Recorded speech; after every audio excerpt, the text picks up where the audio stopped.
Yo, Atlas speaking and welcome to part 8 of What If I Was Reborn in Naruto as a civilian trained and became the greatest seal master. Let the tale begin. Chapter 176, A 5-minute job gone wrong. As the white feathers filled the arena and the enemy ninjas suddenly sprang into action, Rin was caught flat-footed. This was too soon. They were supposed to start their invasion during Sasuke and Gaara's match.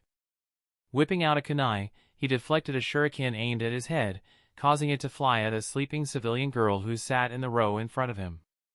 Some other Konoha ninja might have panicked upon seeing that, but Rin inwardly smiled. Instead of injuring the girl, the shuriken bounced against a faint chakra barrier covering her. Catching the shuriken with a chakra string, Rin absent-mindedly sent it back at its unprepared sender, giving him a new, gushing gash across his neck. This happened in at most 2 seconds as Rin scanned the spectator area of the arena, which turned into a battlefield as ninjas started clashing, trying to fervently kill each other. Some fool from Konoha was even throwing kunai with exploding tags around like confetti. Rin wryly smiled and shook his head, glancing back toward the girl sleeping in front of him and the barrier that slowly shimmered into invisibility. At least, the civilians were protected. It was the least he could have done with so much time to prepare. Nevertheless, creating something that could cover only the civilians in such a large space was hard. He had to create several new seals and then figure out how to join them together into a sealing array barrier without it all going up in flames. Fortunately, he had the time and several clones to figure it out. This sealing array of his created a chakra barrier around anybody who had less than a genin level chakra reserve. Hence, the civilians in the arena should be fine. At least for now. A stronger jonin could no doubt breach the chakra barrier with some effort. But those jonin were too preoccupied fighting other jonin right now. They could not give it an honest try, so the civilians were safe. As Rin threw another kunai at a nearby enemy ninja, aiming to distract him during his fight and give his opponent a chance to strike, Rin had this strange feeling that something was missing. He blinked, and suddenly it came to him. His eyes full of concern whipped toward the contestant booth, and his throat squeezed.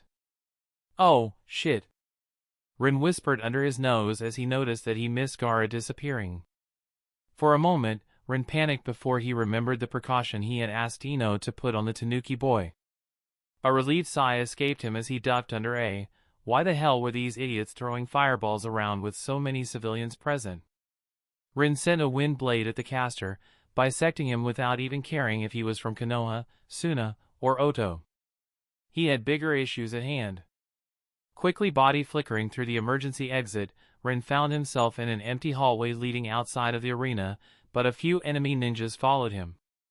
Not having the time to play with them, Rin simply threw a kunai with a petrification tag toward the floor near the doorway. "It's the stoner!" He heard a shrill, panicked shout full of fear as the ninjas slowly started turning into stone, legs first, as the seal affected them and the effect quickly spread upward.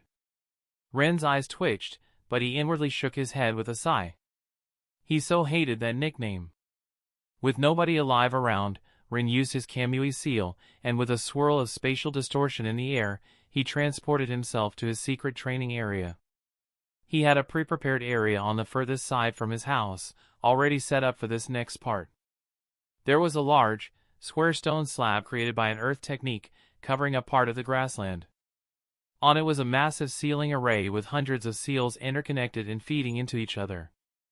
It was a work of absolute art that took Rin and most of his clones months of intense effort. Compared to this, the protective barrier for the civilians was a breeze. Thankfully, he knew the Chunin exams and the invasion were coming years in advance. This, right here, was the primary reason why his strength hadn't improved all that much in the recent months. This was the most important thing in his whole plan. Konoha? It could get destroyed. He would have been sad. But as long as this next bit succeeded, then Rin wouldn't mind that outcome. He even sacrificed his personal strength development just to make this happen. And now was finally the time to use it. Ren's eyes gleamed with excitement, and he started feeling giddy like a kid in a candy store. Recognizing that such a state of mind was not good, Rin quickly took a few calming breaths and started walking toward the middle of the inactive sealing array. The stone slab was altogether 100 square meters big, so Rin had a dozen or so seconds to calm down properly before he arrived there.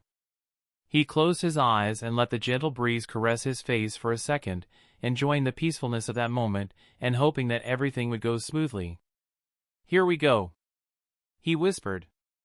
And his hands clapped together, activating the Kamui seal once more. This time, it was aimed toward the small seal Ino snuck on Gaara's sandal. The air rapidly swirled in front of him, and a confused, half-transformed Jinchuriki boy looking like some sort of rabid human sand hybrid with a tail was transported through the spatial distortion straight in front of Rin. Rin let out a small relieved sigh. So far so good. Suddenly, he felt something else enter his Kamui's spatial distortion, and an arm started appearing through the spatial swirl, pushing into his side of space through his technique and the inherent resistance. There was 4 unauthorized passengers. He instantly recognized the owner of said arm. It was Tamari. And judging by how frantically she was trying to get through the spatial distortion, she was desperate. Rin grimaced. Now that she had her arm on his side of the spatial distortion, he could do only 2 things. Let her fully through or end the technique. But that would brutally tear her in 2 pieces without any hope for resistance as the spatial distortion closed. Worse yet, the stupid girl had already started to push a bit of her face through it. Rin grimaced harder. He knew he should have just closed the technique. Tamari was his enemy. But in the end, his closet simping tendencies won the inner conflict, and he let Tamari easily pass through the spatial distortion while letting out a small, annoyed groan. What else could he do? Tamari was one of his favorite female characters from the Narutoverse in his past life. Killing her, huh? He didn't want to do it unless it was absolutely necessary. What a sad excuse of a simp, right? But he was proud of it, too. Because of the effort the girl was putting into passing through the spatial distortion, the moment Rin let up the resistance, Tamari had tumbled forward headfirst, doing a few rolls before ending up sprawled in the middle of the stone slab, right in front of the transformed and very angry Gaara. Groaning in pain, Tamari opened her eyes, only to see Shikaku-esque eyes coldly staring straight at her, causing her to freeze in fright. For a split second, the moment halted. But then, everybody burst into a flurry of action. Tamari tried to push herself away from Gaara. Rin connected a chakra string to her torso and pulled her away from the Jinchuriki before she got herself squashed. And Gaara. Rin cursed under his breath, already slightly regretting saving Tamari's life because Gaara realized the threat and used the 3 seconds of distraction to snap his seal wide open, and suddenly, Rin was no longer dealing with just a half-transformed Jinchuriki. Waves of sand came crashing out of the seal and rose high into the air, forming themselves into Shikaku as it let out a massive roar of triumph while Rin gained a profound headache. If that was not enough, this Gaara was more trained. Rin instantly activated the sealing array, and a multitude of seals rapidly restrained Shikaku's body. But Gaara didn't hesitate. The second the full form of Shikaku was out, he instantly performed his fake sleep technique to let the tailed beast's consciousness take over, almost at the same time as Rin's sealing array activated. Rin caught Tamari and body flickered to the edge of the sealing array before almost toppling over as he felt half his chakra reserves vaporize. It was yanked into the seals while Shikaku defiantly roared and tried to move, stretching the sealing restraints to the absolute limit with his immense size and the heavy density of his chakra. Rin was not prepared to deal with a freaking mostly free bijou. He thought he would be restraining Gaara, not Shikaku. This was so not going according to his plans. But it was too late to complain now. Glancing at the reason this whole thing went tits up, he had to admit that at least she was pretty before he snuck paralysis and silencing seals onto her and threw her on the grass beside him. He didn't need Tamari to distract him or try to stop him. It was in the best interest of both of them, unless they wanted to get torn apart by rampaging Shikaku, for her to stay still while he did his job. But she most likely wouldn't realize that and would only see some stranger from Konoha trying to put unknown seals on her brother. Then came the fun part. The chakra tug-of-war with a freaking bijou. Rin groaned as sweat poured down his forehead, washing over him and making him feel as if he was showering in it. Soon enough, in just 30 seconds, his chakra storage seal kicked in when his reserves depleted to barely 10% as Shikaku tried to wildly thrash around. Feeling his chakra reserves topped up once more as the chakra storage seal emptied was a very invigorating feeling, and it gave Rin the second wind he needed to exert his will on the Bijou. Fortunately for him, seals were a natural weakness for Bijou, and Shikaku was the weakest of their lot. Rin was working under a massive advantage here, and still, he felt as if he was trying to lift the sky itself. This was undoubtedly one of the hardest things he had ever done, but there was no regretting it or quitting now. He could only endure and hope it would end soon. Hopefully, before he ran out of chakra. Slowly, Shikaku's thrashing started to stop as more and more seals took a grip on his being and anchored themselves all over him. With each passing second, he was more subdued, the suppression of the sealing array working wonders as even the newly replenished chakra reserves of Rin steadily dropped. After a minute passed, Shikaku let out one last defiant roar and shouted a high-pitched, "Nuwu," toward the heavens as Rin felt his sealing array finally constrict around him before his consciousness was bound. Shikaku's eyes dulled, and he stopped struggling. Rin fell to his knees in apparent weakness as relief flooded him, not even caring that Tamari was silently watching him from the side. He let out a contented moan and planted his ass onto the grass. He wanted nothing more than to pass out, but he knew he couldn't do that. The sealing was not done yet. Shikaku was subdued and bound, but not yet resealed. Sealing a bijou like this was not something that was supposed to be done by one person. Usually, there would be a dozen jonin doing this. But Rin was counting on dealing with a jinchuriki, not a bijou, so he was not prepared for this. Grimacing for the third time in a short time, Rin's shoulders sagged as he realized he had wildly miscalculated. Since he was the only ninja here and his chakra reserves were barely 60% full, he would need to take the slow and steady approach in resealing Shikaku. The good news? It didn't require much focus or chakra for a sealing expert like him. The bad news? Fucking hell. This was going to take at least an hour. He was going to miss most of the invasion. This was supposed to be a 5-minute job. Ren's eyes angrily twitched as he turned toward the paralyzed but conscious Tamari and gave her a highly unamused look. Of course, it would be another stupid blonde who would do something as absurd as jumping into a spatial distortion. Narutoverse and its ridiculous blonde inhabitants. Ren silently swore. Chapter 177, Working Smarter, Not Harder. As he watched Tamari, who alternated between giving him wary glances and looking in worry at Gaara's body on the snout of the ever-so-slowly shrinking Shikaku, Ren's anger slowly diminished. He couldn't exactly blame her for being worried and risking her life for her brother, now, could he? This ridiculous woman jumped into a freaking spatial distortion for Gaara. She risked her life for him without a second thought. If nothing else, Ren respected that kind of dedication. He silently promised that he was going to bash Gaara's head on an iron plate until the boy got into his thick head that he had somebody who cared for him. Maybe it could even make up for the lack of Naruto's talk no jutsu? Ren didn't intend to harm these two.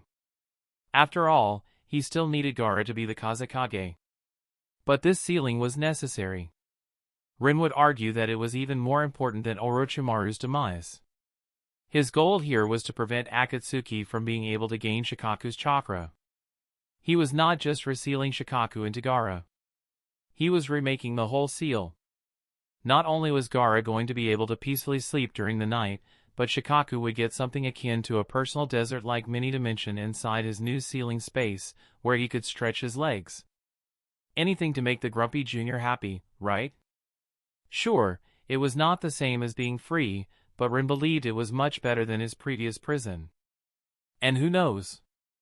Maybe it would even make Shikaku more amiable toward Gaara in the future? Well, Ren didn't intend to stick his nose into that mess. If Gaara managed to befriend Shikaku, then good.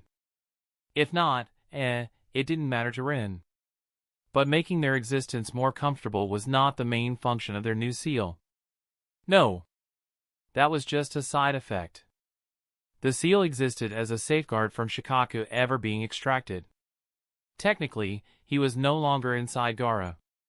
He was in a small pocket dimension connected to Gaara. Sure, His chakra still seeped into Gaara's chakra network as if the boy were still a bona fide Jinchuriki.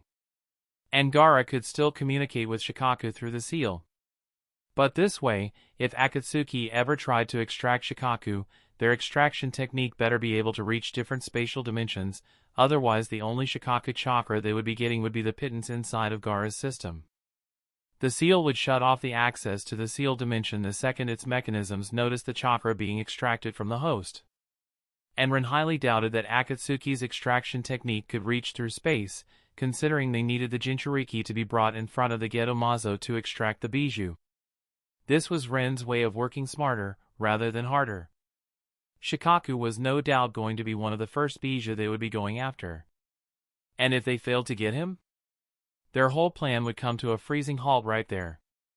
There was no point for them to go after other bijou if they can't even get the one-tails. And if Gaara unfortunately died? The connection to Shikaku's new home would become this very stone slab in front of Rin. Akatsuki would first need to find it and realize what it was in order to even have a small chance of getting into the dimension with Shikaku. Of course, Rin doubted they would figure it out anytime soon, even if they found the stone slab. So, just looking for clues would probably, hopefully, take them several decades since Rin didn't intend to ever tell anyone, apart from maybe Ino and Hinata. Then the Akatsuki guys would need to figure out a way to actually traverse there and back. And good luck with that. May they enjoy the next 10 years of researching spatial techniques. Kamui might be able to do it. Maybe. But that's a mighty big maybe. Ren's Kamui seal could do it only because he already knew the spatial coordinates. Without them? No. Then, if they got to that point, they would need to defeat Shikaku inside a small desert. Then they would need to figure out a way to get past the summoning restrictions to summon Gedomazo, because there was simply no way they would be getting out of there with Shikaku, when he would be literally sealed within that dimension. Maybe some ancient Uzumaki Fuinjutsu Grandmaster could find a way with a few years' worth of research. But those are all conveniently dead at this time. Sag. And then? Then they would need to get past a little nice trap Rin left within that dimension. If they managed to summon Gedomazo there and extract Shikaku's chakra into it. Good luck ever getting the statue out of there. It would pretty much become sealed within that dimension alongside Shikaku's chakra. Rin pulled all the stops on this. Hell, Zetsu was determined, and for all Rin knew, the plant boy could find a way with a few decades of dedicated effort. But that was not the point. The point was that this might buy Rin several decades, if not completely solve the problem and make it impossible to ever unite all the bijou. Why should he fight the Akatsuki, Madara, and Obito? Why should he let it get to that stage when he could just prevent them from ever getting Shikaku? Granted, the Fourth War was most likely going to happen anyway. Somehow. At this point, Rin really didn't trust the butterfly effect. And granted, there were ways to sidestep his precautions. For example, the first one that instantly came to Ren's mind was this. If they managed to prevent the access to his sealed dimension from being shut off during the extraction, they should theoretically be capable of extracting Shikaku. Slowly. It would take them months, if not years. But it was theoretically possible. Then again, not even Rin had any idea how to do that just yet. Even if they figured it out somehow, at worst, this was still going to buy him years of time. And that was enough for Rin. He intended to make more moves like this that would make it difficult for Akatsuki to ever get their hands on the bijou. If he had anything to say about it, Ten Tails would never grace this world ever again with its presence. Of course, Rin did want to at least have one conversation with Kaguya. Who wouldn't? He wanted to see if she was indeed deranged. He wanted to see if she was truly beautiful. And who knows? Maybe he could fix her? Chuckling with a wide grin, Rin noticed the weird look Tamari was throwing him, and his grin instantly fell. Ah! He forgot she was still here. Sighing, Rin released the silencing seal on her, giving her back the ability to speak. Then he partly released the paralysis seal. She was still prevented from moving, but her facial muscles were again fully operational. And Tamari instantly made use of her newfound freedom. "What are you doing to my brother?"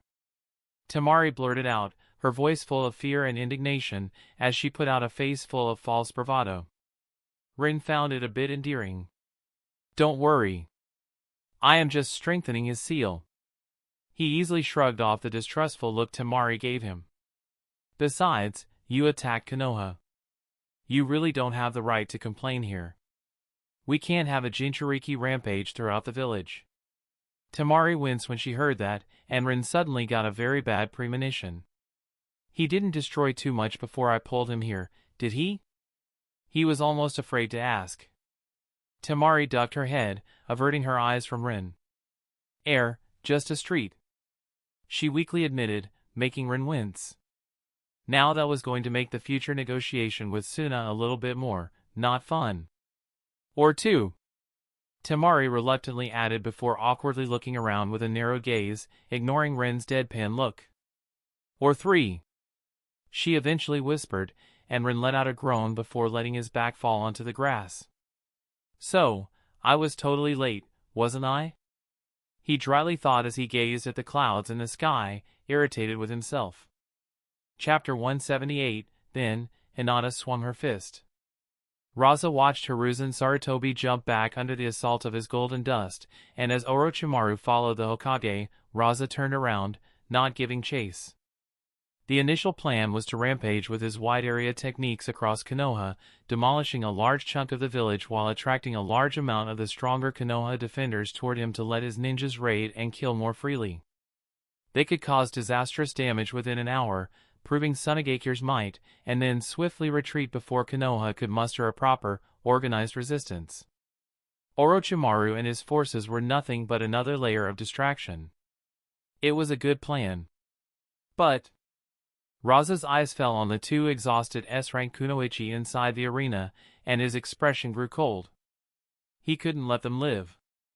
For the prosperity and peace of mind of Tsunagekire, they needed to die today. Pushing his speed to its absolute maximum, Raza sprang forth toward the two girls in the arena, overtaken only by his massive, heavy waves of golden dust that threatened to flood the area. It had been barely 5 seconds since the white feathers filled the arena and the chaos started. Hinata and Ino had their own plans. But before they could start helping the defense, a massive shadow covered them.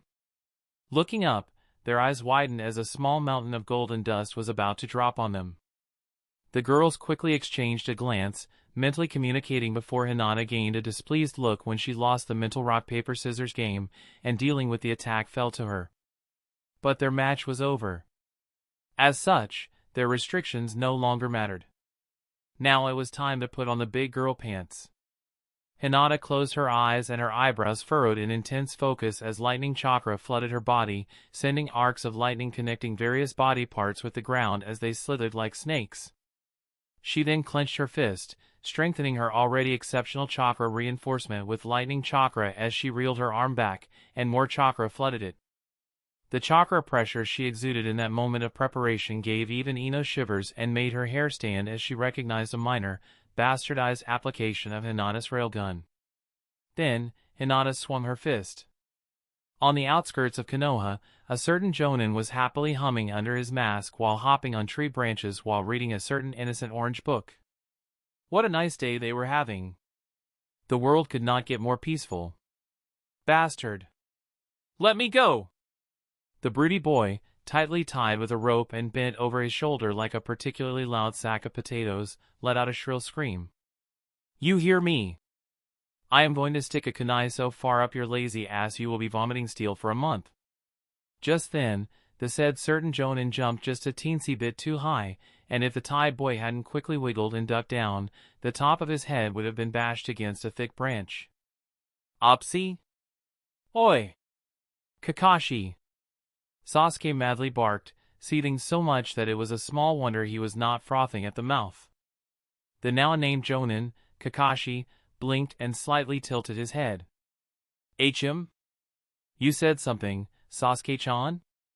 he cheerfully asked with an eye smile as Sasuke had to wiggle to the right to evade being face-planted into a tree trunk. "My match! I am late!" Sasuke screeched, pushing against the chakra-reinforced ropes as he tried to escape. Kakashi sagely nodded. That's a problem, isn't it? He nonchalantly quipped before leaving a small pause. Only then did he shrug, very coincidentally throwing Sasuke's body slightly up. Sasuke didn't manage to react in time and was whipped by a thin branch straight in the middle of his face, causing him to howl in pain. Nothing we can do about that, I guess. Kakashi added as he caught Sasuke's body with his shoulder again, digging deep into Sasuke's stomach with it. That would teach the boy coming to his training in green spandex. The Chunin exams. Sasuke wheezed, gritting his teeth through the pain as tears filled his eyes. Didn't you say we were already late, Sasuke-chan? You were probably already disqualified. Why not let it go? There will be the next exams, too. Kakashi lazily said, waving his orange book in the air to add some flair to that statement. Let's just go eat some ramen instead. Your treat. Fuck no. Sasuke vehemently protested with a pain-filled squeak. Let me go. I am going to fight that Suna freak. He stubbornly insisted, making Kakashi wearily blink. You sure? Yes. Sigh. Kids nowadays. Kakashi grumpily drawled as they neared the village, but he did slightly change the direction of his tree hopping. To be honest, he didn't want Sasuke to fight Gaara. That Suna boy was a trouble. Plus, with Orochimaru lurking in the shadows. Kakashi's mission for this month was to protect Sasuke. Surprisingly, nothing really happened during their training. So, the only logical conclusion was that Orochimaru was going to strike during the finals. With that in mind, wouldn't it make sense to simply not go? Today, when the little, wide-eyed Sasuke-chan was about to go on his way back to Konoha, eager for his match, Kakashi captured him and tied him up. TSK, TSK, TSK. The boy stood no chance. Unfortunately, as a ninja of Konoha, he had to toe the line. Being late can be somewhat acceptable. Especially with Kakashi being Sasuke's Jonin instructor. He could shoulder the blame for it. No biggie. But not showing up at all? Now, that would cause a lot of trouble. Therefore, Kakashi's plan was to come to the exams with Sasuke near the end. The kid would be told he was disqualified. He would cry. He would complain. He would scream. And Kakashi would pat him on the head. Then, they could go back to their ordinary lives of killers for hire. They would leave the arena, dodging any nefarious scheme from Orochimaru, and maybe go for a ramen together with Naruto and Sakura. His plan was impeccable. Nothing could go wrong. Kakashi burst from the tree line and landed on a nearby rooftop with a practiced ease before he started hopping through the village, heading toward the arena. He was halfway there when massive waves of golden dust burst into the air out of nowhere above the arena, and Kakashi instantly recognized the technique. The Kazekage was attacking somebody. Chill went down Kakashi's spine, and his good mood instantly evaporated. His soul eye tracked the massive waves as they started crashing down. And Kakashi's mood dimmed even more as he realized many spectators and ninjas would be crushed if it were not prevented. This was no defensive move. No. The Kazekage was attacking. And that meant the Suna was also attacking Konoha. Sasuke's continuous struggle and shouts brought no more joy to Kakashi as he noticed with the corner of his eye a massive purple barrier spring up on a rooftop near where the Kage booth was located. Just seeing its purple color gave him another bad premonition as he recognized the technique. He quietly and gravely sped up toward the arena with solemn determination, hoping he would not be too late. Just as the waves of golden dust halfway disappeared under the walls of the arena, about to crush whatever poor bastard was inside, and Kakashi dearly hoped it was not Naruto, suddenly, a deafening thunderclap resounded throughout the entire village. To Kakashi and anybody else, it sounded as if lightning struck right next to them. Kakashi stumbled as his eyes widened upon seeing the thick, mountain-sized waves of heavy golden dust being instantly blown apart, leaving only small glittering grains of gold sprayed high in the air across the clear sky above Konoha. And in between them, a pulsing pillar of highly condensed lightning chakra shone, rising from the arena toward the sky and piercing one of the clouds. So, that caused the thunderclap. Kakashi idly thought with a baffled expression under his mask, honestly speechless at how good at lightning release somebody would have to be to do something like that. He had a hard time looking away from the slowly dispersing cloud around the still present, but slowly disappearing pillar of lightning chakra. Kakashi's instinct suddenly flared. Danger! His eyes widened, and he just barely managed to brace himself with his chakra while crouching down, covering Sasuke with his body as the shockwave from the technique swept past them, almost blowing them back with its force, while their organs slightly rattled alongside the nearby windows.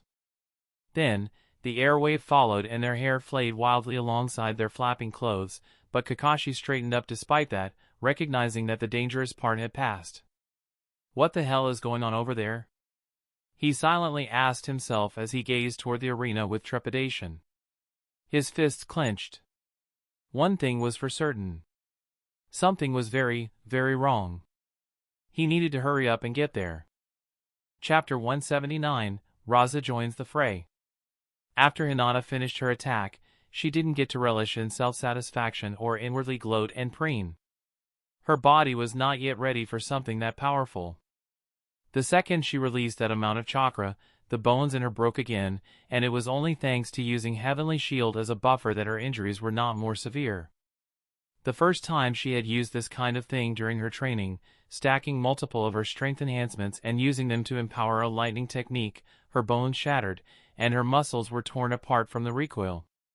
Even her nerves burned out from the surge of violent lightning chakra, causing her to drop to the ground and scream herself hoarse for the next several minutes. Just remembering it was enough to make her shudder. Nowadays, she has improved upon it massively. She learned her lesson and knew to deaden her nerves around her shoulder area while also using her lightning chakra to coat the nerves in her arm, partially shielding them from the violent surge of lightning necessary to unleash this technique. And she had also developed the Heavenly Shield to deal with the recoil. Hinata wondered what kind of face Ino would show when she learned that this amazing defensive technique of hers was developed for that purpose. The fact that it could be used standalone to a great effect? That was just a happy coincidence. One that made Hinata very delighted. She wasn't like Ino. She wasn't a prodigy at making ninjutsu techniques who could pull out some new bullshit out of her ass every other week while acting as if it was nothing special. She had worked on this for months. Practically ever since she was taught railgun. The fact that it turned out so well, Hinata considered it a great accomplishment. Yet, it was far from finished. Still, Hinata winced in pain as her bones snapped back together with a quick application of her medical chakra, and she subconsciously frowned. This thing, she called it lightning armament. It was her attempt to make a variant of Ren's railgun that could be cast instantly, without the need to carefully channel her lightning chakra for several seconds. But so far, it was no good as it still damaged her body upon use. It made Hinata marvel at how well-balanced the railgun technique was. It was so powerful, yet it didn't cause any damage to the user. She felt a bit inferior when she realized that. Lightning release was not even Ren's thing, but he was able to casually make the railgun jutsu while she had spent months on her lightning armament, and the result. With a soundless sigh, Hinata started to soothe her bruised nerves and slightly damaged chakra coils with a stream of medical chakra, slowly healing them. For the next dozen seconds, there would be no lightning techniques for her from that particular arm. Abruptly, Hinata's eyes widened as her internal musings were interrupted when she noticed a hail of golden dust bullets suddenly appear to her left side.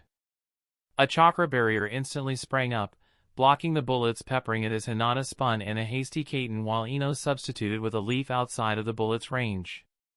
Waves of golden dust abruptly burst out of the ground, wrapping around the kaiten while being continuously repelled, trying to fully submerge it. Realizing that her opponent wanted to trap her, Hinata stopped spinning and interrupted her kaiten. Usually, kaiten needed to be stopped slowly to not suffer the chakra backlash from the technique, but just as the backlash was about to hit her, Hinata funneled it out of her tenketsu. The faint blue chakra barrier around her intensified, persisting despite the kaiten being interrupted. Then, when the chakra buildup reached a critical point and started to turn unstable, Hinata used her heavenly wall. A surge of chakra burst from her body, spreading outward like a shockwave and catching all the dangerously accumulated chakra around Hinata, pushing it forward and away from her. The ocean of golden dust covering her was instantly blown apart, popping like a soft bubble from the force that hit it. Not waiting for her opponent to recover, Hinata's eyes swept the surroundings, her Byakugan scanning for any clue about Raza's whereabouts, when she noticed golden dust gathering on the ground underneath her feet. Hinata hastily and awkwardly jumped up, and despite not being fully ready, Raza showed his experience. Knowing that his surprise attack was discovered, he activated it despite not being fully ready yet. A tendril of golden dust drilled out from the ground and rapidly snapped toward Hinata. It was about to hit her when she pulsed chakra from the tenketsu on the soles of her feet and somehow managed to jump on the air as if it were solid ground, evading the tendril by a few inches.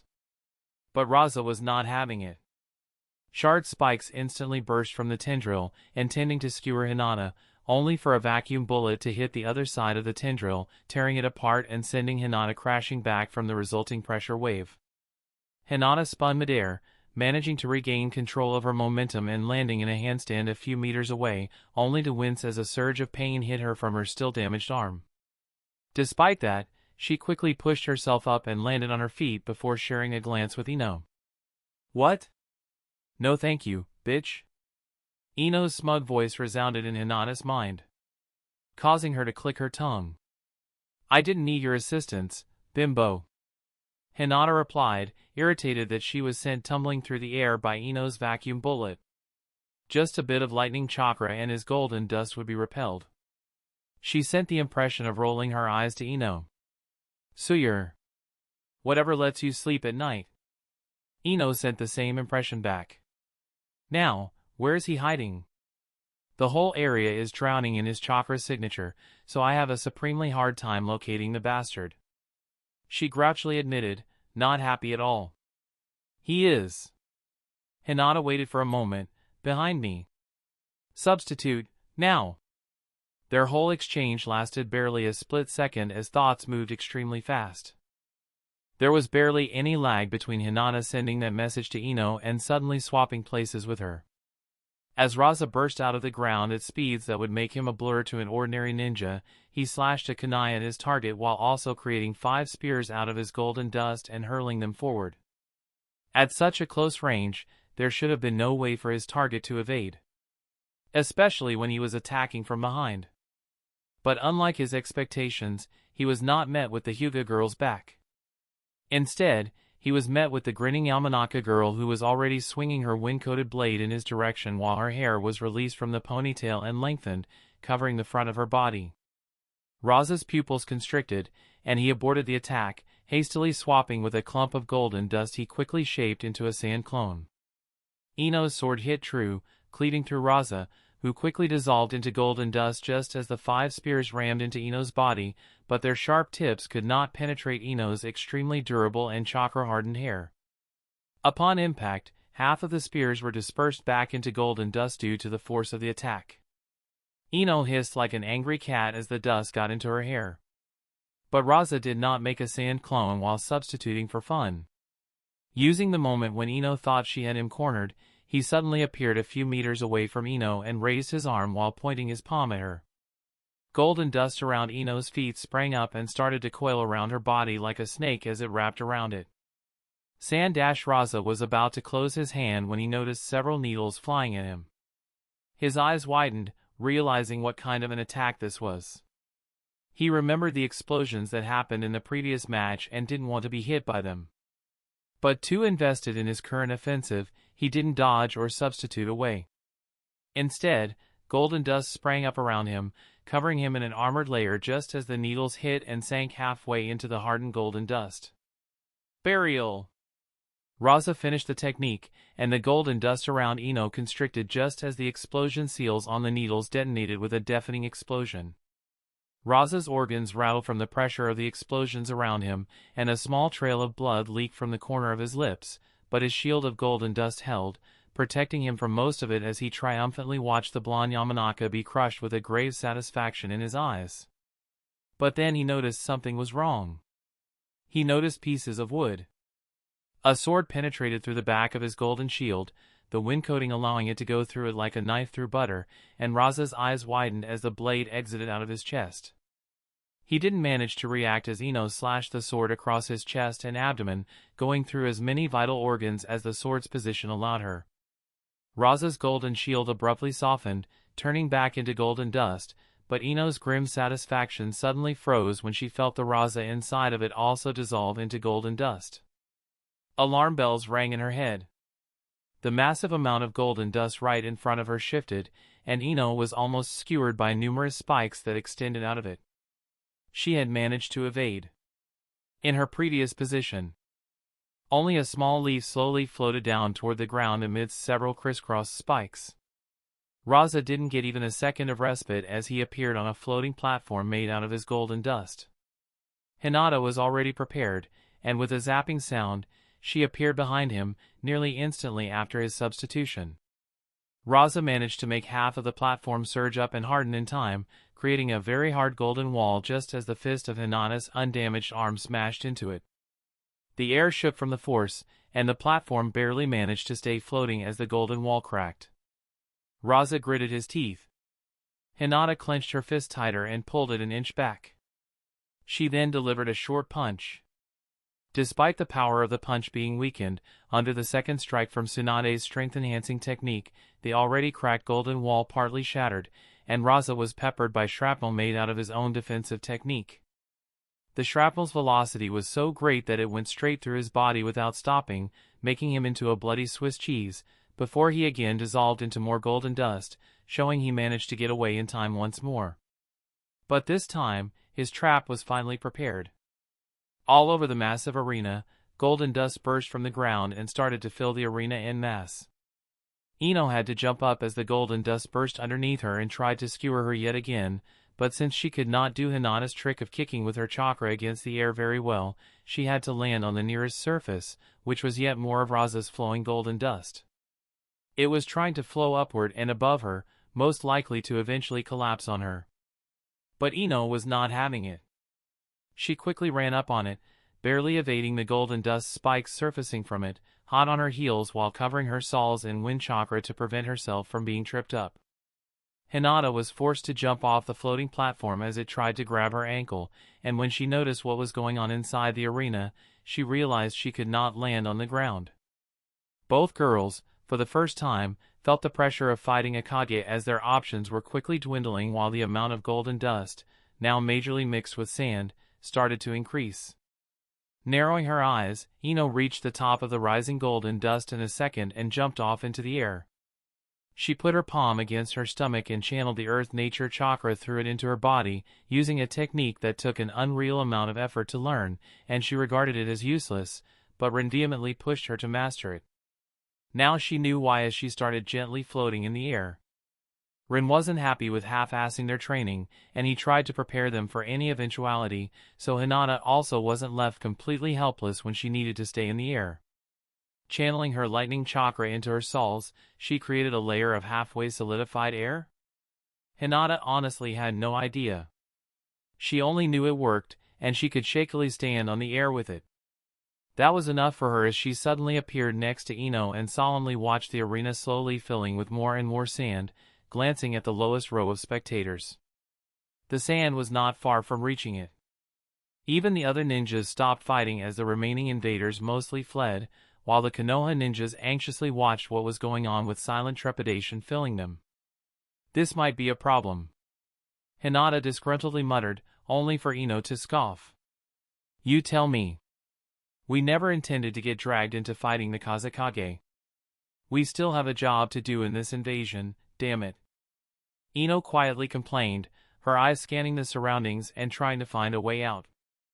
They could not dilly-dally here. Even though the fight so far had lasted barely over a minute, they did not have much time to spare if they wanted to be on time. This was so not going according to plan. It was time to improvise. Chapter 180, Did I miss something? Watching the quickly filling arena, Hinata gave Ino an innocent look. Since I dealt with the previous big attack, this one is yours, Ino-chan. She sweetly said, causing Ino to give her a stink eye. Hinata just smiled through it until Ino relented and clicked her tongue. Fine. Let big sister Ino show you how it's done, then. Ino grumbled with a huff, but she couldn't refuse. Hinata dealt with the first attack because she had lost in a mental rock-paper-scissors competition. The problem and the reason she was annoyed, however, was that she was a precision fighter. She was no ninjutsu specialist. She didn't have numerous powerful techniques capable of wide-area destruction. No. Between the two of them, that was Ino's job. Letting her sword disappear back into the seal on her wrist, Ino nonchalantly clapped her hands together. The gesture looked almost mundane. Casual, even. But the change could be felt instantly. The wind started picking up as Ino's chakra started to concentrate around her hands, changing into a wind-natured one while being refined and sharpened at a rapid pace in a seemingly unending circle, while Ino was molding it into a technique. Ino and Hinata's hair and clothes started flapping in the breeze, at first slowly. But it swiftly became wild as the breeze changed into a strong gale, and the heavily concentrated air chakra around Ino's hands started to exude a tangible pressure. A bead of sweat flowed down Ino's temple as she glanced down at the arena, mentally calculating how big of an area of effect she could afford to give her attack without affecting the spectators. Biting her lower lip, Ino slowly outstretched her hands and pointed her palms downward, toward the arena full of sand and golden dust. A ball started forming in front of Ino's palms, the wind chakra it contained screeching and grinding against each other while swiftly rotating at speeds invisible to the naked eye. As small wind blades made out of pure wind chakra started to form around the ball, Ino smirked in satisfaction and added her own twist to it, causing the ball to turn blackish as it started to inwardly destabilize. Even the loud screeching stopped, the ball becoming deadly silent. Wind release, vacuum raisin shuriken. Ino intoned, more to look cool in front of Hinata than for any other purpose, and she instantly shot the ball downward before it could explode in her hands as the recoil from shooting the technique sent her spiraling backward through the air with a deafening boom. The blackish ball smashed through the golden dust mixed with a copious amount of sand near the center of the arena, burrowing inside of it through sheer force. For a moment, nothing happened as more sand and golden dust filled the hole. It was enough that even Raza, who was hiding near the wall, blending in with the sand, had furrowed his eyebrows. Such a dramatic preparation shouldn't have an underwhelming effect. Just in case, he decided to relocate and form this small floating platform underneath his feet before shooting into the air. His instincts were screaming at him. In the next moment, the black ball within the sand expanded. Not loudly. There was no warning. Silent as a grave, the entire arena was suddenly engulfed in a pulsing, black bubble alongside everything that was inside. There was no explosion. No wind pressure. No overwhelming shockwave. The black bubble lasted barely a moment before it quietly dissipated, leaving only a massive, bowl-like crater within the arena bordering exactly with the walls, showing that Ino's calculations and control over the technique reached pinpoint precision. Raza could only stare in disbelief as most of his golden dust was deleted out of existence before he could even blink. As for Hinata and Ino, "Hey! How did you like that?" Ino proudly shouted at Hinata with a smug grin. But Hinata furrowed her eyebrows with a small wince, and shouted back, "What?" While the technique itself was silent, the shooting was positively deafening, and both Ino and Hinata were right next to it. In fact, Ino had used her wind chakra to prevent her eardrums from rupturing. Hinata was not so lucky. "I asked how you liked that." Ino loudly shouted. "What?" "Your technique deafened me." "Speak louder." Hinata's lips twitched as she stifled a laugh. They both knew Hinata could read lips superbly. But there was no snowball chance in hell she would give the bimbo the satisfaction she sought. Screw her for not warning her. "I said you were a bitch." Ino scowled and crossed her arms under her chest. "I heard that." Hinata shouted back with an amused grin, causing Ino to roll her eyes at her as the two of them slowly neared the ground inside the crater. Their options for flight were both very energy-intensive. Preferably, they didn't want to stay in the air when they didn't have to. Their feet hit the ground, and Ino slumped, "Sage, that took a lot of chakra." "Minchum.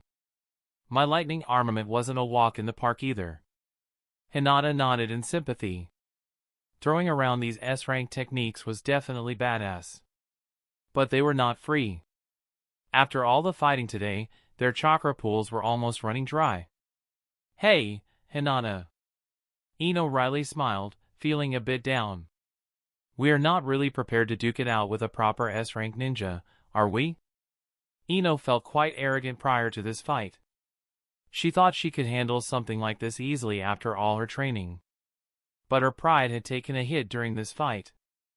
The fact that Raza was still alive was damning proof. It was 2 versus 1, and both of them were truly trying to kill him. They were not playing around. Yet, he had evaded every attempt while returning them with zeal. Hinata glanced at Ino and shrugged, sending her the mental impression of a SOSO gesture. She honestly didn't care about Ino's inner turmoil. It was childish. They were properly trained for less than 2 years, and they were already at this stage. What was there to complain about? In her heart, she scoffed at Ino's attitude. Rin had prepared them well. They could fight on this level. They were fast enough to react and keep up the pace with Raza. They could easily flee whenever the fancy struck them. That wasn't the problem. No. The actual problem was that, unlike the ninjas who had reached S-rank after years of effort and hard-won life and death experience, they did not have enough said experience against S-class opponents. Raza did. And it gave him a noticeable edge. Raza slowly controlled his floating platform made out of the golden dust and hopped onto the ground opposite Ino and Hinata with a solemn expression. He had only one more seal filled with golden dust. The dust from the remaining 3. He gave the 2 girls a disgruntled look. They were children. Wet behind the ears, barely out of the academy, brats. And they pushed me this far. Raza thought in cold anger aimed at himself, mixed with an immense disbelief. This was disgraceful. His pride took a severe beating. When he jumped them, he knew they would be strong. Maybe even on the precipice of S-rank. But they should still not be as good in an actual combat as a hardened and experienced S-rank veteran. The fact that they could keep up with him. Raza's face darkened, and he only reaffirmed that these 2 girls needed to die and they needed to die now. If he didn't feel that both of them were running on a near empty, he would have fled by now, pride be damned. With only 1 scroll of golden dust left, his combat effectiveness was extremely weakened. Fortunately, the 2 Konoha girls were on the verge of chakra exhaustion, and as a Kazekage, he had to finish them. Hinata and Ino stared at Raza, who was clenching his fists while glaring at them with narrowed eyes. They were in that awkward stage of a fight where both sides were severely weakened and tried to find a weakness in each other to exploit. Or so it probably appeared to Raza. Ino almost cracked up, and even Hinata's eyes narrowed in mirth. Unfortunately for the Kazekage, who thought they were weakened, they had a sugar daddy. With amused expressions, both Ino and Hinata activated the chakra storage seal on their bodies and emptied them in one go, feeling their chakra networks flooded with chakra. Hinata's breath hitched, and Ino visibly shuddered from the pleasant, invigorating feeling that filled them. Raza's solemn expression and calculating eyes froze as he felt the surge of chakra from his opponents. He subconsciously gulped as, right in front of his very eyes, the impossible had happened. From near chakra exhaustion, his opponents had their chakra refilled to its full capacity in an instant. Recognizing what this meant for his chances of not only winning, but even just surviving this battle, Raza's expression almost sank. For the first time, he started having some regrets regarding this invasion. He only hoped Gaara could cause enough damage before the Suna forces retreated. The tension filled the air as Ino and Hinata stared at Raza with the savage glee of a hunter watching its prey, while Raza had decided to try and run away from this lost fight.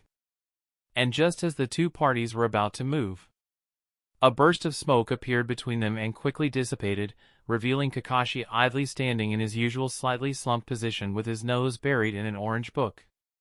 "Yo! Sorry, I am late."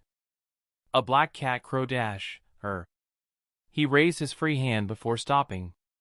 Casually looking around in confusion, his sole visible eye slowly blinked, and he tilted his head. Did I miss something? Chapter 181, Invasion. Underneath his casual attitude, Kakashi was warily observing the situation and looking for any weakness in Raza. He, in fact, arrived a bit earlier and wanted to surprise attack Raza in the back, but unfortunately, the Kazekage was way too guarded for that. It was important to know one's limits. The problem with ambushing S-class ninja was that they expected it. The paranoid bastards were prepared for it, and it was for the best to assume they always had a counter ready. Right now, Raza seemed to be at his weakest with no golden dust around him. His biggest attack was repelled. His shoulders were slightly slumped, showing a hint of weakness. He reminded Kakashi of a homeless dog in a heavy rain who was trying to act tough. But Kakashi didn't believe in that pitiful image. He called bullshit. If Raza was truly that weakened, he would have no doubt already run for the hills. S-rank ninjas did not stay and fight losing battles. They would not have survived long enough to become S-ranks if they did. These were the people who were the most dangerous when they appeared to be at their weakest. Kakashi would bet that there was some sort of trap. Maybe he still had some golden dust under the ground near his feet? Well, he could only guess until they properly clashed and Raza showed his hand. In the end, Kakashi had seen no favorable opening, so he instead decided to make the 2 versus 1 into a 3 versus 1.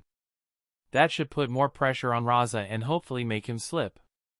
As Raza observed Kakashi with his lips set in a frown, a green blur suddenly appeared inside the arena, and Guy appeared, standing next to Kakashi. The last remnants of the enemy ninja within the arena were quickly being mopped up, so he could afford to come here. Yash! My eternal rival. You are finally here. Guy gave Kakashi his best thumbs up and a wide, sparkling grin full of teeth. I am in the lead. I have already dealt with 36 enemy ninjas. Kakashi quietly hummed for a moment as he stared weirdly at Guy, but then he simply turned around and nonchalantly shrugged. I have dealt with 37 on my way to the arena, Guy. He casually bullshitted Guy with a practiced ease. What? No! That can't be. I must put in more effort. Guy exclaimed in surprise that quickly turned into a burning determination. Guy's eyes fell on the Kazekage, and he seemed to have an eureka moment. Yash! I shall defeat the Kazekage. If I can't, I shall run 100 laps from Konoha to Suna on my hands. Kakashi smiled underneath his mask. It was always so easy to rile Guy up. By now, he was half convinced that Guy was playing his foolishness up just to spice things up and make others underestimate him, but despite being one of his very few friends, not even Kakashi could really tell if that was the case. If he were to be honest, it was sort of impressive. Let's team up. The one to score the killing hit takes the credit. That fair for you? Yes. I shall score the killing hit. Cover my back with no worries, my youthful friend. Guy shouted, and Kakashi would swear his grin widened. Kakashi rolled his eyes in response. He was not afraid that this little competition would hamper their teamwork and make them fight against each other as much as together. It was just something they did for fun and giggles. He had no doubt that if Guy had seen a way to give Kakashi an opening for the killing blow, he would do everything in his power to do it. Glancing back at Ino and Hinata, who were looking at them with weirded-out expressions, Kakashi inwardly sighed, hoping his cool image was not tarnished too much. Alas! The banter was necessary. The two girls did some very heavy combat, from what he had seen when he arrived at the arena. He wanted to give them a small breather. Unfortunately, he couldn't afford to drag this on for much longer. It wasn't only them taking the chance to take a breather, but their opponent as well. And who knows what Raza could pull off if given the time. They needed to engage him quickly, but with the 4 of them, they had a solid shot at killing him. Good. He spoke, about to give some reassuring words to the youngest members of their impromptu team. It's 4 against 1. Don't worry. We got this. Teamwork is Konoha's strongest suit. Actually, Hinata's voice suddenly interrupted him. We shall leave this fight to you two, Kakashi-sensei, Guy-sensei. Yes. Ino nodded with a foxy grin. Strong and youthful jonin like you can definitely deal with something as simple as Kazekage. Have fun. With that, the two girls disappeared in a swirl of leaves, leaving Kakashi staring at the place where the two girls were standing just a moment ago. Even the hand holding his orange book subconsciously dropped down from the surprise, hanging next to his body. Huh? What the hell? Was he just abandoned right after he bragged about teamwork in front of Raza? Well, that definitely didn't go as he envisioned, now, did it? Kakashi's lips twitched. Kakashi. Looks like you were mistaken. Guy spoke, amusement shining in his eyes as he subtly watched Raza like a hawk. He turned toward Raza and gave him a thumbs up while trying to cause some psychological damage with his trademark sunset genjutsu. This shall be a youthful 2 versus 1, Kazekage Dano. A moment later, Hinata and Ino ran across the rooftops of Konoha's houses, hurrying toward the outer wall. So far, the village was quite peaceful for the most part as Konoha ninjas worked hard to evacuate civilians. Their unexpected fight with Raza lasted maybe 4 minutes, so the invading forces hadn't breached the walls just yet. The only enemy ninjas that were inside Konoha now were the infiltrators, and with her Byakugan, Hinata could tell that there were easily hundreds of those, but in a place as big as Konoha, that was just a drop in the bucket. It did help that these infiltrators could not feel the proper offensive due to their numbers and the fact that the infiltration specialists were usually not the best combatants. But while they did not outright confront Konoha ninjas in the streets, they did do damage in their own sneaky way with run-and-hit tactics. Hinata could see them kill civilians in an unprotected part of Konoha. She even saw children being cut down like wheat on one distant playground. She could see the infiltrators working hard to sabotage several places with varying levels of success. She could see them do assassinations. And indeed, some civilians' positions on the council were most likely going to need replacements. Young, isolated Jinin and Chunin were also targeted. The cowardly bastards were always jumping them in bigger numbers. She could even see some of them using the situation to rape young girls in dark alleys right this moment. It made her heart ache. But she could not go and help. Not now. Too much was happening at once, and sadly, her prowess and chakra had to be used for more important endeavors right now. She could only hope some Konoha ninjas would notice and help. As slim as that possibility was. The aforementioned bigger problem was that Suna and Oto's main forces were besieging Konoha's walls in 5 different places. The first one, a minute ago, a massive serpentine monster was summoned near the wall on the eastern side of the village, but Jiraiya was already handling that one. Still, from what Hinata could see, it was not going to be a quick fight. The serpentine monster seemed to have a very effective regeneration and a lot of strength. Putting it down was going to take time. The enemy also knew exactly where to attack for the biggest effect because the garrison there was undoubtedly the weakest.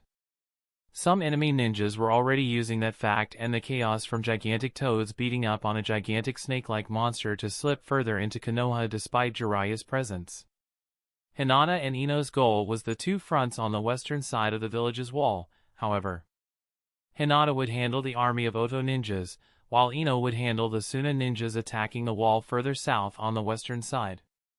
Honestly, there was no way in hell that Suna and Oto ninjas would fight as one unified army, and that was a blessing in disguise. They did not fight together. Instead, they fought alongside each other, trying not to get in each other's way. But forget helping each other. That was not going to happen. They were still ninjas from 2 different villages. They wanted to see each other dead as much as they wanted to see Konoha ninjas dead. Thanks to that, they hadn't overrun the defenders yet, and the 2 places seemed to be in a stalemate. But these were the 2 biggest concentrations of enemy forces. It was just a question of time until they broke through the defenses and poured into Konoha.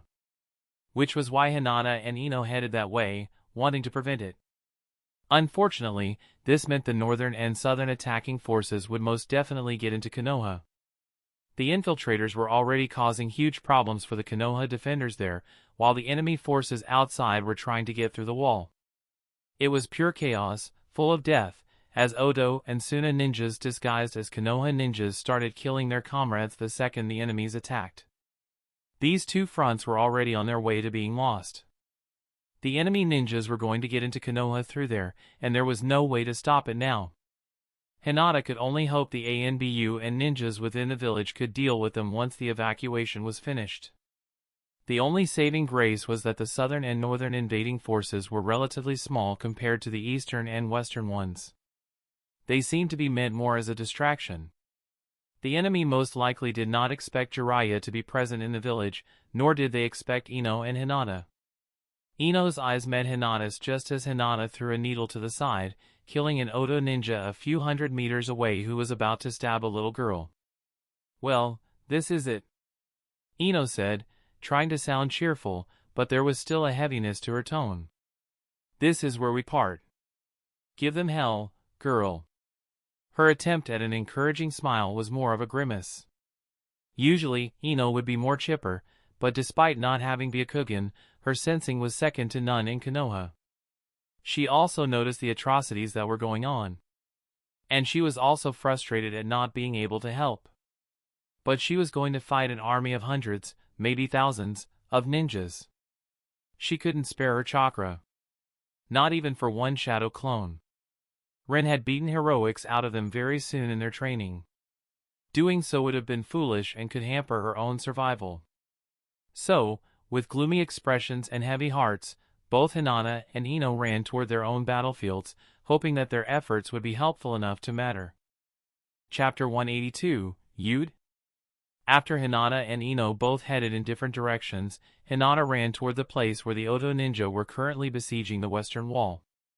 She tried to help wherever she could on her way, throwing needles left and right as long as the intervention didn't necessitate using chakra or slowing down. Sometimes her needles helped the defenders or saved the poor, defenseless civilian victims. But most of the time? No matter Hinata's peerless accuracy. No matter that she could nail a bullseye with a thrown needle even when her target was 100 meters away, and that was with her raw strength alone, without using any booster like lightning chakra. She was in a hurry, and enemy ninjas were not wooden posts. Oh, she would have still managed to hit wherever she wanted, but real ninjas had this pesky ability to dodge or block. Very annoying. Capable of causing emotional damage to the thrower. Because of that, her interventions helped far less than she would have liked, and she could only grit her teeth whenever a ninja dodged or blocked her long-range attack before proceeding to kill his victim anyway. But it had to do for now. The evacuation was progressing, and that meant more and more Konoha ninjas started to appear on the streets after their assigned locations were cleared of civilians. They started helping their comrades or the civilian stragglers who were still not evacuated, slowly pushing the invaders back. Without fast reinforcements, the invaders would have a very hard time very soon. And it was Hinata's job to ensure these reinforcements would not arrive. With determination in her eyes, she slightly sped up as she ran across the rooftops until she started hearing screams, explosions, and cries of despair, pain, and suffering as she neared the wall. Hinata's eyes narrowed. Even on Konoha's side of the wall, there were some Oto ninjas, most likely the stronger infiltrators, engaging Konoha ninjas in an attempt to help their comrades on the other side of the wall to cross it. Pulsing her chakra, Hinata instantly held 10 needles between her fingers, and since she was finally at the wall, she no longer decided to limit her chakra usage. Mopping these saboteur wannabes was going to help anyway. Konoha ninjas had to split their attention both ways, outside and inside, because of them. And while Hinata knew it was likely that more of these infiltrated Oto ninjas would show up later from within the walls, she decided that was a problem for later. For now. Small arcs of electricity zapped between the needles and Hinata's fingers, giving the needles a slight coating of lightning chakra before she threw all 10 of them at once. Like 10 extremely fast, blue shooting stars, the needles zoomed through the air and hit 10 Oto ninjas locked in combat with Konoha ninjas, nailing them mostly in the necks, backs, and one Oto ninja even had great instincts and managed to jump as he realized the threat. Unfortunately for him, Hinata aimed at his back, and as he jumped up, the needle nailed him in the ass, which still gave his opponent the necessary distraction to finish the poor sod. This time, Hinata was less than 30 meters away from her targets, and she used lightning chakra. This time, she hadn't missed even once, and even those hit in the back died as the lightning-clad needles burned through their bodies, creating small holes straight through them.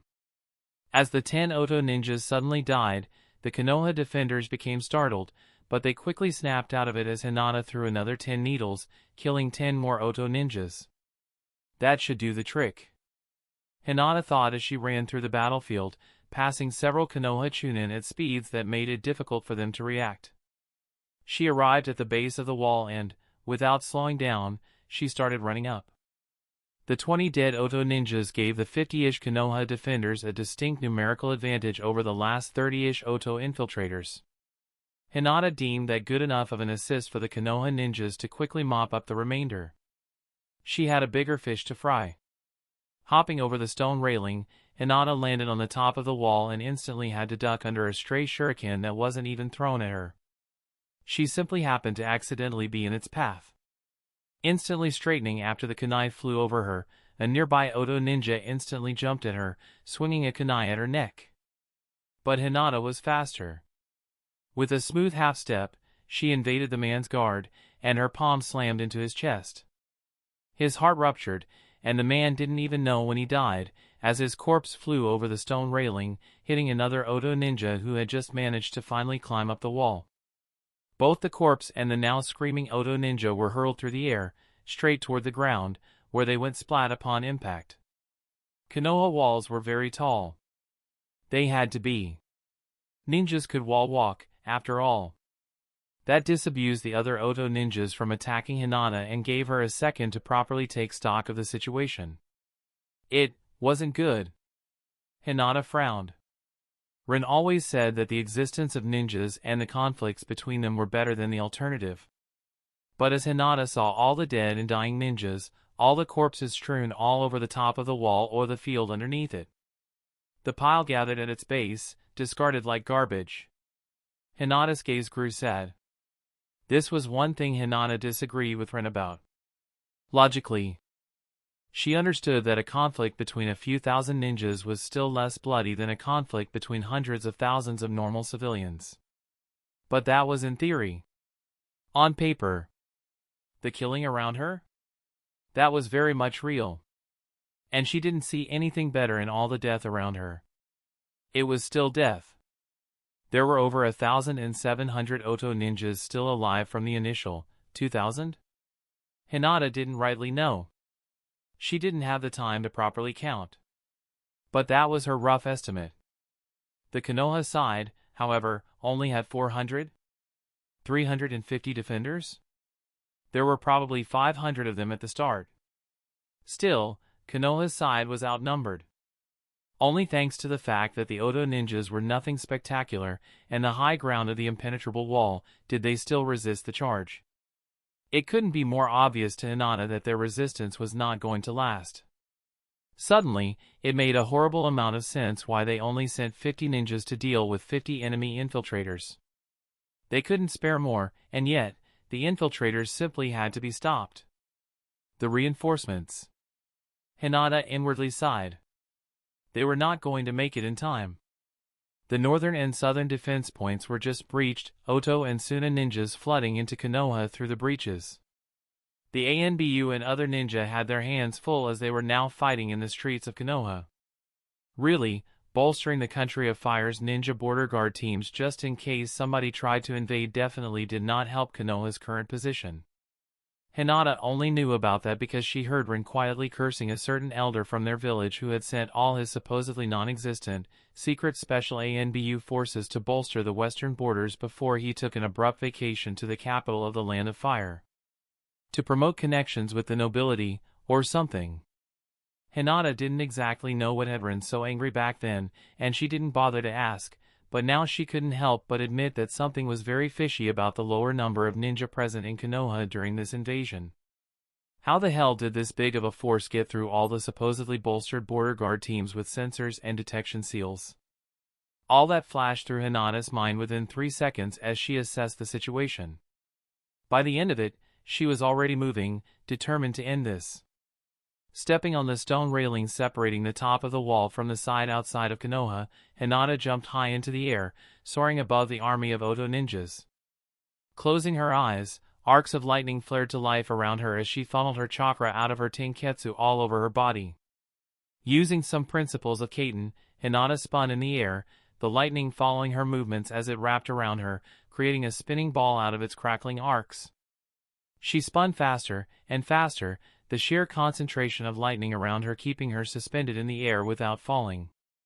Barely 2 seconds later, as most ninja on the battlefield noticed her and watched the happenings with trepidation, Hinata had gained sufficient spinning speed. Some of the arcs of lightning couldn't stay in the ball and inevitably peeled off before raining onto the Oto ninja in Hinata's proximity, striking and frying them by the dozens, while those at a safe distance could only watch in horror. But the relief of the Oto spectators was short-lived. Just as they thought they were out of the technique's range, an unending rain of lightning-enhanced needles started to zap and swish through the air too fast for most to track with their eyes. And just as the first victims started to die or scream in pain, depending on where the needles struck and burned holes through them, the real horror started. The needles began to explode. Swiftly, the already loud, pulsing sound of crackling needles swishing through the air was completely deafened by the symphony of unceasing thunderous explosions. Seconds ticked by, and Hinata had thrown dozens, 100, 500, 1,000. An entire minute later, Hinata had emptied her reserve of 2,000 needles in her wrist seals. The field in front of Konoha's wall was full of craters, the Oto army reduced to burnt and shattered body pieces strewn all around. And those were actually the lucky ones who still had some pieces of their body to bury after all the explosions. Maybe if there were some capable jonin, maybe they could survive the onslaught of Hinata's technique. But Oto ninjas were not exactly an elite force. Even those climbing the wall were not spared as Hinata's needles rained indiscriminately on the wall too, leaving the rocky surface shattered in many places, revealing the sturdy but still slightly cracked Hashirama wood of its inward structure. Only a few Oto ninjas atop the wall didn't die. But seeing their comrades reduced to cinders in the thundering explosion sapped all will to resist out of them. By the end of it, they knelt on the ground in surrender with empty eyes as they realized they had no chance of victory left. Their army was gone. Over 1,600-ish ninjas, dead. All within a minute. Konoha had a new yellow butcher. Hinata's spinning slowed down, and the crackling lightning was dispersed. When it halted completely, Hinata kicked against the air and did a backward somersault, landing on the top of the wall under the awed and fearful gazes of Konoha ninjas. Tilting her head, Hinata blinked. The Konoha ninjas near her shuffled to the side and nervously avoided her gaze. She even heard some of them gulp in fear. "Well, who is the commanding officer here?" Hinata shouted, feeling a bit exasperated at their reaction. Honestly, she was extremely tired. Spinning at those speeds while using her Byakugan to perceive the surroundings. Keeping the field of spinning lightning chakra around her body at a certain intensity. Unsealing and imbuing her needles with lightning chakra before inscribing exploding seals on them with her chakra as she threw them at the rate of around 33 per second, give or take. Hinata's muscles, especially the ones on her wrists, hands, and fingers, felt like lead. Her nerves were slightly twitching all over her body. Her arms were nearly shivering. And for that first second when she landed on her feet, she felt as if she was going to fall down before she regained her balance and supported her body with her chakra. She was fine. Nothing was damaged. But this technique was brutal on her body. Even Kaiten spun barely at a third of the speed of that technique. On the bright side, thanks to her Byakugan, all that spinning hadn't made her even a bit dizzy. Her chakra pool was once again half empty, and the rapid decrease in her chakra made Hinata feel as if she had just run non-stop for a whole day at her top speed. She now understood why Rin insisted on saving her chakra until this confrontation. During training, she had only used this with 200 needles at most. The after effects didn't feel nearly as draining. 3 seconds passed, and Hinata's eye twitched when nobody answered her. Because of her ire, the remnants of her lightning chakra became agitated, sparks crackling around her as her white eyes narrowed. "He is the commander." One Konoha ninja flinched and rapidly pointed to a man, throwing him under the bus. Hinata coerced her chakra to stop flaring on its own, ceasing the unintended effect of crackling sparks as she exchanged an exasperated look with the supposed commander while he cautiously approached her. He opened his mouth. I need you to send half of your forces to reinforce the village. Hinata interrupted him, channeling all the training of the Hyuga heiress to sound as commanding as possible. Not that it was truly needed. Not after her earlier army-killing display. But, to give the man credit, he didn't instantly agree, showing that he indeed deserved the leadership position. Even in front of somebody who had slaughtered an army, he started to protest despite being afraid enough that his knees slightly shook. Poor, low-level Jonin. But Hinata was not interested in his protests. She decided to quickly explain the situation, even letting the veins around her eyes bulge to imply how she got her information. The northern and southern defense points were breached. Over 1,500 ninja managed to get into Konoha and are either in the process of entrenching themselves inside the buildings or fighting in the streets. Your 200 ninjas will not change much, but they will definitely help. This battlefield is cleared. 200 ninjas should be enough to keep watch here. Hinata scanned the remaining Konoha ninjas with her eyes, noting that many were injured or tired. Those would be staying. The commander stayed silent for a moment, mentally calculating the situation, but then he nodded. He realized that Hinata, being a Hyuga, had a better idea of the situation, and if her information was correct, then her suggestion made sense. That and, well, strength spoke. The commander wryly smiled. He would have liked to see which low jonin would have the brass balls to say no to an army killer S-rank ninja staring him down while demanding something. He inwardly shook his head with a relieved sigh. His arm was messed up, and as a commander, he had to stay guarding this war anyway. This invasion was more or less over for him. With that, he turned around and went to organize the 200 men who would reinforce the ninjas within the village. Seeing that her suggestion would be followed, Hinata's shoulders slumped in relief. With amusement, she noticed how such a human gesture lessened the fear of many nearby Konoha ninjas. She decided to take a look at her family members now that she had a moment of respite. While her father was undoubtedly fighting, her sister should be asleep in the arena, under Ren's safety mise. Hinata's eyes flew wide open as her search for her family members suddenly stopped when she noticed several ninjas with vaguely lightning-flavored chakra about to make their way out of Konoha with unconscious Hanabi slung over one ninja's shoulders like a sack of potatoes. "You dare!" Hinata screeched as her head snapped in their direction, and the ground underneath her shattered, sending several nearby ninjas tumbling backward while her lightning chakra exploded out of her body once again. Chapter 183, Ino's Chaos. Ino arrived near the defense point where the main Sunagakure force was supposed to be besieging the wall, only for her heart to sink when she realized she was almost too late. The battle was nearly won, and only some Konoha stragglers were still alive, desperately fighting a lost battle.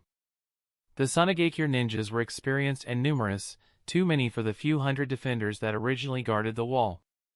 They quickly overwhelmed the resistance and were now already crossing into Konoha. Ino quietly cursed under her breath, nervously clenching her hand.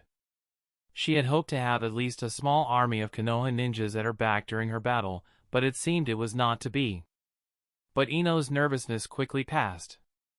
Her eyes sharpened, gazing at the bitterly resisting few Konoha ninjas, and suddenly, 10 of the Suna ninjas who fought them stopped. Just for a moment. Barely a second. But that was enough in a ninja melee battle. Kunais plunged into their bodies as their bewildered opponents didn't let the surprise rob them of the unexpected opportunity, while Ino could feel her 10 In clones disperse as the victims died. She released a tense breath. 10 was her limit. She wryly smiled. Once upon a time, she had dreamed of controlling entire armies and bending their wills to her whims. But those dreams, they stayed just that. Ino didn't wait. The bodies of the 10 Suna ninjas hadn't even finished dropping to the ground, and she was already lunging forward with her sword in her hand. Wind chakra coated the blade with a low, sinister hum as Ino rammed straight into the crowd of Suna ninjas, sweeping through them like a storm. Slash. Dodge. Parry. Counterattack. Ino fought and killed 5 ninjas at once with her surprise attack, but the remaining hundreds of Suna ninjas, with more still crossing the wall, didn't stay in disarray for long. They were highly trained soldiers, and Ino quickly met with swift resistance.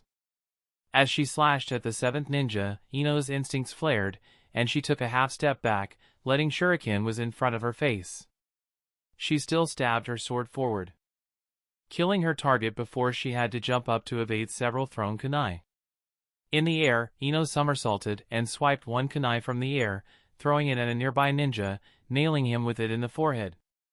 Feeling a shift in the winds, Ino quickly formed a wind barrier behind her, just in time as a wave of pressured wind slammed into it, hurling Ino back through the air further into the ranks of Suna ninjas. While in the air, Ino made a vacuum bullet and hurled it to the side, not bothering to even check how many enemy ninjas it impacted as she landed back on her feet, blocking a slash from another random Suna ninja. Sidestepping to the side, Ino's free hand suddenly glowed with wind claws, and with a blur, the ninja's throat was ripped open, fresh blood splashing the people in front of him. But Ino was already stepping around him, already needing to deal with another assailant. Neither her sword nor her hand was in a good position to deal with that one in that moment, so she hopped up and, with a spin, her shin met his neck, breaking it while throwing his body to the side, where it crashed into yet another ninja trying to rush her. The ninja next to her, who was bleeding out from his ripped throat, slowly fell to his knees, and Ino grabbed his head, gripping his hair as she yanked him forward. Several kunai burrowed into his body as Ino used him as a human shield before discarding him. Turning around, Ino ducked under a swinging fist, and her eyes shone with a cruel gleam. The ninja next to the one who swung his fist at Ino's back suddenly paused for a split second before his kunai was already burrowing into the neck of his comrade under his astonished gaze. But Ino's sword beheaded him before he could snap out of his bewilderment, and Ino kicked the shocked but dying man with a kunai in his neck, causing his body to smash into the three ninjas directly behind him and topple them all to the ground. Ino's lips stretched into a small smile as three shuriken appeared between the fingers of her free hand. With a swish, they flew and hit true. The three disoriented, toppled ninjas were no more. Hinata was not the only one with weaponry tricks. Starting to have fun, Ino's eyes looked to the right, meeting another desperate fool rushing at her. He threw a kunai. Ino lightly swayed to the left. Two kunai passed each other next to Ino's head, both flying in opposite directions. Both hit the other thrower right in the eye. Ino felt another two ink clones dissipate. But she was already in a flurry of motions, cleaving through a man before parrying a kunai clad in wind chakra with her blade. Ino's eyes slightly narrowed as she dealt with the recoil. A jonin, huh? She thought. Plan 12. The kunai wielder screamed, and every Suna ninja alive around Ino abruptly leaped back. Ino blankly blinked before dozens of elemental techniques rained on her position. Fireballs with wind bullets smashed into her, exploding in a fiery hell before more and more of them came, covering Ino completely from sight. The Suna ninjas threw techniques at her for 20 whole seconds before stopping and waiting with bated breath. But as the flames finally waned a few seconds later, the Suna ninjas were greeted with the sight of her extended, yellow hair covering Ino's whole body like armor, leaving not even an inch of her skin exposed. Surprisingly, the hair completely resisted the wind and fire techniques from several ninjas feeding into each other. The hair suddenly bristled and hardened before shooting all around Ino in the form of extremely hard hair needles, decimating the Suna ninjas near her. But hiding in her hairy cover, Ino's eyebrows furrowed as she felt a massive spike of Hinata's chakra further north. She then sensed the chakra signatures of invading forces there disappearing so quickly that it was honestly kind of impressive. Ino chuckled. She still remembered how adorably distraught little Hinata was after her first kill. And look at her now. Butchering an entire army. Ino felt a bit jealous. A twinge of irritation entered her chest. If she could, she would have dropped a raisin shuriken into the midst of these Suna cretins and be done with it. Alas, she was sent to confront the Suna forces for a reason. Rin wanted most of them to live past this day. Something about Suna being needed to fend off Iwagakure and ensure they can't invade Konoha from the west. To be honest, Ino didn't care much when he explained all that political crap to her. Oh, she understood it. If Suna was too weakened, another ninja world war might be started by Iwa and Kumo, who were near the peak of their strength right now. The balance of power between the ninja villages was a precarious thing. So, while Ino might not have liked it, she agreed to hold back. By now, Hinata had decimated her enemies while Ino had barely killed a dozen or two out of the over 1,000 Suna ninjas. Heck, most of the Suna forces were actually ignoring her. There were thousands of them, and she was just a single Kunoichi who wasn't even throwing around wide area destroying jutsu. Then again, she wasn't here to cause a massacre. She was here to traumatize the Suna ninjas into running away. As the hair needles stopped raining down on the nearby Suna ninjas, Ino's chakra flared, sending an invisible pulse across the surroundings as she leveraged her extremely developed mind to weave a genjutsu over an entire quarter of the Suna army. Even the Suna ninjas who were disregarding her presence and intended to rush into Konoha faltered upon sensing the wave of chakra she had released before they tensed in an anticipation full of dread. Ino inwardly grinned. Good. For the first time, she had everybody's attention. At least, until the genjutsu-affected Suna ninjas turned around with bloodshot eyes while screaming in fear as they started attacking their comrades, plunging the battlefield into a whole new level of chaos.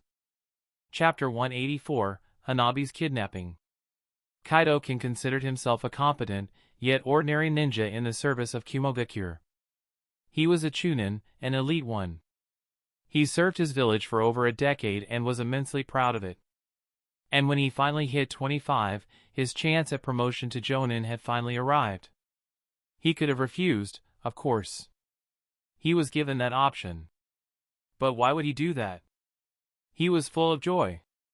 After all, he spent the last 5 years trying to accumulate enough accomplishments and a good mission record while learning everything needed to be even considered for the rank of Jonin. He put in an immense amount of effort. But he also knew he was average at best.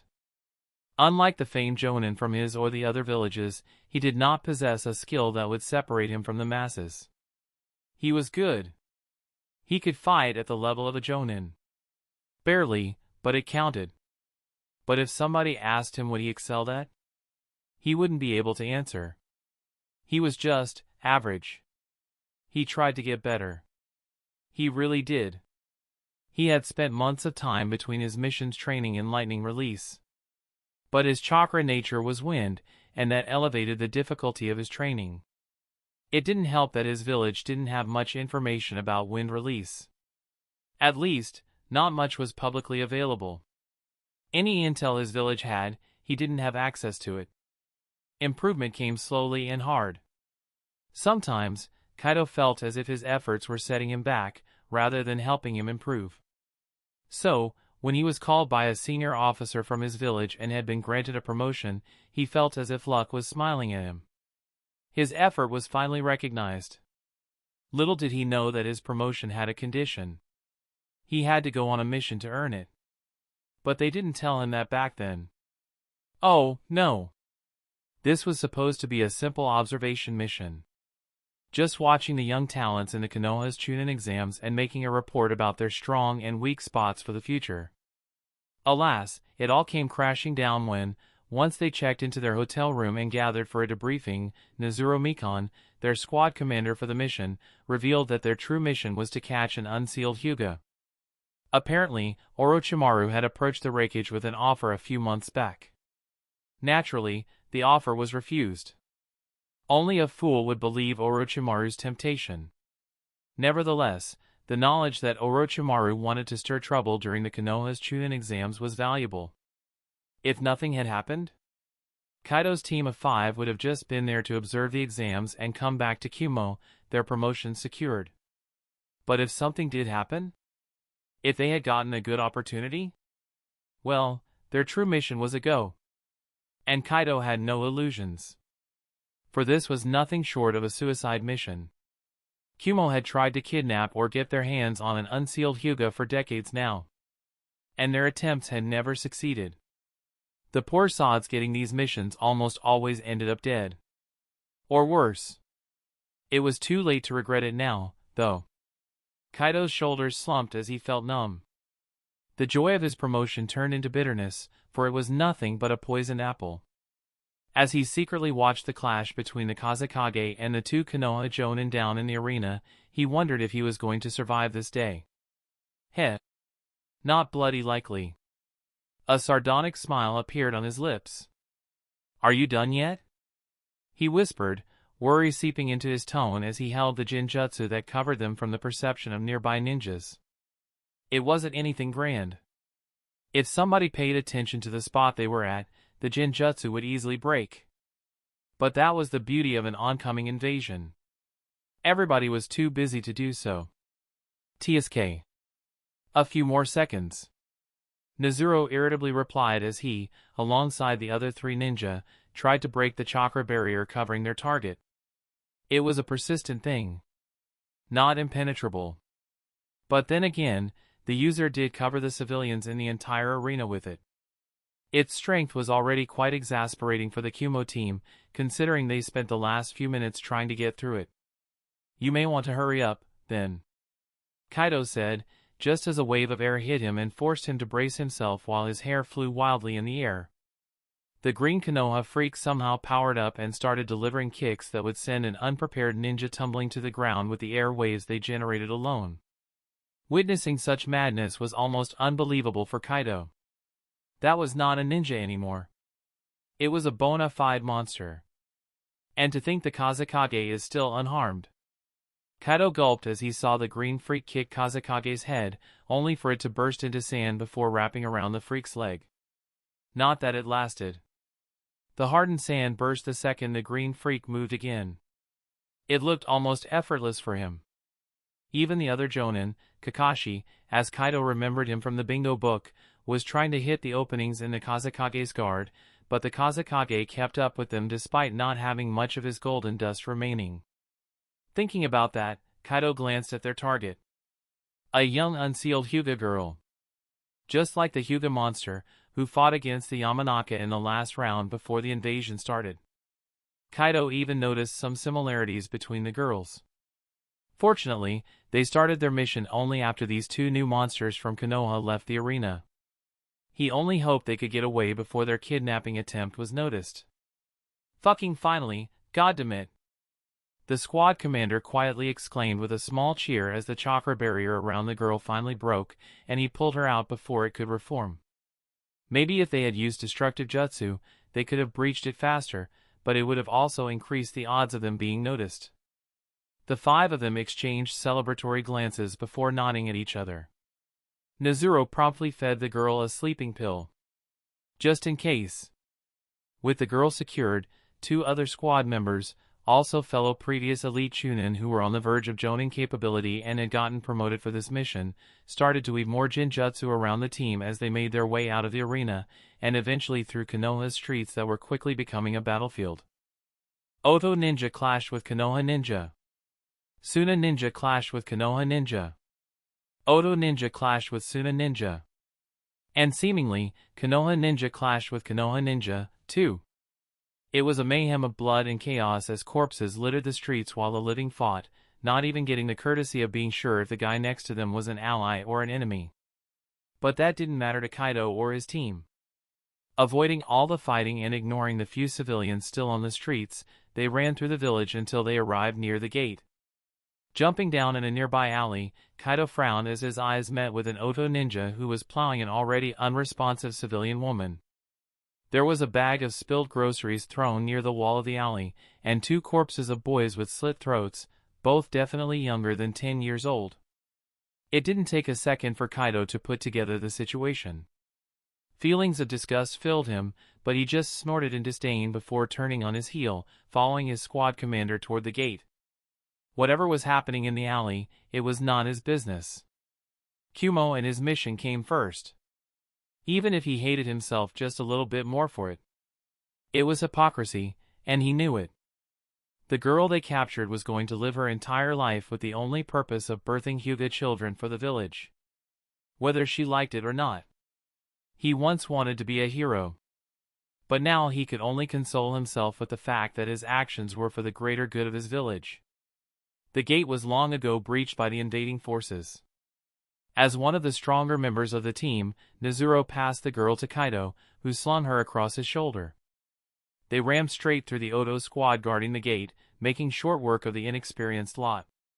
Calling them Chunin would be pretty generous. And the Kumo team did not stop as they ran out of Konoha and leaped into the treetops along the road, running further into the forest. Kaido let out a small sigh of relief as the tension finally left his shoulders.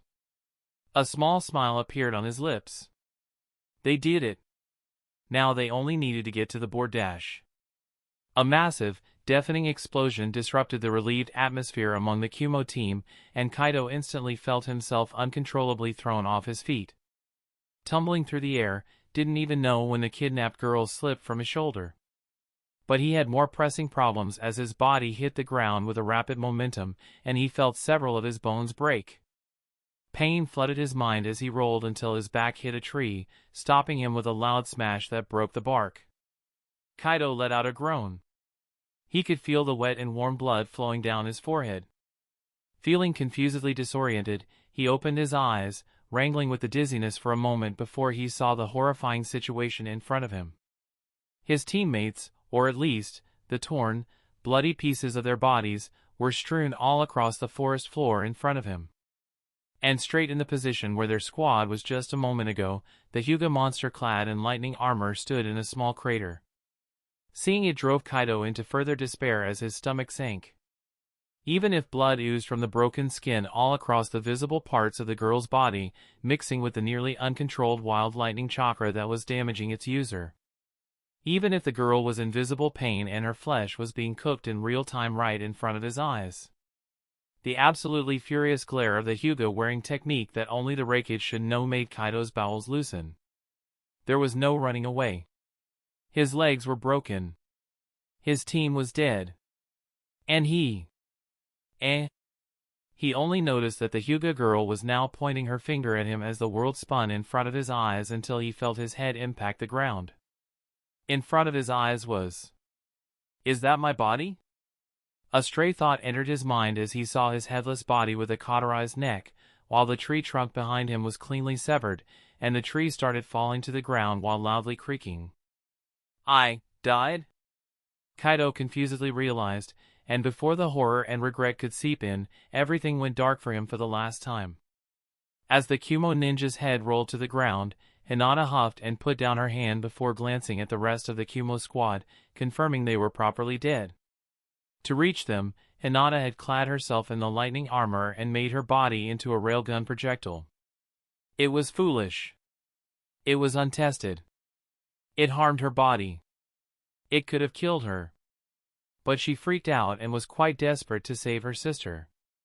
Fortunately, she had calculated her trajectory just right, as from the torn pieces of her kidnappers, the velocity of a human-sized railgun projectile smashing into the ground near a fleshly human target was very, very lethal.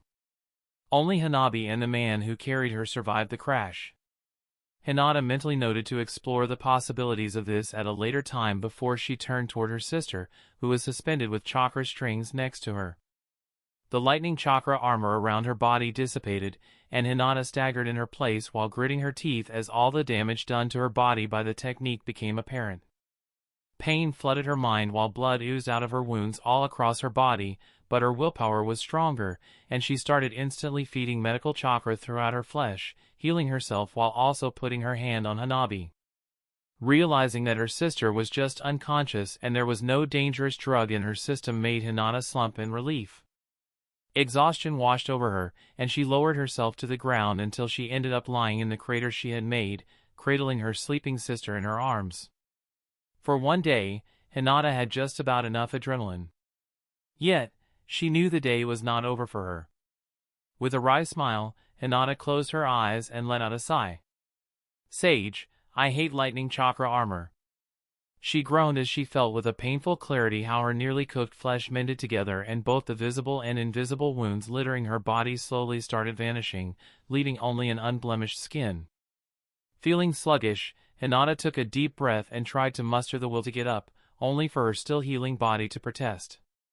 Helplessly relaxing, Hinata checked the surroundings with her Byakugan and wryly smiled in her mind. I guess I earned at least 10 minutes of rest. Chapter 185, Garin, the Suna Commander. Garin, a proud Sunagakure Jonin and honored to be one of the commanders during the Konoha invasion, looked to the right wing of his forces with furrowed eyebrows and a frown on his purple-painted lips. Some blonde-haired Konoha cunt smashed straight into the middle of the right wing's forces out of nowhere and started reaping his men like a sandstorm. Needless to say, Garin didn't like it. As he witnessed the cunt be pelted with various techniques from his brave men and women, a grim sense of satisfaction rose in his chest, only to utterly sink to the pits of the sandy hell when the enemy turned out to be unharmed once the dust settled. And when the hair needles started flying, Garin let out a weary sigh. He turned toward his right-hand man for this operation, who suddenly spoke with some concern in his tone. "Our right wing seems to be struggling, Commander. Inept idiots. Can't even deal with one Kunoichi." Garin muttered under his nose in displeasure. "We have a more important job to do than killing one Konoha bitch," he said, glancing at his remaining men. It was good. They were almost all inside Konoha now. Only a few remaining stragglers still needed to cross the wall. Unlike his right wing, the center and the left wing of his forces had no problems. "Leave 200 men to deal with the Kunoichi. The rest of us are going to march deeper into Konoha," Garin commanded and turned around, intent on starting to advance with a grudge-filled, narrowed look and the majority of his forces at his back. The Kazekage trusted him to cause as much destruction across Konoha as possible as fast as possible, and Garin the Sand Rat was not one to fail. He was going to show the brutality of the desert to these leaf-munching imbeciles with wooden sticks up their well-fed asses. Eager anticipation filled him as he gazed deeper into Konoha, but then the hair on the back of his neck suddenly bristled in warning as alarm bells rang in his head. A spike of fear surged within him, and his eyes went bloodshot as he whirled around. Garin's eyes widened in mute horror as he witnessed black tentacles with mouths and sharp teeth all across them bursting from the ground, wrapping around his now screaming men. The teeth shredded their flesh. The mouths feasted on their bodies. The weight behind the tentacles snapped their bones or crushed their men. Garin's heartbeat quickened, and he gasped for breath, and that was exactly what alerted him that something was wrong. He was an experienced ninja, and no matter the horror, he should not have had these kinds of reactions. "Kai!" Garin flexed his chakra, and indeed, the illusion in front of him melted. There were no dying men. No black tentacles. No horror. Garin snorted in derision. "Huh. Green, wet behind the ears Konoha tree-hugging wannabe. You are 1,000 years too early to fool Garin the eagle-eyed." He was about to warn his people about genjutsu when... "Oh, really? I think the illusion has fulfilled its purpose, wouldn't you say?" A cheeky voice interrupted him, causing his pupils to constrict as his head whipped to the side, only to see the Konoha Kunoichi stand in the place of his second-in-command, who now lay on the ground, silently bleeding out from his slit throat. A spark of doubt and suspicion passed through Garin's mind before it was washed by his sheer rage. He didn't answer. Instead, the girl was barely done finishing her sentence when she only clumsily managed to block Garin's kunai that threatened her neck. He was going to show her. Taunting him? Him! Garin the Fierce was nobody's fool. Wind chakra flared to life around Garin's kunai, but the girl showed some basic competence by forfeiting the clash and retreating. "So, you are the commander of these people, heh?" Garin heard her calmly ask, but her expression seemed alarmed to him. Concluding that the bitch was pretending to be calm, Garin whipped out another kunai with his free hand. His form then suddenly collapsed into sand, and Garin grinned as his kunai sank into the Konoha Kunoichi's neck from behind. With wind chakra, he sliced his knives to the side. The Kunoichi's head separated from her body and flew into the air. Garin almost thought it was a pity. She was quite pretty and young. If only she were born in Suna. Garin, the best lover in Sunagakure, wouldn't have minded spending his nights with a precious thing like her. Well, she was dead, so it didn't matter.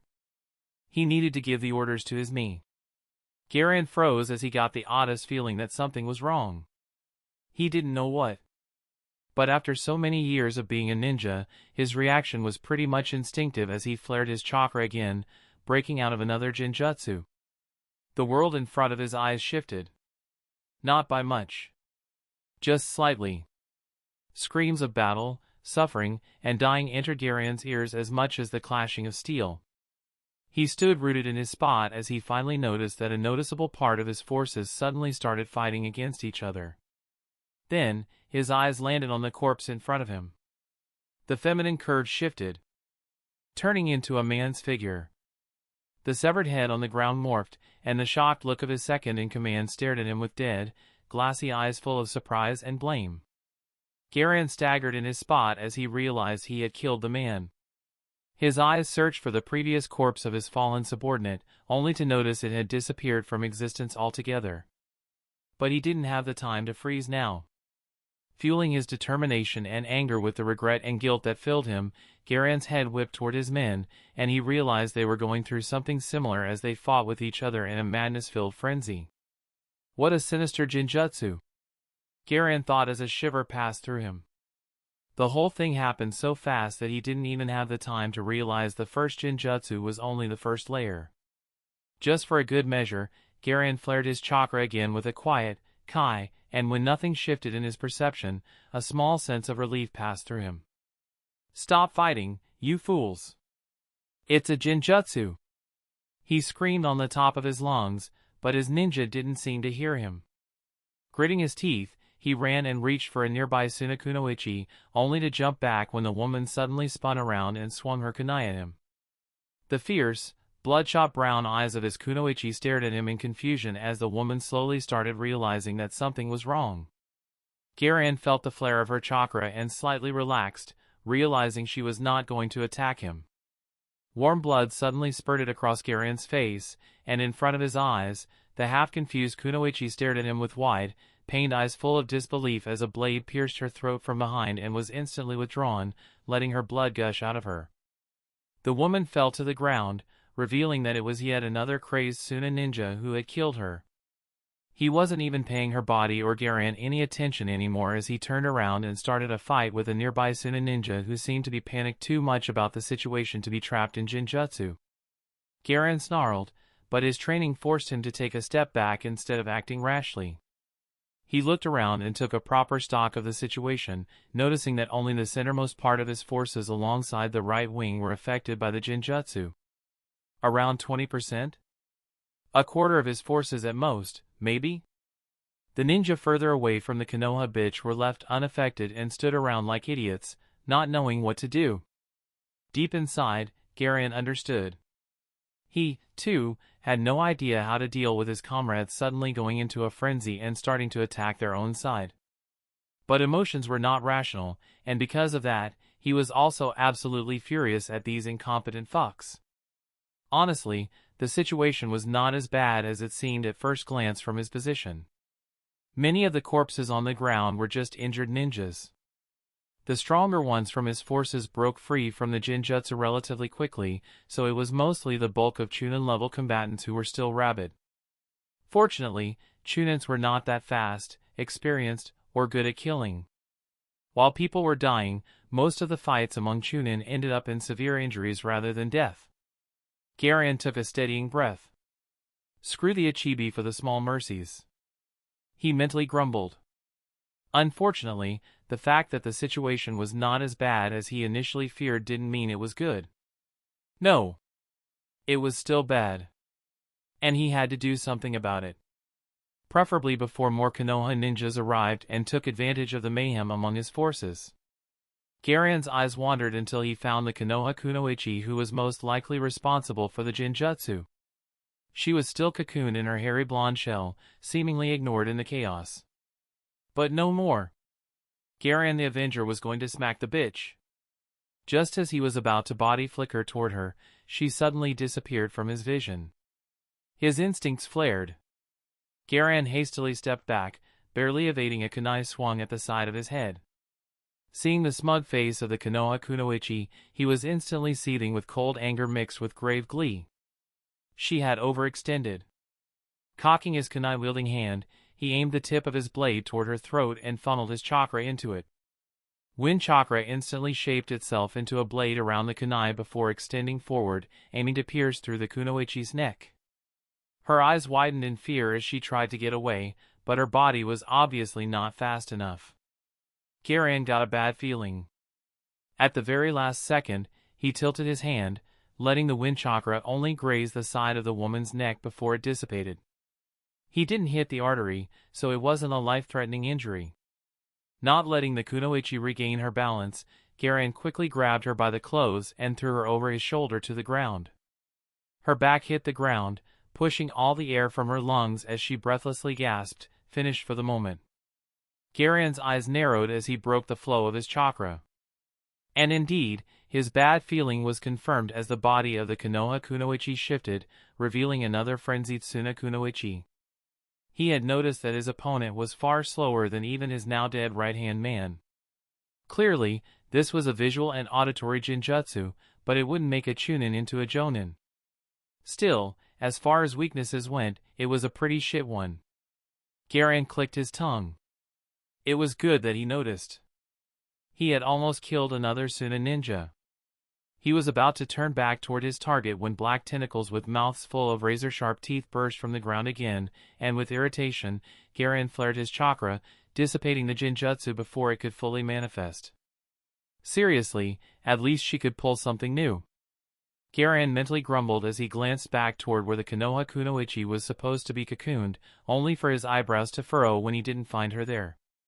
From the corner of his eyes, he soon noticed yet another blonde-haired cunt wearing a Konoha headband rushing at him, and his eye twitched. Because they were again only as fast as Chunin, and there was no way this was the bitch. Tired of this shit, he sidestepped the lunge and grabbed the rushing genjutsu-ed fool by the shoulders before slamming him or her onto the ground with enough force to make them unconscious. This time, Garin didn't bother with flushing his chakra. Instead, he did something way more dangerous. He stopped the flow of his chakra altogether.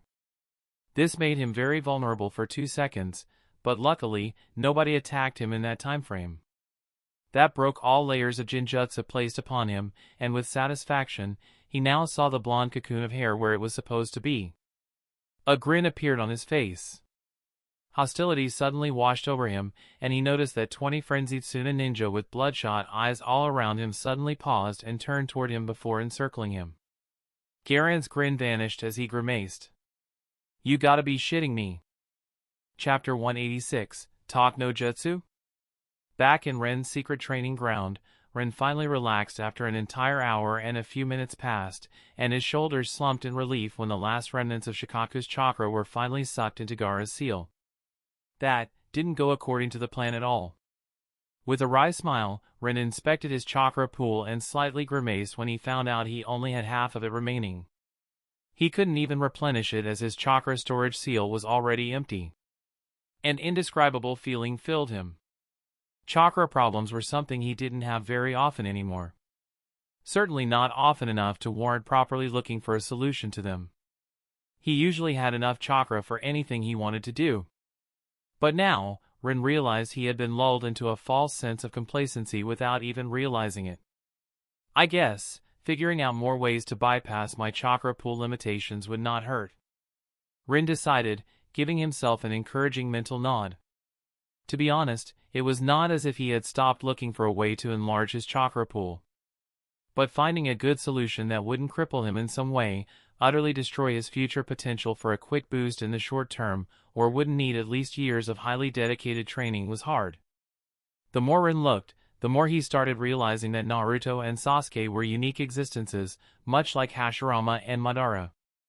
The rest of the mortals around them, however, simply had to suck it up and keep training for decades in a vain hope to match at least a tenth of their prowess. There didn't seem to be any comfy quick fix to make his chakra pool match these monsters. The world was very unfair like that. Great! And now Ren felt the desire to slap Naruto on the back of his head. Shaking his head and chasing away that thought, Ren pursed his lips. I guess if I can't increase the maximum amount of chakra I can use internally, I will have to rely on external solutions. A few ideas he had never properly pursued from his early days as a seal user flashed through his mind. His mind strayed to the thoughts of magic stones in different universes. Having an external battery where he could store chakra and use it at his leisure would have been amazing. It was something he contemplated years ago, but couldn't create due to insufficient experience and knowledge back then. He eventually shelved the idea, focusing on other ideas. But now! Rin glanced at Gaara's prone body, remembering what a struggle sealing Shikaku had been for him. Now it might be the time to return to his more outlandish ideas from his earlier days when he was still full of impossible dreams. Unfortunately, just as he started thinking about how to put together a base for such a thing, Rin was interrupted by a growling noise suddenly coming from next to him and flinched. In bewilderment, he turned toward it, only to see the bound Tamari struggling in vain as she tried to flex her chakra, trying to break the seals that were restricting her. "Oh, I have forgotten about you," Rin breezily said, getting only a few frustrated grunts from the girl who was now glaring at him. Her hands were bound by a ninja wire behind her back, and her feet were also bound together at her ankles. The reason she was letting out these growly noises, however, was the cloth that was stuffed in her mouth and tied around her head. She even had a cat-eared headband sitting on the top of her head. Clearly, his clone had been bored. She was lying on the ground, looking like a squirming worm as she slightly moved. Rin found it a bit amusing. If nothing else, the girl was determined and wasn't a quitter. Even if, in this situation, her efforts were meaningless. The restricting seal on her was designed to give her a slight leeway of movement if she struggled enough and would harm herself. It was not enough to break free.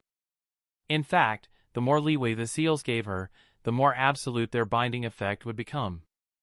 That feature was purely made to give the prisoner a measure of comfort while tightening the cage around them, so to speak. Tamari simply misinterpreted it, thinking that her ability to slightly move now meant she was close to breaking the seals. With a groan, Rin stood up and stretched. Sitting down for so long while having to channel his chakra so much made his muscles a bit stiff. Tamari, on the other hand, pushed herself up with a great effort and managed to get on her knees in a show of defiance and an attempt to preserve her dignity as Rin walked toward her. Rin reached out with his hand, and the girl stiffened. She tried to lean away, but there was not much she could do with so many restricting seals on her after Rin tightened them back up once she was sitting on her knees. Ren's hand landed on her bare shoulder and slid down her arm until he reached the fallen neckline of her kimono. As she struggled to sit up with her ankles and hands bound, she had ruffled her clothes. Her right shoulder was now bare, and her kimono had fallen to around the middle of her upper arm, revealing the right side of her chest. Not enough to be scandalous, but definitely enough to look indecent. Rin couldn't help but chuckle as he felt the glaring girl use the small amount of chakra allowed to her by the seals to desperately stick the edges of her kimono to her body. And now, there was also a bit of fear in her eyes. Rolling his eyes in a way that made Tamari see it, Rin grabbed the cloth of her kimono and overpowered her chakra before he dragged it up her arm, properly covering her bare shoulder and chest with it. "Sorry, girl. As pretty as you are, I must refuse your attempts at seducing me," Rin proudly said with a teasing tone to her before patronizingly patting her head. "We are not meant to be." He shook his head, giving her a mock sad look. For a moment, Tamari stared at him with befuddlement. But then she registered what he said and that he was still patting her head as if she were a cat, and fury rose in her chest. She growled and tried to shake Ren's hand off her head while her glare turned defiant with a small measure of promised threat in the future. I know. Rin continued, "No pretty girl would be happy after being rejected. But try to look at it from my perspective, too. We barely know each other, you know? Even if you try to unclothe in front of me." Rin trailed off, letting out a rueful sigh while secretly enjoying the angry, quickened breathing of the girl. He reckoned that if this were an anime, she would have had a massive pulsing vein on her forehead by now. Heh. Teasing her was quite fun. He had decided to have some fun while he still could. Once he handed her over to Konoha, who knew what his village would do to her. The most likely outcome was the village trading her back to Suna, and Rin doubted he would ever meet the girl again. He had to say it was a pity. Tamari was, well. Looking at her, Rin briefly regretted not being born in Suna. It was an irrational thought, mostly driven by his hormones, but he couldn't really help it. She was downright gorgeous. Damn it. Shikamaru, you lucky dog. Rin inwardly sighed. Don't be discouraged. I am sure you will find a suitable man for you in the future. If you wear that cat-eared headband and Rin paused for a moment before unsealing his sealing brush. He grinned. Tamari's eyes slightly widened as a realization struck her, and she tried to vehemently shake her head in protest, but it came out as just a small, barely noticeable move of her head to the left and right. Undeterred, Rin painted a few whisker marks on her cheeks. After he was done, his brush briefly faltered in the direction of her forehead. He was really tempted to paint a dick on it. With a great deal of effort, Rin eventually restrained himself, but not before he left a black smudge of ink on the tip of Tamari's scrunched nose. There. Much better. I dubbed thee a proper cat girl. Rin nodded to himself with a teasing grin, ignoring the unamused gaze of the girl. But he didn't get the desired reaction. Tamari realized he was trying to piss her off and decided not to play his game. Her shoulders slumped in resignation as she silently watched Rin with a very dispassionate and reluctant look. You are no fun. Rin huffed, but inwardly, he was quite pleased. The animosity between them was reduced to non-existence due to his antics, and the girl hadn't even noticed what he had done. Having a Yamanaka as a student was very educational when it came to manipulating others. Rin was by no means an expert. He didn't hold a candle to Ino in this area when she got motivated to even bother trying. But he still managed to learn a bit from her. Noticing Tamari's head and eyes shift a bit, Rin realized she was still worried about her brother and gave her a small, genuine smile. Don't worry. Gaara will be fine. I resealed Shikaku and improved his seal. He should be able to sleep now. Who knows? Maybe he would get less cranky due to that? He shrugged, and was happy when he heard a small choked chuckle full of relief coming from the girl.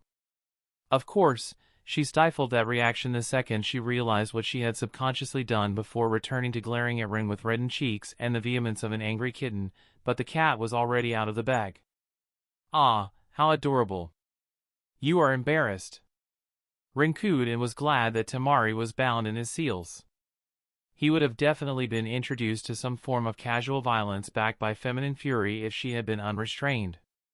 If a glare could kill.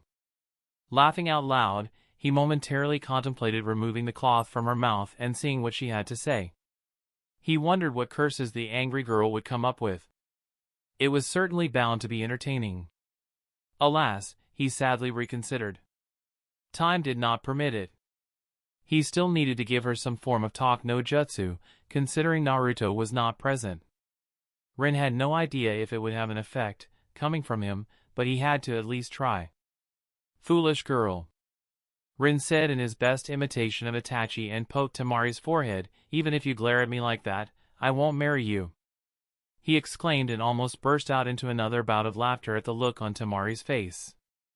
That said, he definitely had her full attention now. More importantly, Rin smiled, but the air around them shifted into something more serious. With her trained instincts, Tamari felt it immediately and grew guarded. And when Rin was absolutely sure the girl was taking him seriously, he continued speaking. I need you to be a better sister to Gaara. The mix of massive, deeply ingrained fear, soul-crushing regret, and a small bit of hope, mixed in Tamari's expression after hearing that, and Rin hoped he was on the right track with his talk no jutsu. Tamari reluctantly grunted in reply and looked down with a bit of shame shining in her teal eyes. No. No. Don't worry. Rin tried to reassure her. He won't harm you. Just try, okay? I will have a talk with him, too. But the kid is lonely and screwed in the head. He needs somebody who cares about him and actually shows it. HMPHMH. Tamari replied, and Rin shrugged. My condolences, but your father is not surviving this day. He won't be a problem. Humph. Tamari resignedly let out. Yes. Very sad. Rin casually said, anyway, will you be a good girl and take proper care of your brother from now on? Please? For me? And the annoyed look was back on Tamari's face as her eye twitched, but she nevertheless slightly nodded. Even if Rin had the barest impression that she wanted to strangle him in his sleep. He was probably imagining things. Good. If you are a good girl, I might even reward you when we meet again. Yes. Good girls get head pats. Who is a good girl, HM? Yes. You are a good girl. Rin reached out and patted her head, stifling an amused smile when the girl growled. There. His vengeance for her part in invading Konoha was fulfilled with her suffering through this amount of humiliation. With a satisfied nod, Rin sighed. Alas, this handsome ninja has things to do now. He gave Tamari a regretful look. Good girls should go to bed. Tamari didn't even manage to register the words properly as Ren's hand shifted from the top of her head and struck her neck, sending her into the dreamlands. The smile fell from Ren's face as he caught the knocked-out Tamari before she could fall face-first onto the ground. He gently laid her on the grass, and a frown appeared on his lips. While he was patting the girl, the clone that had been originally guarding her had sent him an update on the situation in Konoha. When Ren was almost done with the ceiling, the clone had seen that he was no longer required here, so he popped over to Konoha for some preemptive reconnaissance. And now, the clone was hiding inside the barrier where Hiruzen Sarutobi was kicking the ass of Orochimaru and his two buddies. Well, the old man was having a hard time of it, but he wasn't losing. It was pretty astonishing. Rin ruefully sighed. It was just a pity that he needed Hiruzen either dead or crippled for Tsunade to get the hat. It was why he was here, dicking around with Tamari, instead of rushing back to Konoha at the earliest opportunity. Fortunately, Hiruzen was old and tiring fast. Over an hour of intense fighting against 3 ninjas took its toll on the old man, even if he was kicking their asses black and blue. He was going to screw up sooner rather than later now. And Rin had to be prepared for it. He preferred Hiruzen crippled rather than dead, so his timing had to be perfect here. Rin stood up and started walking toward the wooden house on the other side of the grassy clearing. I guess it is time to suit up. Chapter 187, Back in Town. In Konoha, Hiruzen Sarutobi was valiantly fighting against his most disappointing student. The restriction on the summoning techniques limited Orochimaru's arsenal immensely. It gave Hiruzen the advantage. But nevertheless, Orochimaru was still a master at kenjutsu and ninjutsu while also having 2 subordinates fighting on his side against the lone old man. Hiruzen evaded several balls of flames hurled at him with apparent ease before he spun around and punched forward, hitting Kimimaro, who tried to sneak up on him. Hiruzen's knuckles hit the solid wall of bones Kimimaro had underneath his skin, and the old man had to hide his wince as the white-haired brat was launched back due to the force of his punch. That internal bone armor was an annoyance throughout this whole fight for Hiruzen. His fist was most likely hurt more than the boy who ate his full-powered punch. But Hiruzen didn't have enough time to contemplate the problem. His instincts flared, and Hiruzen ducked under the crystalline blade wielded by Orochimaru before he had to leap back as the woman, Garin, almost managed to grab at him. That would have been extremely bad. He had seen what she could do with her crystal techniques, and even one touch seemed to be a game ender. Hiruzen didn't forget to throw a kunai at Garin as he jumped back, and he even followed it by using the shadow kunai technique. Unfortunately, as the dozens of kunai were hurled at her, she had managed to create a crystalline wall in front of her, shielding the attack. Hiruzen clicked his tongue. He had tried to kill the last the whole fight, but she indeed deserved the S-rank classification. Both for how dangerous her techniques were and how good she was at fighting. He was too old for this shit. Hiruzen would have loved to continue his offensive with some ninjutsu, but Orochimaru was very intent on covering for Garin and instantly engaged Hiruzen in a melee, not giving him the time to press with his attack on her. As they stormed through the battlefield, exchanging a flurry of attacks, Hiruzen lamented the lack of his most powerful weapon. Twirling the iron staff in his hands, he jabbed its tip to the side, nailing the Kagaya boy directly in the stomach and sending him flying back again before he could even slash his funky spine sword at him. He was more of an annoyance than an actual threat, to be honest. Forcefully swiping his staff forward, Hiruzen repelled Orochimaru's follow-up slash and tried to smash his shoulder. But Orochimaru sidestepped, and Hiruzen was forced to block a downward slash with his staff. Hiruzen's ears slightly twitched. Orochimaru suddenly found himself kicked back, and Hiruzen was already spinning around, his staff whizzing through the air with an audible swish until it hit its target in the side. The small moment of Hiruzen's triumph was, however, interrupted when Garin suddenly changed into a humanoid crystalline structure with massive cracks spreading from where Hiruzen's staff struck it. Despite being on the verge of shattering, the crystal clone reached toward Hiruzen, who grunted and ruthlessly twisted his staff, shattering the clone into dust. Taking a deep breath before he refocused again on Orochimaru, the biggest threat present, Hiruzen noticed with the corner of his eye how his staff was slowly starting to crystallize. Annoyed, he found Garin crouching at a distance with his eyes. In one fluid motion that a lesser man wouldn't be able to follow with their eyes, Hiruzen's body shifted as he grabbed the spear like a javelin before launching it at the woman. But not before he added an unhealthy amount of lightning chakra into it. Garin's eyes widened. But she was too slow to dodge. Only Orochimaru, appearing in front of her and with a great effort, blocking the spear with a wind-coated crystal sword, saved her life. How cruel, sensei. Targeting a woman first. What would your ninja think? Orochimaru spewed some utter bullshit, enough that it made Hiruzen actually chuckle. No. Hiruzen surmised that this wasn't Orochimaru trying to make him angry. It was just a casual conversation. And an attempt to buy a bit of time to control his breathing before engaging again. You have no room to criticize me. You are trying to strike an elderly. Hiruzen dryly replied as he unsealed another iron staff. He didn't forget to give Orochimaru a subtle, smug look, too. Honestly, not having a backup sword. TSK, TSK. He taught the boy better than that. Orochimaru understood the gesture, and his smile became slightly strained. But a split second later, he was once again charging at Hiruzen. Throwing a blast of fire in front of him, Hiruzen forced Orochimaru to retreat before the ground shifted behind him and tried to engulf Kimimaro. The bone boy sprouted spiky bones all around his body, destabilizing the earth technique, and got out of it before he backed away. Hiruzen let out a weary breath. A blast of wind abruptly dispersed the fire in front of him, but Hiruzen was prepared as Orochimaru burst through the created hole in the wall of flames. Staff and sword clashed. But something was wrong. Out of nowhere, all the resistance against his staff disappeared, and Hiruzen instinctively swung it downward. The staff hit Orochimaru's shoulder, causing him to grimace in pain, something his student would not have done. He would have snarled.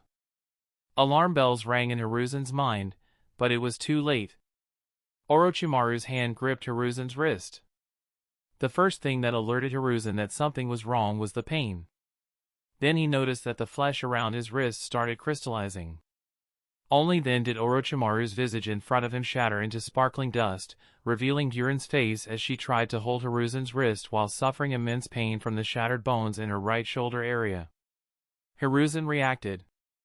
Before he could even blink, the crystallization reached up to his elbow. His hand was not recoverable. With a precise application of wind chakra, his arm was severed a bit above his elbow, and the wound was instantly cauterized with a bit of controlled fire chakra. Gritting his teeth in pain and regret at losing a hand, Hiruzen didn't hesitate to hurl a wind bullet from his mouth at Garin, point blank. But Orochimaru was there, waiting for it.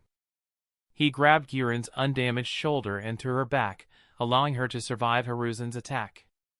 Then, he slashed at the injured old man, intent on taking his head right there and then. But even exhausted, injured, and with only one hand, Hiruzen Sarutobi was not called the god of shinobi for nothing. Kicking his left foot up, he hardened the soles of his sandals with earth chakra, and ignoring the subtle, almost invisible wind coating on Orochimaru's blade, he kicked it away. Even Orochimaru's eyes widened in surprise at that feat. But Hiruzen's ferocious attack continued, and a torrent of highly concentrated flames burst out of Hiruzen's mouth, straight at Orochimaru, just as a pillar of stone rose from the ground behind Hiruzen, blocking all bone bullets shot at him by Kimimaro. The fire dispersed a moment later, showing only a pile of burned mud in Orochimaru's previous position. A mud clone? Hiruzen frowned, regretting that he had taught the boy this trick. He had perfected it to an unbelievable degree and had become annoyingly slippery with it. Heh. Looks like the stalemate was finally broken, sensei. Orochimaru appeared a bit further away from Hiruzen, to the left side. Hiruzen inclined his head, noticing that Kimimaro was still positioned behind him, and the crystal user was mirroring Orochimaru's position to his right side. They had him surrounded and wounded. Hiruzen recognized the formation and tactics. After all, it was something he taught the Sannin. How infuriating. He hollowly chuckled in his mind, wondering if this was it. Dying in the defense of his beloved village. He could accept that. He didn't mind. But he wasn't going to make it easy for Orochimaru. Determined to struggle to the bitter end, Hiruzen was about to act. Halt in the name of cake and other sugary sweets, villains. An unknown voice suddenly bellowed out from behind Hiruzen, causing everybody to abruptly turn toward it, only to see a man in a black cloak with red clouds made of paper duct taped to it while his face was covered by an ANBU mask painted so brightly orange that it gave Hiruzen a headache. For a moment, he wondered if it wasn't Naruto doing some asinine prank, but then he noticed the black hair of the newly arrived ninja and regarded that thought as silly. The new ninja slowly raised his arm and pointed a finger gun at Kimimaro, who stood only a few meters from his position. Kimimaro grew guarded and was prepared for an attack, but when nothing happened after 2 seconds, he only furrowed his eyebrows and gave the new man a confused, if a bit blank, look. Hiruzen noticed that Orochimaru, for some reason, seemed to be a bit nervous. Face the justice of whipped cream. The ninja suddenly shouted and made a shooting gesture with his hand. Hiruzen almost missed it because of his focus on Orochimaru, but in that moment, the space in front of Kimimaro's face swirled. Just for a split second. And before the boy could react, a cake crashed into his face with such momentum that he was thrown back before landing on his back, absolutely bewildered and with a mouthful of whipped cream. Cake on no jutsu! The masked ninja proudly announced before letting his arm fall back next to his body. Hiruzen got the oddest impression that he was smirking at them underneath his mask. Oh, yeah, scrubs. Sheriff Toby is back in town. Chapter 188, versus Orochimaru. Rin, in his guise of Toby, preened under the wary looks the other ninjas threw at him. It was a part of his act, and in his humble opinion, he was starting to get somewhat good at acting childishly. It was unexpectedly a lot of fun, too. He thought long and hard about this encounter against Orochimaru. At first, he wanted to appear as himself. That would have allowed him to use some heavy-duty, destructive seals to completely raise his ass into oblivion. It would enable him not to hold back, as he couldn't really use those in his guise of Toby. The moment this Toby persona started using Rin's personal seals, everybody would start having suspicions. And suspicions were a dangerous thing in the world of ninjas. But as Toby, Rin didn't have the necessary firepower to give Orochimaru a finishing blow. The man was far too slippery and would no doubt run away. Except, underneath his mask, Rin's eyes gleamed as he glanced at the purplish barrier that was subverted by his seals. He couldn't help but smirk a bit from the pride that filled him in the moment. There would be no running for Orochimaru this day. Hi, guys. Howdy. I saw that you were having lots of fun over here, so I came to join you. Rin exclaimed and waved his hand at them while the voice-changing seal on his neck made his voice sound perfectly boyish and high-pitched. Orochimaru's eyes were scanning Rin's figure with diamond-hard focus. Especially the cloak with red clouds that seemed as if it was put together by a 5-year-old. Akatsuki? He asked with a frown, feeling a bit restless. On one hand, the man in front of him looked and acted like an utter fool. For all Orochimaru knew, he could be an imposter. But then, why choose Akatsuki? It wasn't as if Akatsuki was a well-known organization. The only one who knew about their true face and strength here was he, and if this weird man wanted to strike a fear into him, he should have worked harder to make his outfit look more authentic.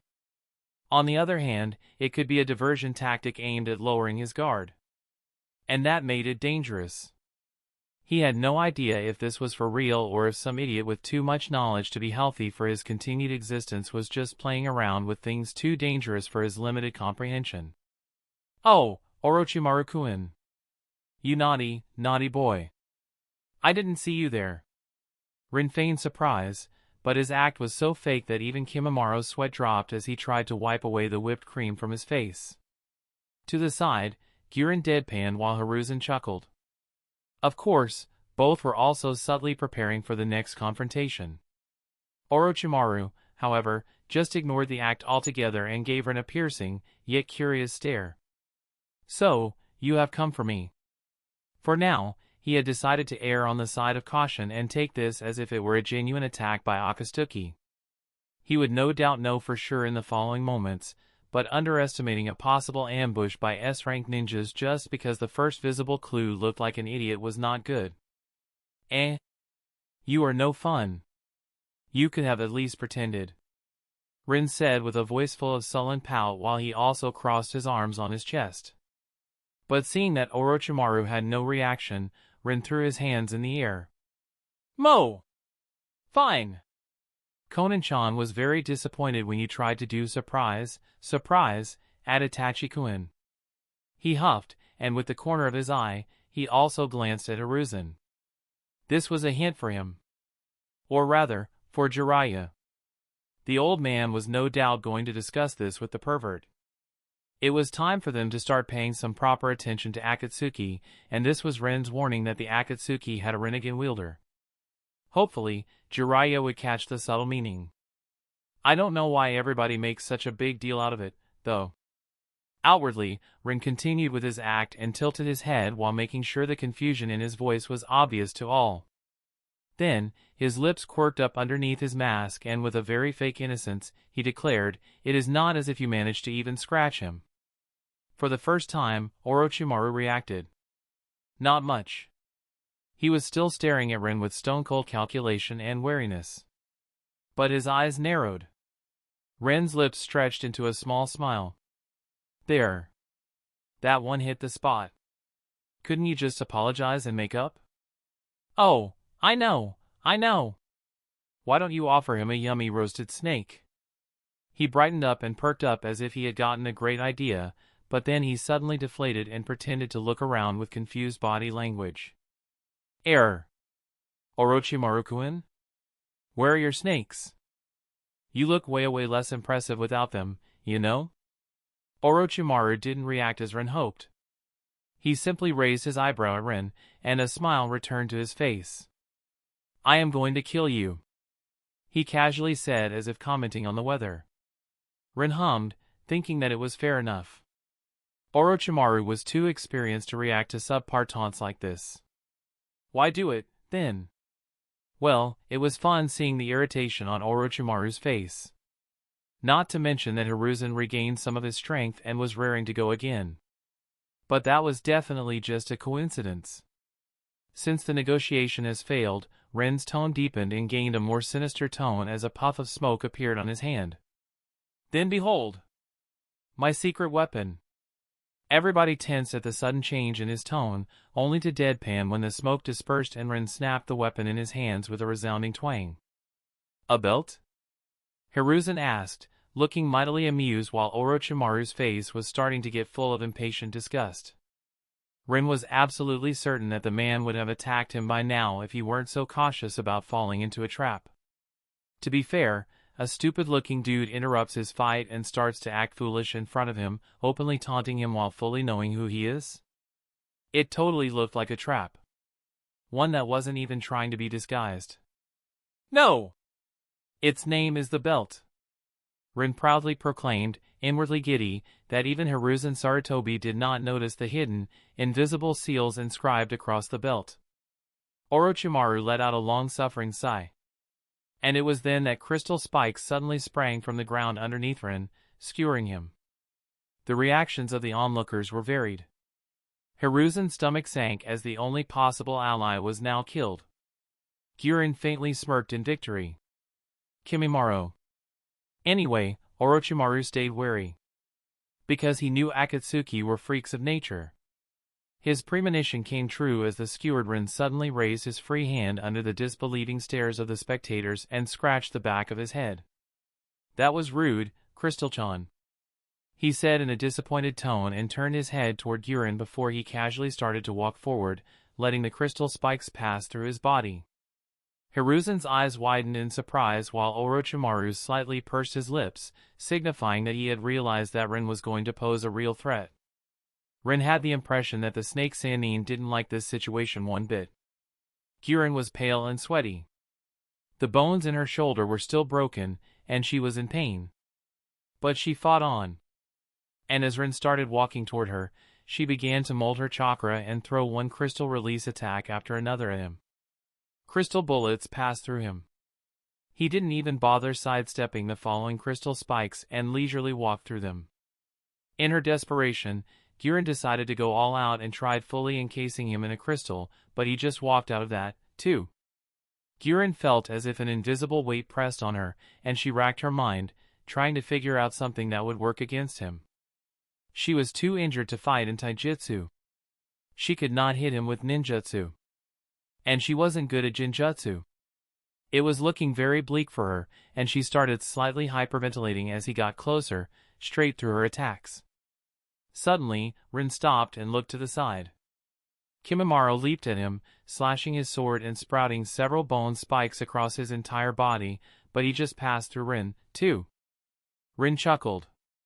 Bad boys get punished. Ha-cha! The belt in his hand whooshed through the air and smacked Kimimaro straight on his butt with a loud whack a moment after he passed through Rin. Kimimaro let out a subconscious yell, and his eyes widened in shock and pain as he hopped forward while his hands involuntarily covered his posterior. He had experienced much violence under Orochimaru, but never, not once, was he smacked on the butt like a child. The pain and humiliation burned in him, surprisingly affecting even somebody as emotionless as him. Rin inwardly snickered. That reaction told him his pain seals worked as intended. Most ninjas had an unreal amount of pain tolerance, and his belt wouldn't be his secret weapon if it couldn't dish out some painful humiliation even to these people. Not to mention. With his mind, he subtly probed, and indeed, his design worked as intended. There was a small, hidden marking seal on Kimimaro's posterior now. One that would allow Rin to Kamui straight at it, even from half of the continent away. But that wasn't all. As Kimimaro was about to turn around and continue with his attack, his posterior suddenly exploded, sending him face first into the tiles of the roof.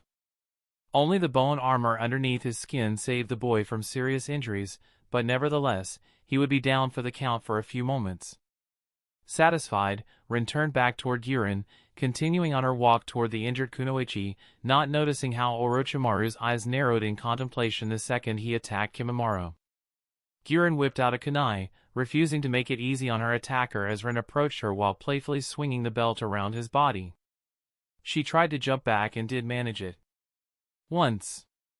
The intense pain that hit her as she landed made her outright kneel while gritting her teeth as she stared at Rin in stubborn defiance. Accept your punishment. Rin suddenly shouted and disappeared from Garin's sight. The air at the back of her neck stood in alarm, and she realized he was behind her. The belt whooshed through the air. She tried to turn around. The belt hit her on the ass. Pain flared through her. The fear of having her butt exploded filled her mind. And the next thing she knew, Orochimaru's crystal sword was piercing the masked ninja straight through his chest. And there was blood. Garin was abruptly filled with immense relief. Why you figure ugh? Rin gurgled. Heh. I told you I would kill you. Orochimaru gloated with deep satisfaction as he brutally twisted his sword, shredding the heart it was piercing. Only to be smacked away when his skull caved in upon Hiruzen's staff smashing into the side of his head. The battlefield froze for a moment, and then Rin puffed into smoke. A shadow clone? Hiruzen muttered with a wary wonder as Orochimaru proved his freakishness when the new him crawled from the mouth of his injured body, shedding it like skin. Snarling, Orochimaru glared at Hiruzen. Chapter 189, versus Orochimaru 2. Rin's belt swished through the air toward Orochimaru, but unfortunately, the snake Sannin managed to twist his body and evade the strike as he leaped away with some inhumanly flexible movements. Silently clicking his tongue, Rin glanced at Garin. Oh, well. You win some and you lose some. He decided, as he activated the seal put on her back, that his clone put on her with his belt.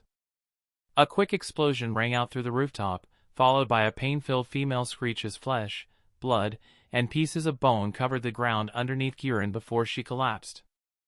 The seal was on her lower back, and as the smoke from the explosion dissipated, it became clear that Garin's spine in that area was irreparably shattered, with her flesh torn to shreds. The big, bloody hole on her lower back made seeing it easy. Unfortunately for her, she didn't have Kimamaro's bone armor underneath her skin, so it was properly deadly. Rin inwardly grimaced a bit at the sight. He didn't really mind the violence anymore. He was born in the Narutoverse. It was what it was. He got used to it. But killing this gruesomely still made him a bit uneasy. He recognized that it was irrational. But he couldn't help it. It was a pity that Garin had to die like this. The woman was pretty enough, and more importantly, she was the only one in existence to have a crystal release. Her death was a massive waste. But killing Orochimaru was more important to Rin, and she stood in his way. He turned away from the dying woman on the rooftop in front of him and looked at Orochimaru, who watched him with furrowed eyebrows as if he were trying to solve a puzzle. He didn't spare Garin even a single glance. So, this was a trap all along. Orochimaru suddenly spoke. I should have aborted the invasion the second I encountered you in the forest. Rin blinked, surprised at the unexpected banter. Why didn't you? I thought you were just some foolish bounty hunter pretending to be Akatsuki. Rin's lips quirked up under his mask. It was obvious that Orochimaru still wasn't sure what to think, and it was getting to him. He probably hoped Rin would clarify or talk and let something slip. He recognized this for what it was. Some people just loved to monologue when they realized they had their target cornered. Orochimaru was probably hoping Rin would be like that.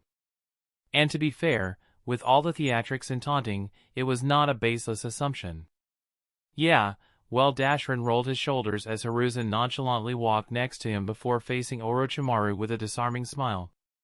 They exchanged a short glance before they burst into a flurry of movement, rushing at Orochimaru together. As he swung his belt, hoping to hit Orochimaru and put a seal on him, Rin lamented the fact that the barrier around them also went underground, so he couldn't use his favorite hiding like a mole technique. Alas. Knowing the danger of Ren's belt by now, Orochimaru showcased his flexibility and agility by cleanly evading every single swing while also dancing around Hiruzen's staff moves with a familiar ease.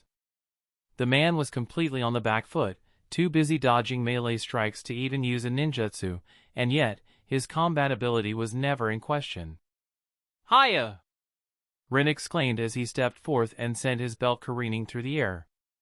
Orochimaru, as always, dodged, but Rin was far from deterred. Hiya! Hiya! Hache! Hoocha! Having had enough after a few minutes of that, Hiruzen stopped his onslaught and took a step back before asking in a veiled, fed-up tone. Are the noises really necessary? Wachia! Yes! Rin confidently declared, it's setting up the atmosphere. Plus, it was annoying the heck out of Orochimaru, judging by the slight twitch in his left eye. Hiruzen gave Rin a doubtful look as he casually sidestepped a lunge from Kimimaro, who had already activated the final stage of his cursed seal. Honestly, the boner kid was kinda ignored at this point despite that.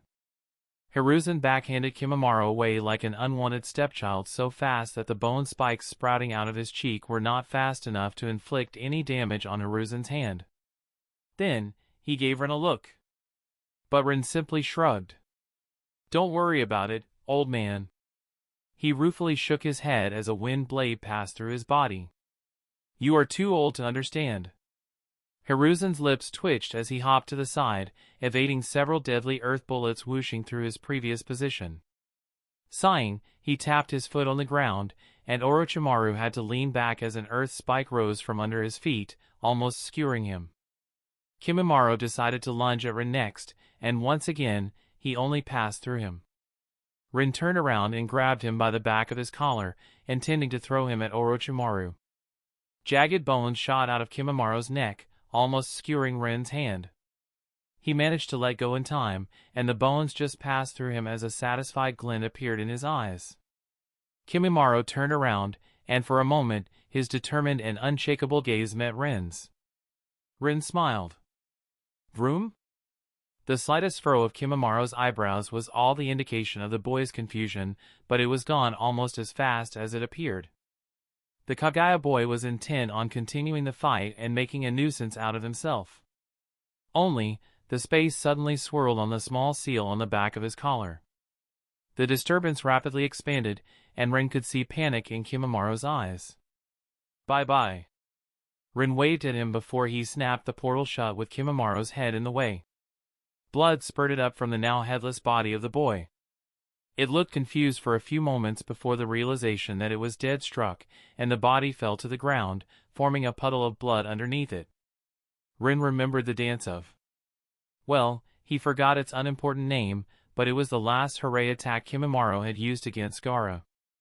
The one where he could create a forest of bones. He didn't want that to happen. So, Kimimura had to go before he could start cosplaying as the Impaler. Turning toward Hiruzen and Orochimaru's fight, Ren's fingers twitched.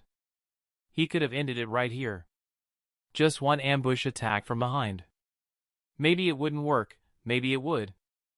But in the end, Ren calmed himself. Not yet. He still needed to accomplish one thing during this fight. Running at Orochimaru again, straight through a massive wave of pressurized air that would have torn a lesser man to shreds, Ren cheerfully exclaimed, Orochimaru-kun. You are almost as big of a cockroach as Kakuzu-kun and Haiden-kun. He loudly yelled as he swung his belt at the irritated Snake Sannin. The fight continued, and as time passed, Orochimaru's fighting style started becoming more desperate. The efficient precision strikes aimed to take out the opponent with the least amount of chakra and effort started becoming more destructive until they ceased altogether. Orochimaru threw caution to the wind and started throwing around massive, devastating ninjutsu in hopes it would cause some damage to his opponents. Shockwaves, waves of pressurized air, a freaking firestorm, earth spikes rising across the entire rooftop, and even what looked like an entire river was dropped onto them. But it was when Orochimaru used a small application of fire chakra, and with a deafening sound, the place where he and Hiruzen stood violently exploded. Ren just passed through it, but Hiruzen took all these attacks like a champ, blocking every single one of them.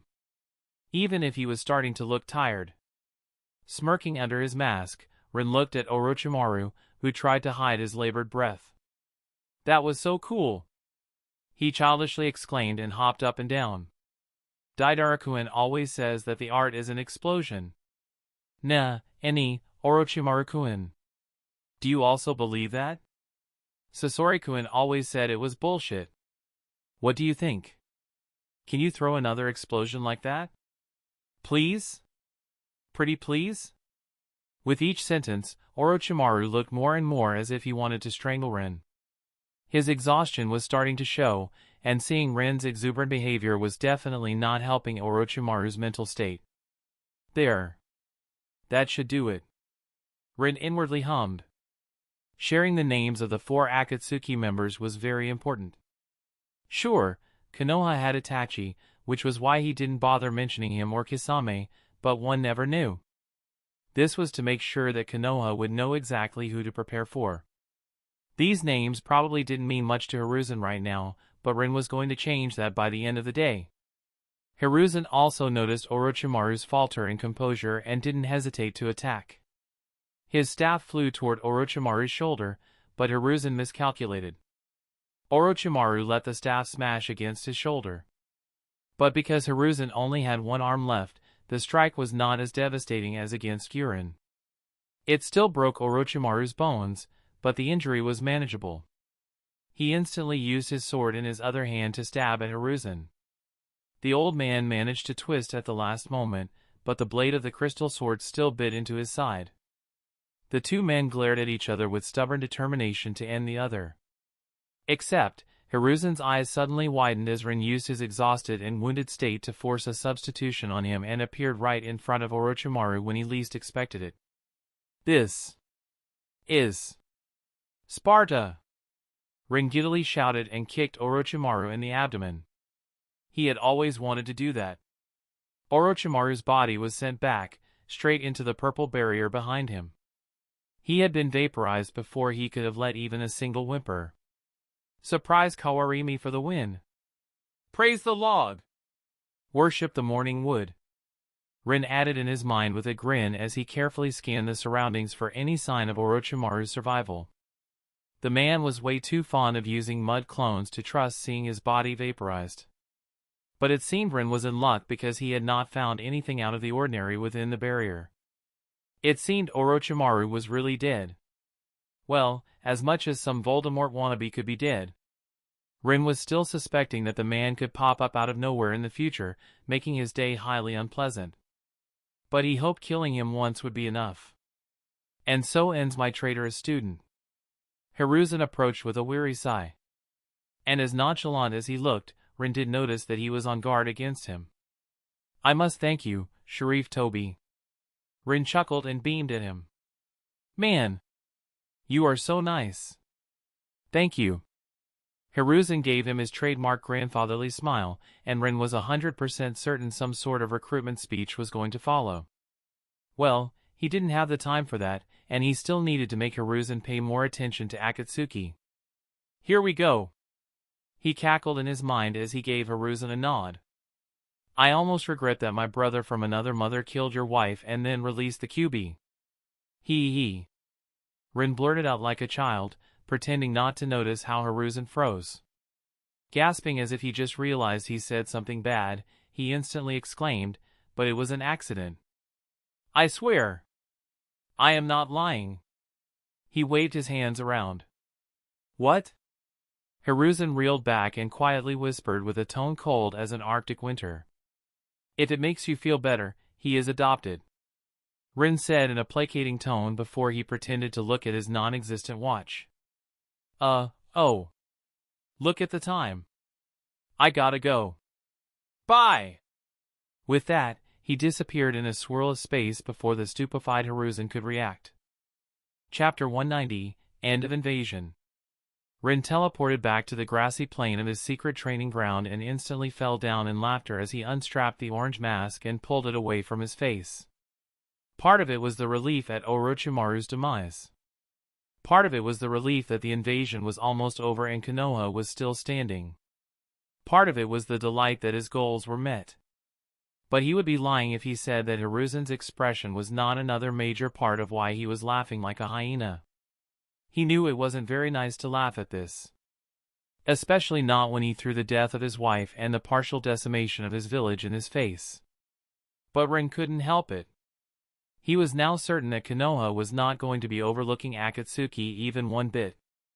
He kind of felt bad for Konan and that he would be throwing obstacles under the feet of her organization, but as much as he found her beautiful, Rin also kept in mind that she was currently his enemy. He wasn't going to hold back on her account. Anybody he could make pissed at the twerps desiring to end the world where he lived was an objective win in his book. It just prickled at him that he couldn't reveal the whole truth. If the movers and shakers knew about Zetsu's plan and took it seriously, this whole apocalypse scenario could have been avoided. But it was too dangerous. Pain, Toby, Zetsu. These three would certainly not take kindly to their identities and ploys being uncovered. Honestly, it would have been funny. If Pain learned that Toby was manipulating him, and Toby learned that Zetsu was manipulating him, they would have some exquisite reactions. The problem was that these three would instantly turn the situation volatile, and chaos would ensue. They were too unpredictable to throw such a massive winch in their way. Nagato could decide to forsake his plan of uniting the Bijou. Or he could decide to do it anyway because obviously, he is the one dude who knows best, right? After all, it takes a special kind of arrogance to proclaim oneself a god, special eyes or not. Toby could turn petulant and start assassinating Kages or important council members of various villages. It would have been easy for him. And the world would have gone to shit because the villages would most definitely try to find a culprit. And since they would not succeed, they would need a scapegoat. And Obito is a Uchiha. Another ninja world war would have started right there and then. The less said about Zetsu, the better. Rin didn't even want to know what kind of bullshit Zetsu could pull if properly motivated. No. Rin didn't want the plant guy to even suspect that somebody was onto his dear mommy's resurrection plan. And those were just the first ideas of how things could go wrong that flashed through Rin's mind. Nagata waged a war against Konoha alone, and if not for Naruto, he would have easily won. Kabuto, Toby, and Zetsu waged a war against the whole freaking shinobi world with the samurai from the Tetsu no Kuni in the mix for the kicks and giggles, and if not for Naruto, they would have won. Easily. And Naruto, right now, was nowhere near ready to face these absolute monsters of the ninja world if they decided to rage across the countries. No. Rin decided it was better not to poke these three just yet. Well, not much. He kind of felt like going to Amigakure and having a chat with Conan. Shaking his head in amusement, Rin slowly stood up and stretched. He then looked toward the place where the unconscious Gaara and Tamari lay, and a wry smile appeared on his lips. Right. The invasion was not over, and he still had things to do. Honestly. Why would somebody want to invade somebody else's village? It's so much work. What foolish bullshit. It was not as if Konoha had a vast territory with rich natural resources. All it would mean is that there would be one less ninja village. But there would still be 4 more villages that would all try to fill the power vacuum. Rather than trying to destroy Konoha, Raza should have made some proper industry in his village and improved his relationship with his daimyo. Then again, most Kages were absolute morons. Rin neared Tamari and looked at her peaceful visage. His lips mischievously twitched. He previously restrained himself. But he was in too much of a good mood. It was stronger than him. His hand reached toward his pants. And he pulled out his sealing brush. Rin grinned. Hinata Hyuga caressed her sister's hair while lying on the ground in a crater, looking at the blue sky with her eyes closed. She had said she would take a 10-minute break. An hour and then some ago. Her body was fully healed, back to its optimal state, half an hour ago. And yet, she still felt as if her flesh was made of lead. Rising back to her feet felt like a monumental feat. Hinata decided that she would need to resume all those pesky mind exercises Ino was always doing. A major part of her current state rested on mental exhaustion. The body was willing and raring to go, but the spirit was tired kind of thing. The lightning armor did not just speed up the body, but also the mind. And Hinata wasn't trained for it. She might have been clad in it for barely a minute, but her mind had experienced way more time passing during its acceleration. And her brain was not ready for it. Hence, her current state where she felt like a puddle, feeling a massive aversion to moving. Thankfully, she had her Byakugan and could see into the village. The only saving grace for Hinata was that they did not need her there. She had done her part. The other Konoha ninjas could do the rest, and they were indeed pushing the invaders out street by street. Hinata suddenly tensed, her instincts blaring alarms at her, only to relax again when she noticed that Rin suddenly appeared behind her, holding a person under each of his armpits like a sack of potatoes. Oya, what do we have here? Is the princess slacking? Rin teasingly asked as he leaned above her and grinned at her. No. This princess is doing a very important job. Hinata inclined her head back and lazily smiled at Rin. He raised his eyebrow at her, and she smugly smirked. I am overseeing the peasants as they fight. Well, let me tell you a secret, then, Miss Overseer. If you look toward the western part of the village, there is this tall white building, you see. Rin started, and Hinata nodded. There are a lot of peasants just lying around. All doing nothing. Slacking. Oh. Hinata feigned interest and pursed her lips. You mean the one named hospital? But the corner of her lips still betrayed her amusement as it twitched. Yes. Exactly that one. Rin nodded with an expression full of mock derision. Tsk. All these slackers should be sent to the front lines as a punishment. Even those who are missing a leg?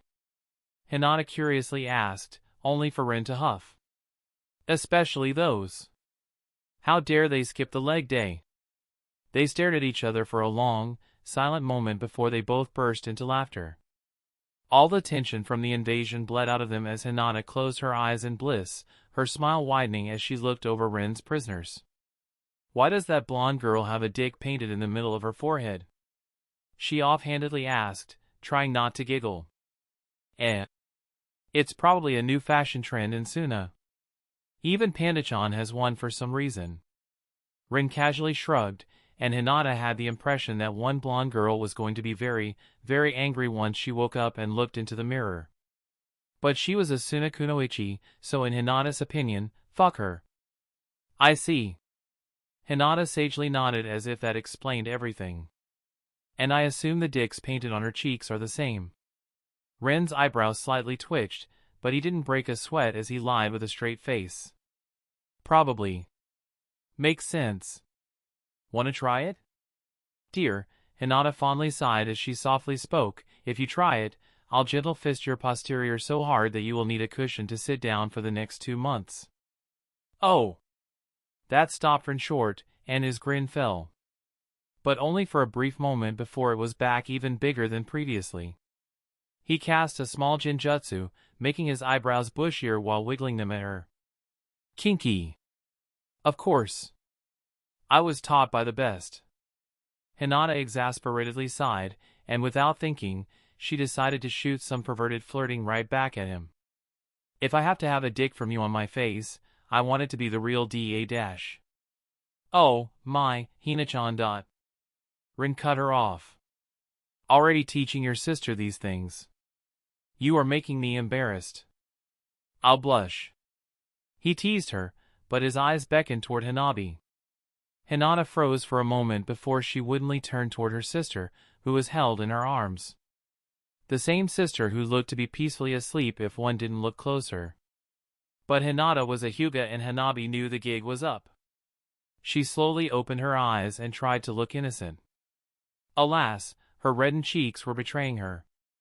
"Wani-chan." Hanabi whined under the flat stare Hinata graced her with. "Ugh." Hinata let out a helpless breath and muttered under her nose. "Fuck me." Only to cringe when she realized that, too, wasn't setting a very good example for her sister. She blamed the bimbo. It was she who infected her with various curse words. The source of all evil. And she was a blonde, too, so it all fit. "If you insist." Rin cheerfully decided to interject and break Hinata from her brooding. "Maybe in the evening, sweetheart?" That only earned him an even more indignant squawk from Hinata and a scandalized, but in reality intrigued, gasp from her sister, who stared expectantly at both of them with wide eyes and clearly wanting to hear more. Needless to say, Rin might have still been in his Toby persona a little bit because he found the way Hinata was floundering in that moment, while blushing beet red, extremely hilarious. Chapter 191, End of Invasion 2. Rin and Hinata walked side by side at a slow, relaxed pace toward Konoha's gate in good cheer. Hanabi refused to leave Hinata's arms, so with a massively exaggerated sigh, Hinata eventually agreed to carry her. But not before she teased her sister a bit about acting like a child. Honestly, Rin imagined that Hinata was certainly happy about it. She was just too shy to show it. Of course, like a proper boyfriend, he teased her about it through their telepathy seal, and when she gave him a stink eye, he cheerfully ignored it. They were almost at their destination when a group of ninjas, both from Suna and Oto, intercepted them as they were fleeing the village in a hurry. The group stopped dead in their tracks, and their eyes met. Rin raised his eyebrow. One Oto ninja couldn't handle the situation, and with a loud shout, he whipped out a kunai, running at Rin and Hinata, who had both their hands occupied. Before the others could react, a clone burst into existence in front of the attacker and barred his path toward Rin. Naturally, the attacker was a somewhat experienced ninja and barely slowed down as he stabbed the clone, intending to barrel through it and continue with his offensive. The clone burst into smoke, but the attacker didn't come rushing out of it. When the smoke dispersed, the Oto ninja was still in the middle of a stabbing motion, petrified into stone with a fierce, self-assured expression on his face. The man didn't even register when he died. Rin slowly turned toward the rest of the group, hearing them mutter something about stoner this or stoner that, and his eye involuntarily twitched, making the ninjas tense. Hinata's stifled giggles made his mood only worse. One of these days, he was going to find out who came up with that stupid nickname and kick their ass until they regret being born. He wasn't even angry that Kumo put a significant bounty on his head or tried to assassinate him. But that nickname? Oh, that was practically a declaration of war. Rin clicked his tongue and motioned with his head to the side. Go on. Fuck off. He blandly told the stupefied group of ninjas in front of him. They looked at him warily, but soon enough, the first of them decided to risk it and cautiously circled around Rin and Hinata, taking a long way around them. Only when the man got fully around them and started running away did the rest start moving. Rin rolled his eyes. Now he understood why these people survived. They were cowards. Not that he wanted to mock them because of it. After all, the brave fools were most likely dead. Yet, these cowards lived. It was pretty obvious who got the better end of the deal here. The Suna ninjas spared a few fearful glances toward the unconscious Tamari and Gaara held in Ren's arms, but one challenging half-smirk had them running for the hills. Smart guys. If even the current Gaara scared them, then they were not going to put up much of a fight against the dude who subdued him and seemed to not have even a single scratch on him. Running back to their village and informing them about Tamari and Gaara's situation was better than throwing their lives away in some harebrained attempt to help them escape. Was it wise to let them go? Hinata asked, and as Rin turned toward her, he found himself being stared at by two sets of curious white eyes. Probably not. He smiled. But I am just a chunin. It's not my job to hunt them down. Rin self-righteously proclaimed and lifted his chin with a grin that made both Hyuga girls deadpan at him. Even if Hinata's lips were slowly twitching into an amused smile. Hanabi, however, frowned. She was taught very strictly about duty to the village and the clan and whatnot, so she did not appreciate Rin's attitude. Still with a displeased, deadpan look, she turned toward Hinata and complained, "Nei-chan, your boyfriend is a useless, lazy bum." "Oh, you wound me, little Hyuga-chan. I am not a useless, lazy bum," Rin vehemently protested. But then he paused as he felt Tamari start to groggily stir in his hold. "Hold on for a second," he told the girls and turned toward the blonde girl he was carrying before he promptly knocked her out again. "There we go." Rin casually hummed and turned back toward Hanabi, who was a bit startled at his nonchalance as Rin and Hinata started walking again. "Anyway, I am a great and smart lazy bum." Puffing out her cheeks, Hanabi gave him a mild glare. "Are not?" Rin smirked. "Am too." "Are not?" "Yup." "No." "Yeah." "No." "You are just jealous that your sister likes me," Rin teased, and Hanabi's cheeks reddened as she buried her face in Hinata's shoulder with a muffled, "Am not." "Hee." Rin snickered as Hinata threw him a glance. "Congratulations. You have won a verbal contest against an academy student. You must be so proud." She let out an amused huff full of exasperation. "Honestly? It is the highlight of my day. She was the most fearsome opponent I have faced today. The hardest fight I've fought to date. Alas, my victory was never in question. It was simply fate," Rin shamelessly stated in his best imitation of Niji and inwardly chuckled when he noticed Hanabi trying to hide her giggles. "Thanks." Hinata's eyes met Rin's with a vulnerable tenderness. Hanabi was quite shaken after hearing that Kumo almost managed to kidnap her. "You are welcome." Rin nodded and felt a bit mischievous. "About that promised evening." "Oh, get out of here." Hinata fondly sighed in her mind before the connection between them was cut from her side, and her cheeks showed a faint blush as she pointedly avoided looking in Rin's direction. Rin gawaffed, loudly enough to alert the Konoha ninjas who were securing the gate about their presence.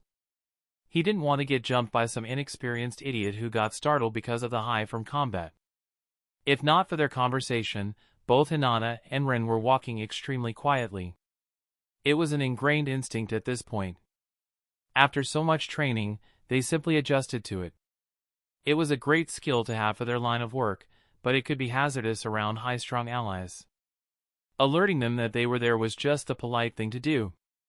Surprisingly, nobody barred Hinata and Ren's path. Some ninjas clearly recognized Hinata from the odd looks they threw at her, while others recognized Tamari and Gaara in Ren's grasp from the weird looks Ren got. But most simply avoided even looking at them, too weary after their battles, while they focused on whatever job they were doing. Hinata led Ren throughout the village as they both inspected the damage with uncomfortable expressions while Hanabi clutched at Hinata's clothes. It could definitely be worse. But Ren shook his head and gently bumped Hinata's shoulder as he mentally nudged her closed-off mind, pushing as much reassuring feeling toward her as he could. He could see it in her expression that she wished she did more and felt guilty about slacking off. Alas, that way of thinking led to a dark place. Letting out a sad breath, Hinata spoke with a small, forlorn look. Most Suna and Oto ninjas have already run away. At least, those who could. There are still quite a few groups barricaded in defensible areas all around the village, either having their last stand or trying to negotiate a safe passage outside of Konoha by taking hostages. Yeah. The cleanup and rooting out the entrenched invaders will probably take a day or two. Rin nodded. 2 hours to deal with the invasion was not bad at all. Then again, ninja battles were usually a very quick affair unless there were two very skilled ninjas clashing. Could you please look for their brother? Rin asked, gesturing with his head to his prisoners, as he stepped over yet another corpse. At this point, he didn't even check if it was a ninja from Konoha, Oto, Suna, or even a civilian. There were tons of them strewn all around the streets as they got deeper into the village. The puppeteer? Hinata hummed, "Give me a moment." And she looked in front of her, seemingly staring into nowhere while still walking forward, stepping around the corpses out of some perceived notion of respect. Rin found it adorable, but inwardly, he rolled his eyes at her. The dead were dead and respo todo. He almost tripped. Looking over his shoulder, he threw a small glare at the corpse of Asuna Kunoichi that almost sent him sprawling onto the ground. He decided to sidestep the following corpses. I don't see him or his corpse. Hinata came out of her trance. Hopefully, that means he got away. Rin nodded. Suddenly, a clone of Hinata was created next to him, and he threw the original a curious look, only for her to shrug. I still have the chakra. Huffing in exasperation, Rin also created a clone, and the two clones quickly body flickered away, going to help with the cleanup and rescue efforts. Rin dearly hoped his contribution would be overlooked. He didn't want to be pestered about accepting a Jonin promotion. Screw that. Only an idiot would take it. It was like one of those promotions where you have 5 times as much work, 3 times less free time, but only around 30% more salary. It was not worth it at all. He should probably start thinking about creative ways to tell Hiruzen to screw himself if he tried to insist on it. Suddenly, Hinata bumped her shoulder against Ren's, getting his attention. Come on. I have located Ino.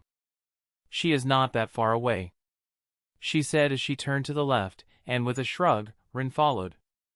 He wanted to be rid of his prisoners first.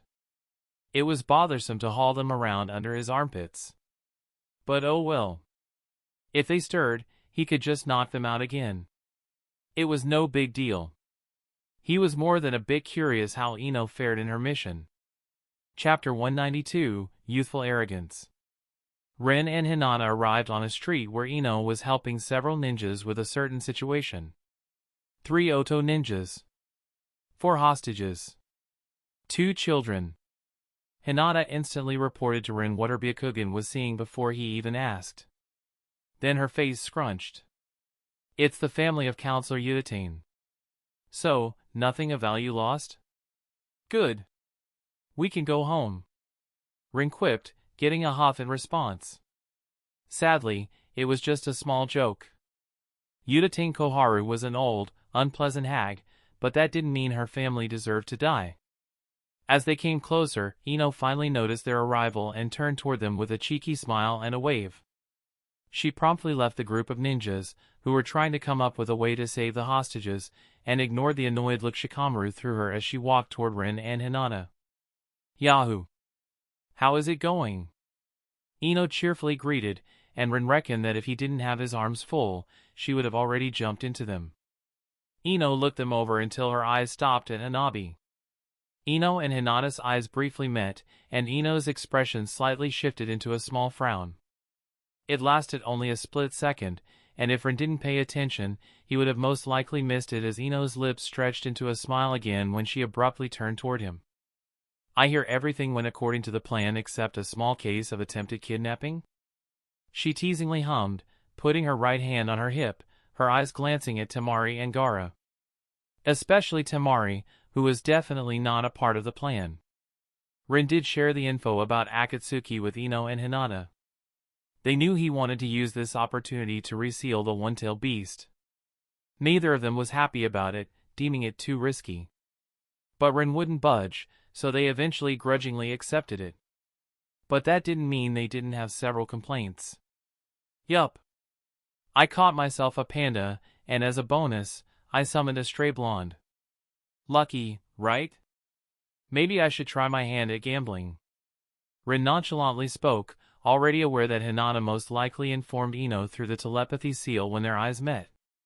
Fortunately, he never shared with Hinata how close Shikaku was to breaking free. He wasn't interested in hearing Ino's "I told you so." "And I cooked a snake," Rin mentally added through the telepathy seal in an attempt to divert Ino's attention. "So, Orochimaru is dead?" Ino asked while sending Rin a sense of smugness through their mental link to make him know she knew what he was doing. But Rin didn't mind. She could have her small victory. Happy girl, happy relationship, and all that. No idea. That man is like a cockroach. But he was vaporized in front of my eyes, so one can hope, right? Rin shared his genuine thoughts about the situation. "Well, if he survived, we will simply have to kill him again," Ino casually said. Rin was a bit envious of how easygoing she could be about the issue. He definitely did not feel that confident about it. That moment when Orochimaru managed to get a jump on his clone and pierce his chest just as he attacked. Rin flinched back then. He remembered that his throat went dry because, fuck. He was lucky he sent a clone. That could have easily been him. By all means, that should have been him. Only his caution toward S-rank threats saved his ass. If he were a bit more arrogant and disregarded Orochimaru because he had intangibility now, he would have been a corpse. It kind of put things into perspective for Rin. And he realized he was nowhere strong enough to be too arrogant. In hindsight, confronting Akatsuki was foolish. At least, if Orochimaru survived, he would be looking for Toby of Akatsuki and not Rin of Konoha. That was yet another reason why Rin hadn't confronted him in his normal identity. As strong as he, Ino, and Hinata were, they were not invincible. "How about you? Any issues with your battle? You alright?" Rin asked Ino, a bit of concern seeping into his tone. "Yeah. Sure. I am fine." "Why?" Ino was giving Rin a confused look before she suddenly exclaimed and brightened as an idea struck her. "Ah!" She fondly chuckled, indulgently smiling at Rin. "I know what you are doing." She mentally sent Rin an impression of playfully pecking his cheek. "It's sweet. Really. But I don't need consoling or comforting, darling." Her eyes darted toward Hinata for a moment, and her smile became more pleased at what she was seeing. "You did a good job with Hinata, though. I guess killing so many took its toll on her mind far more than she would like to show." Rin stifled a grimace and sent the impression of a displeased nod to Ino. And while she did send an apologetic feeling back, he shrugged it off because he knew she didn't feel sorry at all. The thing was, the two girls deliberately misinterpreted his orders. It wasn't just Ino who was supposed not to kill too many Suna ninjas. He told that to both Ino and Hinata because he knew they could run through the ranks of ordinary Suna ninjas like a scythe through wheat. But important was what he didn't tell them. He never freaking told them to go and face a freaking army on their own. For freak's sake. He almost had a heart attack when he heard what they had done. No. Going straight to the epicenter of fighting was a decision they made for themselves. Hinata facing the main Odo forces, while Ino took on the main Suna forces, was not his design. How could it be? He didn't know Oto and Suna's invasion plans. He would have never risked them like that. He was already uncomfortable with them participating, even if he knew it was unavoidable. He certainly wouldn't throw them against thousands of ninjas by their lonesome. He thought they would help with fighting small groups of ninja in the village. With their skill sets, they could have made a massive difference and helped push Oto and Suna ninjas out of Konoha fast. But nope. The girls wanted to show off. And Rin didn't need to be a genius to realize the initial spark came from Ino. Giving the blonde a deadpan look, Rin replied, "Yeah. Who would have thought, right?" Ino's lips twitched, but her smiling facade held despite the genuine mental wince Rin felt coming from her. "I just wanted to make you proud. I hated how so many people looked down on you." And Hinata agrees. "We just wanted to show them the results of your training while protecting our village. This was supposed to be our day, damn it." She mentally gritted out. In a perfect world, the invasion would have never happened, and she could have just shown off during the Chunin exams. Alas, this was not a perfect world. Ino-Rin started, but Ino cut him off. "No. I get it. You don't want to be in the spotlight." She started, and Rin awkwardly stayed silent, remembering that every S-rank ninja in Konoha usually ended up in a very bad way. No, duh. Of course, he didn't want to be in the spotlight. Reading about somebody fighting off assassination attempts and sabotage might be fun, but he didn't want to live through that. It's not as if I expected Hinata to slaughter an army either. That decision is solely on her. I expected her to fight alongside the Konoha ninjas and help them win. That's all." Ino added, defending her choices. "And it's not as if I wanted to face an army by myself. That also just happened. I was there, the only person preventing an entire army from rushing deeper into Konoha.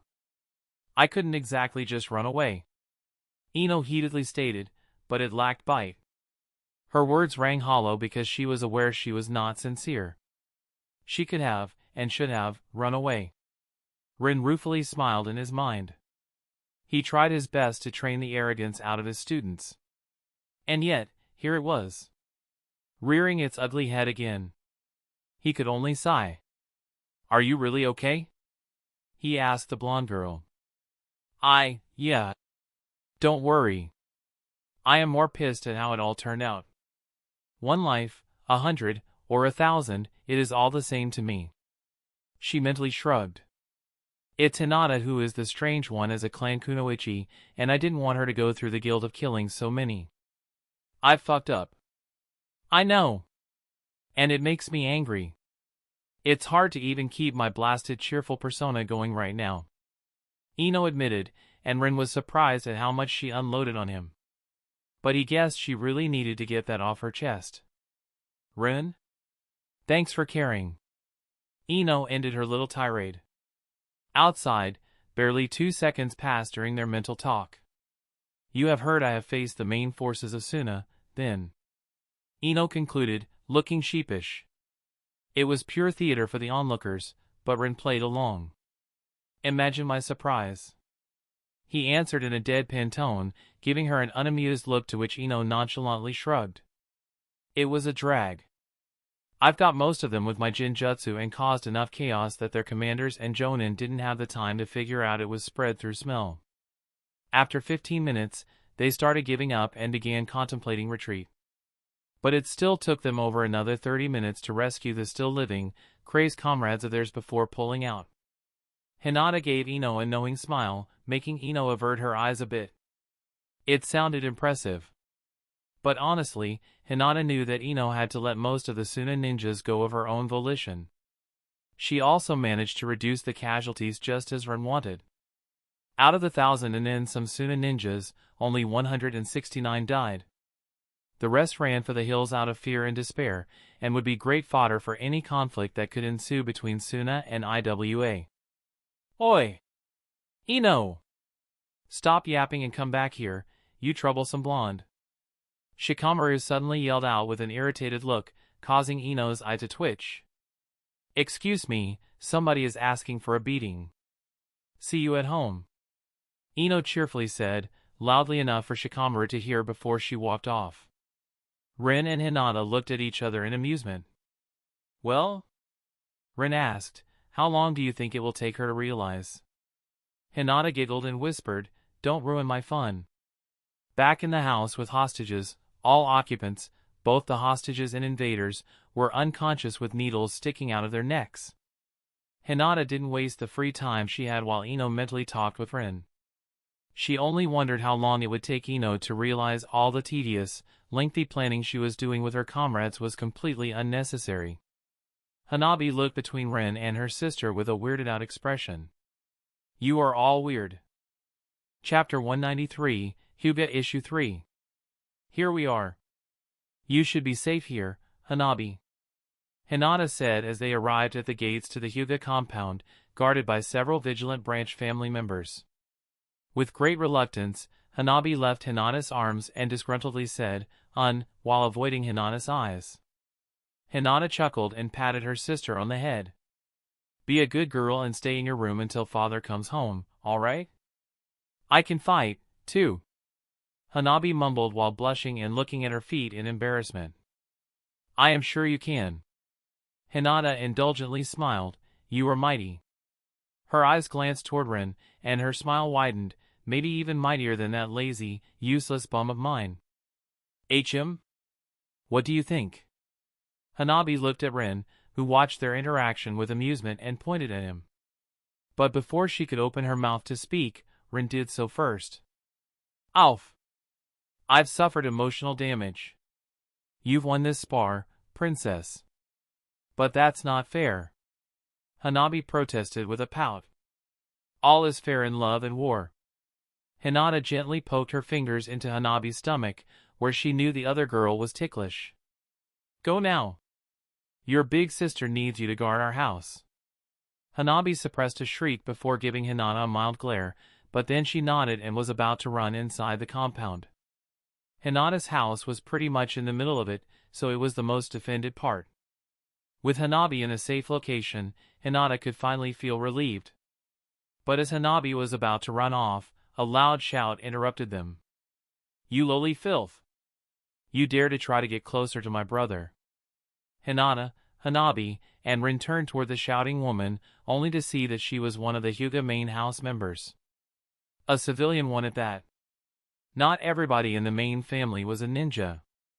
They all had some basic training in handling chakra, but the few untalented ones usually stayed civilians to not stain the reputation of the Hyuga family with their ineptitude. Most females in the main house family also didn't get trained. Their purpose was not to fight for the family but to birth children for it. Marriage alliances were an actual thing between various Hyuga clan elders, from what Rin heard about it from Hinata. Hinata and Hanabi's situation was special.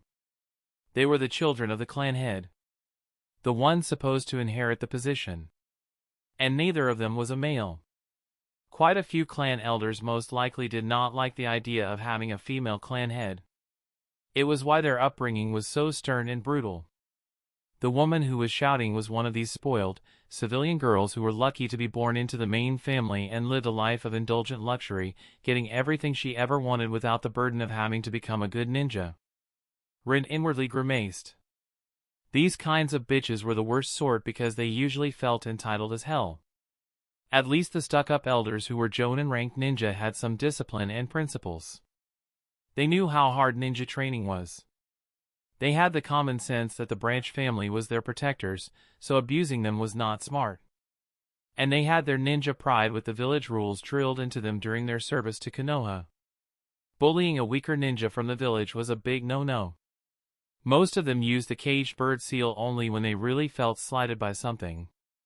But the spoiled civilian main house members who never got the grueling training or the ninja rules drilled into their heads?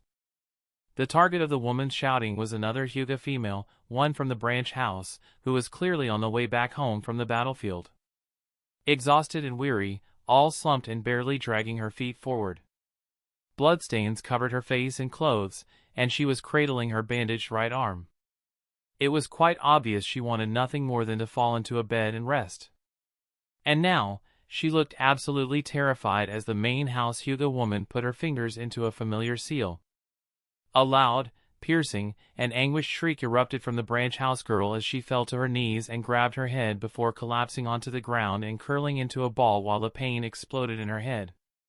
"This should teach you to stay away from your betters, bitch. My brother is mine." The main house Hyuga woman fiercely glared at her curled-up victim with a vicious grin. Witnessing that, Hinata's mood didn't just sour. It dropped down, casually passing the underworld on its way, before drilling even deeper into the deepest pits of whatever is under hell. A massive scowl appeared on Hinata's usually measured face. She was vaguely aware of the story between these two women. Hikari Hyuga was chasing Hanako Hyuga, the branch family girl. But his sister, Hitomi, had a thing for him. Of course, Hanako knew her place and tried to stay away from Hikari. Unfortunately, Hikari was a spoiled little shit, and no was not in his vocabulary. Oh, he was harmless. Hinata didn't think she had ever heard or seen him using the caged bird seal.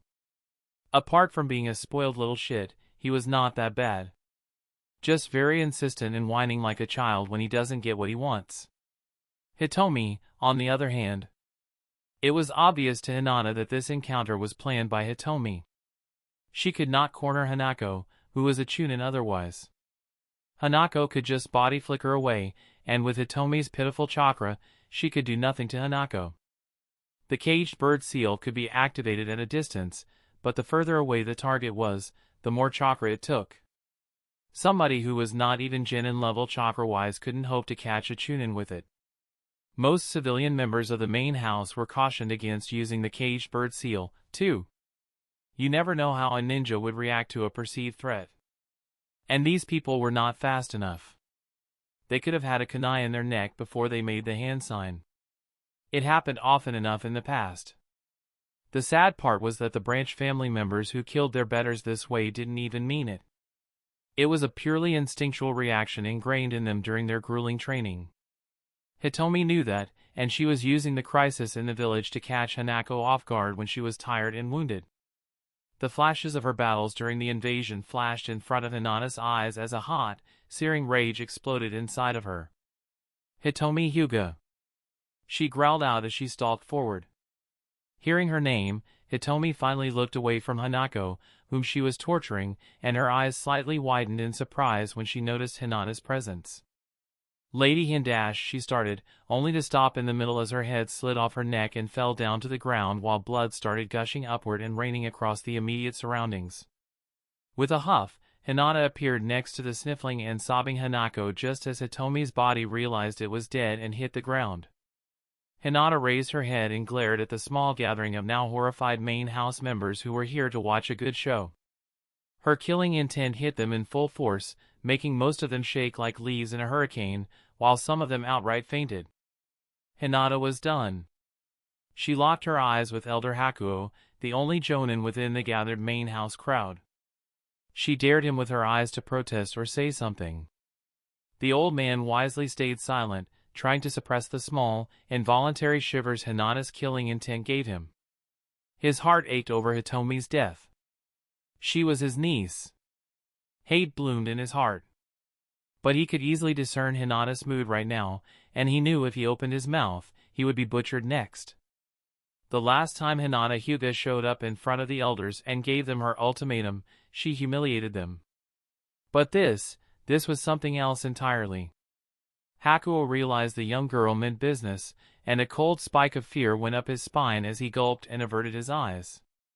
His hands balled into fists as he realized that revenge on the battlefield against this little monster was highly improbable. No. If he wanted his due, he would need to be crafty. Snorting, Hinata looked at Hanako and crouched next to her before she put a green glowing hand against her forehead, easing her pain and healing the damage. Her expression was stone cold, but she felt contrite underneath that. She shouldn't have killed Hitomi. But the woman's actions just pissed her so monumentally off. Here she was, representing the village and the clan in the Chunin exams. Then, fighting the Kazekage. Then, fighting an entire army to safeguard the village. Then, she prevented the kidnapping of her younger sister. Then, she had dealt with a hostage situation even if nobody had asked for her help. And when she came home, hoping that all that bullshit was behind her, her home, where things should be peaceful, and where she dearly wished her family would live in harmony, she witnessed some insipid, spoiled bitch torturing a family member for some asinine, childish reason. No. She had had enough. Hinata's resolve hardened as she finished healing Hanako. She had warned the elders that she would start killing if she saw somebody use the caged bird seal in anything but self-defense. And if the bastards don't like it, they will just have to suck it up. Hinata turned her head toward a small crowd of branch house members gathered a bit further away, looking at the happenings with trepidation and a subtle, faint hope. Take Hanako home and make sure she is comfortable. She deserves a proper rest after defending the village from a fucking invasion, Hinata said in an unamused tone before she turned back toward the main house people. And if I hear that somebody tried to harm her for what happened today, I will kill them. Turning around, Hinata's eyes sought comfort in Ren's gaze, who gave her a reassuring smile. As she came closer to them, Hanabi instantly threw her arms around her sister and hugged her. Ren's shoulders slightly slumped as he observed both the main and the branch house people awkwardly shuffling around, trying to avoid each other, and he sighed. This was going to cause trouble. He sighed and stepped closer to Hinata before kissing her on the forehead. He guessed it was time to put some serious effort into making a substitute for the caged bird seal. Chapter 194, Prisoners and the Situation Between. After Hinata delivered Hanabi home, Rin and she continued on their way, and soon enough, they arrived at Konoha's tea department. It was buzzing with activity as ninjas came in and out almost every second, flooding the place with prisoners. Rin chuckled. The clerks seemed to be going crazy from all the work dumped on them. Unexpectedly, to the side, Rin spotted Hiruzen Sarutobi with a few of his ANBU around him as he was pestered by a bright ball of orange sunshine. The old man looked indulgently content as he listened with a small smile to Naruto's rambling. Changing his direction, Rin walked toward them while Hinata quietly followed him. She had probably decided her presence was necessary to prevent him from doing something foolish. Rin inwardly rolled his eyes. Outwardly, he greeted Naruto with a smirk. Yo! Naruto. Hokage-sama. How is it hanging? He nonchalantly asked, deliberately not looking at the empty, hanging sleeve where Hiruzen's lost hand should have been. He couldn't help himself. Sue him. At least, he restrained himself from uttering some variation of the need a hand joke. Hiruzen huffed and rolled his eyes at Rin to show him he understood what he had tried to imply. Oh, Rin! I am fine. Naruto turned toward him and grinned, his eyes sparkling while he rubbed his nose in a way that Rin just knew a boastful tirade was incoming. Naruto here was just telling me about all his amazing exploits during this little crisis of ours. Hiruzen smirked and put his remaining hand on Naruto's head and ruffled his hair, interrupting his incoming tirade, much to the boy's chagrin. Apparently, he was instrumental in helping save the Academy students from an attack earlier, and now, hundreds of his clones are going around, helping. Hiruzen couldn't really hide how proud he was of the boy, making Naruto quite bashful. I see. Rin gave Naruto a genuine smile. All of these small, hidden lessons in the journals he made for the boy were not for naught. He was a bit worried that Naruto would not get a big enough role in the invasion since he was dealing with Shikaku. But leading Shikaku to Naruto would be the absolutely dumbest thing he could have done there. Only an idiot would have done that under the present circumstances. Let's not even speak about Ren's plan to prevent the apocalypse. Shikaku was about to manifest smack dab in the middle of Konoha. By the time Naruto could deal with him, half of Konoha would have been leveled to the ground. It was actually a massive fortune that Rin had a plan to relocate Gaara in the first place. If he didn't. He shook his head, deciding not to go there. Good job. I am sure many people will appreciate your efforts. Rin told the boy, who was trying to hide how his chest puffed out under all that praise. Through the journals he and Hinata sometimes gave to Naruto or Karin to teach him, Rin had hoped to teach Naruto one very important thing. It was not enough to do something. But he needed to be seen doing that something, too, if he wanted a good reputation. Honestly, his actions during the invasion right now were most likely more beneficial for his reputation than actually defeating Shikaku. Many people had seen him actively helping around. They had seen hundreds of his clones doing this and that. Rin doubted that Naruto would stay reviled by the villagers for much longer. There would still be some idiots who would hate him no matter what, but this was going to help the boy a lot with how the villagers see him. That's nothing. Old Man Hokage managed to kill Orochimaru and his two most important subordinates while capturing 4 more. Naruto exuberantly exclaimed, boasting on behalf of Hiruzen. Rin raised an eyebrow at the old man, and with a small smirk, he hummed, "Really? Konoha is truly blessed to have such a strong Hokage." "Yeah. The old man is the best." Naruto beamed, not noticing the small undertone of awkwardness in Hiruzen's body language. Rin didn't mind that Hiruzen took the credit. It was the best option for Konoha. Even if it was not true, the rumors were going to give the other villages at least a momentary pause. A reminder that Hiruzen Sarutobi still had it in him to protect his village even against S-rank threats. "And what about you, Rin? I see that you are bringing some prisoners with you." Hiruzen tried to change the topic. "Yup. I dealt with the Ichibi Jinchuriki, who was about to unleash the beast." Rin indulged him. "That's good. On behalf of Konoha, let me express gratitude for your actions. Such a feat deserves a promotion." Hiruzen's eyes sparkled while Rin showed a put-out expression, making the old man laugh. "You know what? Truthfully, I just found him unconscious in a ditch. I don't deserve such an honor." Rin protested, but it only added to Hiruzen's amusement. "That still shows a dedication to the village. We can't have a Jinchuriki littering our ditches. You still deserve a promotion. What do you think, Naruto?" "Yeah dash." Rin abruptly kicked at Naruto, who had to stop talking and jump back to avoid the kick with an annoyed, "Hey." Smiling, Rin spoke, "I am sure Naruto would agree when I say I am too immature for such a monumental step in my career. Jonins are the elite ninjas of our village. How could somebody as young as me deserve the rank? It is a shame, but I know my limitations, Hokage-sama." Rin donned a regretful look and ignored Hinata's snort, while Hiruzen's eye twitched as he realized he wouldn't be getting what he wanted so easily. Rin was determined to fight tooth and nail to the bitter end to stay a Chunin. Especially now that the village was going to be supremely busy with the aftermath of the invasion.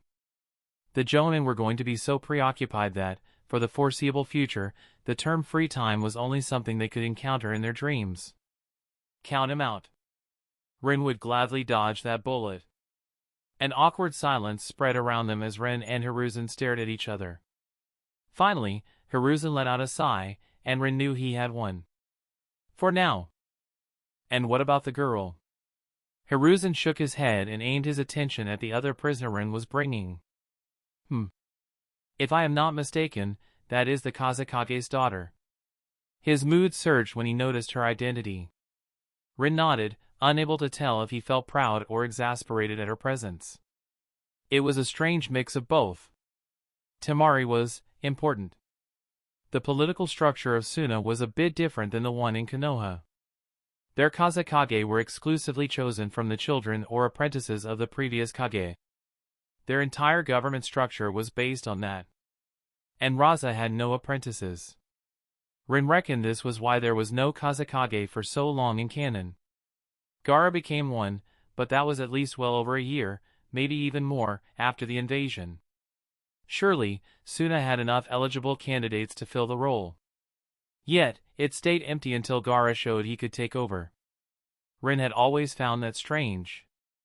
Only after he read some books about their government structure did he understand why that was even possible.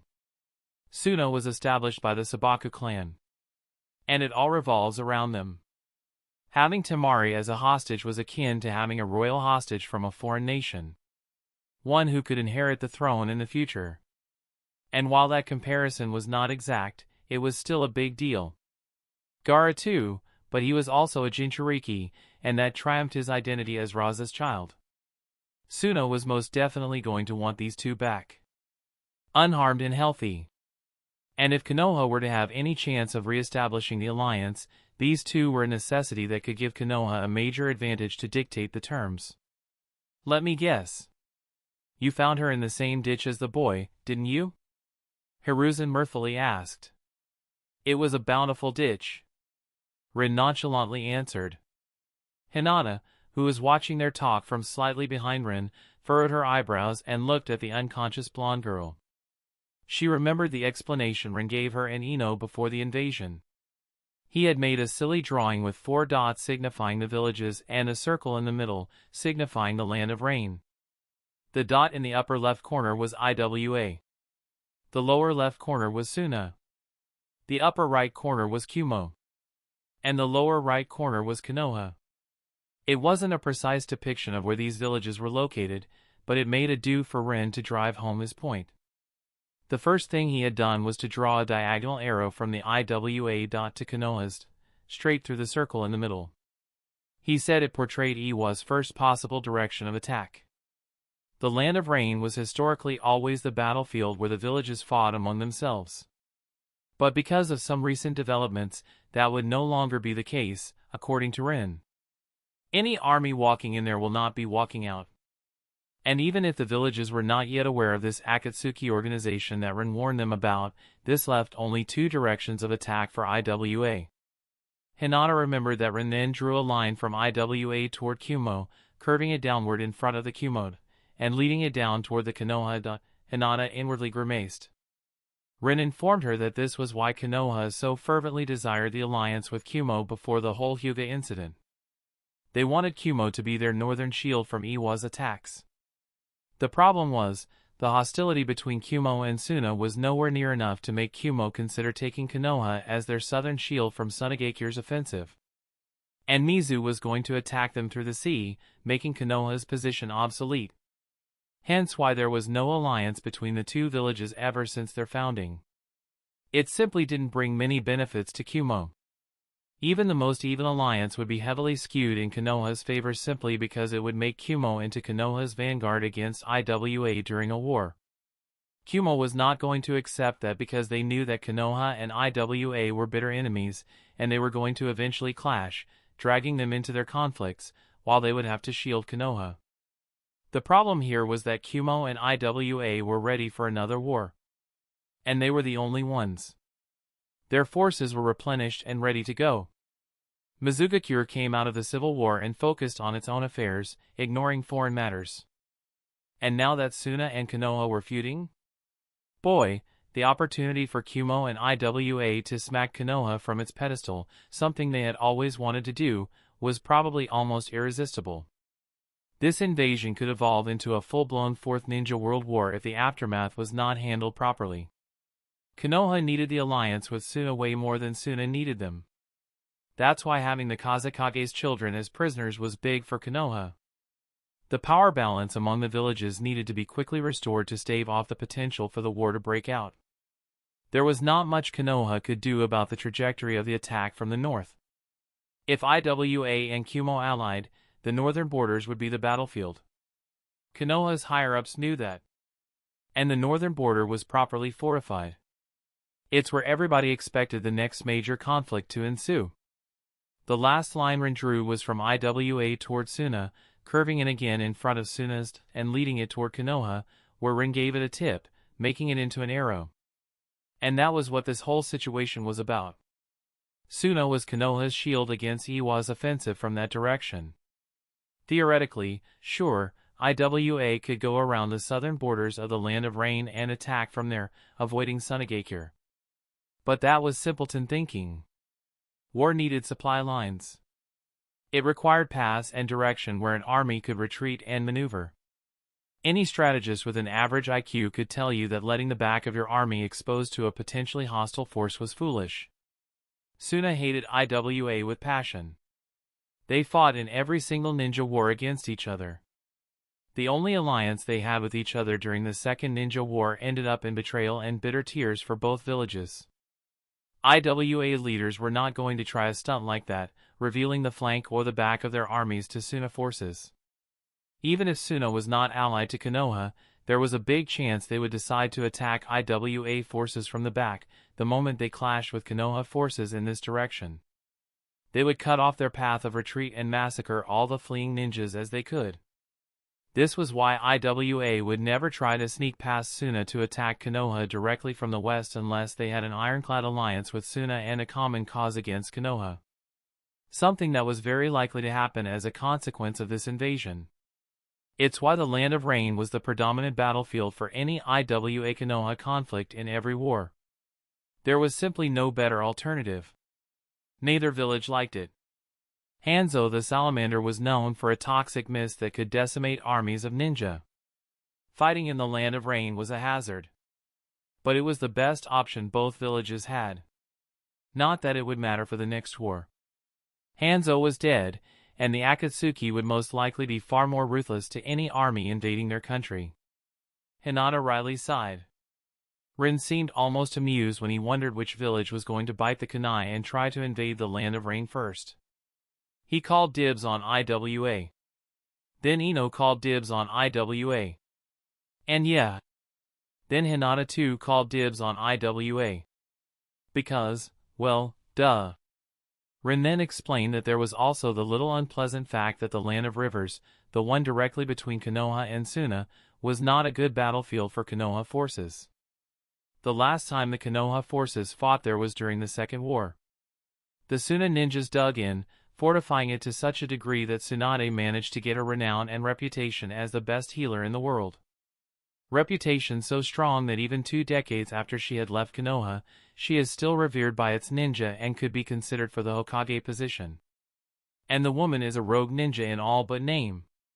What people readily miss is that for Tsunade to get such a lofty and unshakable reputation, there must have been a proportionally horrifying death toll and injuries on Konoha's side to allow it to build up over time as she focused on healing.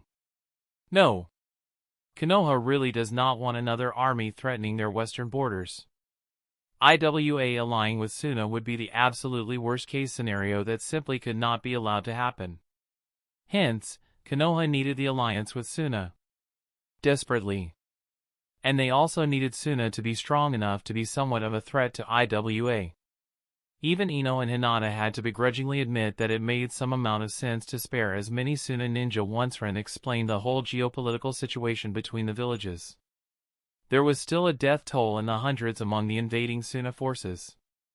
Rin reasoned that it would still be a hard blow to them. And that's not even speaking of the other consequences of betrayal of this magnitude. The economic repercussions were surely going to hurt like a bitch. And with how their economy was already near its breaking point. His issue was with Ino and Hinata deciding to go on a massacre against Suna forces because he believed his 2 Kunoichi could slaughter the shit out of them. Enough to cripple Sunagakure for the foreseeable future if not forever.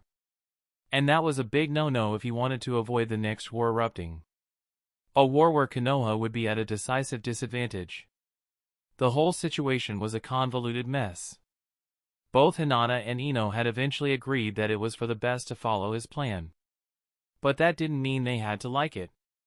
With a sigh, Hinata shook the thoughts of the explanation and watched as 2 ANBU came forward, intending to take the prisoners. Rin handed them over, but as he was passing Gaara to the ANBU, he suddenly had an idea. "Hey, Naruto," he said to the orange ninja while giving him a friendly nudge with his shoulder, "you and the crazy red-headed kid have similar mental issues. Why don't you go and give him your talk no jutsu?" Naruto appeared confused. Huh? Talk no what? He didn't remember having anything like that. Rin turned toward Hiruzen, whose lips were twitching in annoyance at Rin's suggestion. But he quickly enough grasped that it was worth a try to foster a friendship between the village's Jinchuriki if he wanted to increase the chances of re-establishing the alliance. Especially since it seemed Gaara had a shot at becoming the Kazekage. "I will explain it to him." Hiruzen promised with a sigh, and Rin couldn't be more pleased.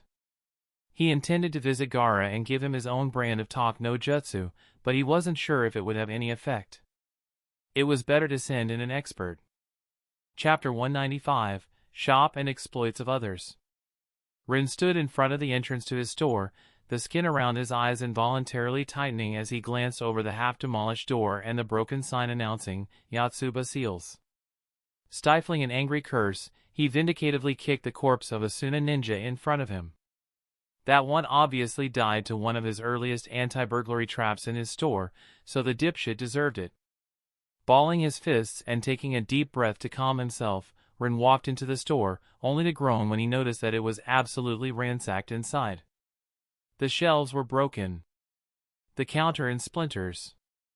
The wall was cracked. And blood from corpses or body parts strewn all around his store started seeping into the gaps between the wooden floor tiles. Clearly, these men were not here randomly. Oh, my. I seem to be very popular these days. Rin thought in sarcasm and distaste as he saw Suna uniforms, Odo uniforms, and even some bastards with blank ANBU masks. He had spent the past few weeks building his shop up, and now it was in ruins. The urge to punch the wall was almost stronger than him. Then again, Rin couldn't really say he didn't expect something like this. There was a reason why he made his shop into a veritable seal fortress and why all these uninvited guests now lay lifelessly on the floor. Rin made sure there was nothing to steal other than some very basic seals anybody could buy by dozens in his shop.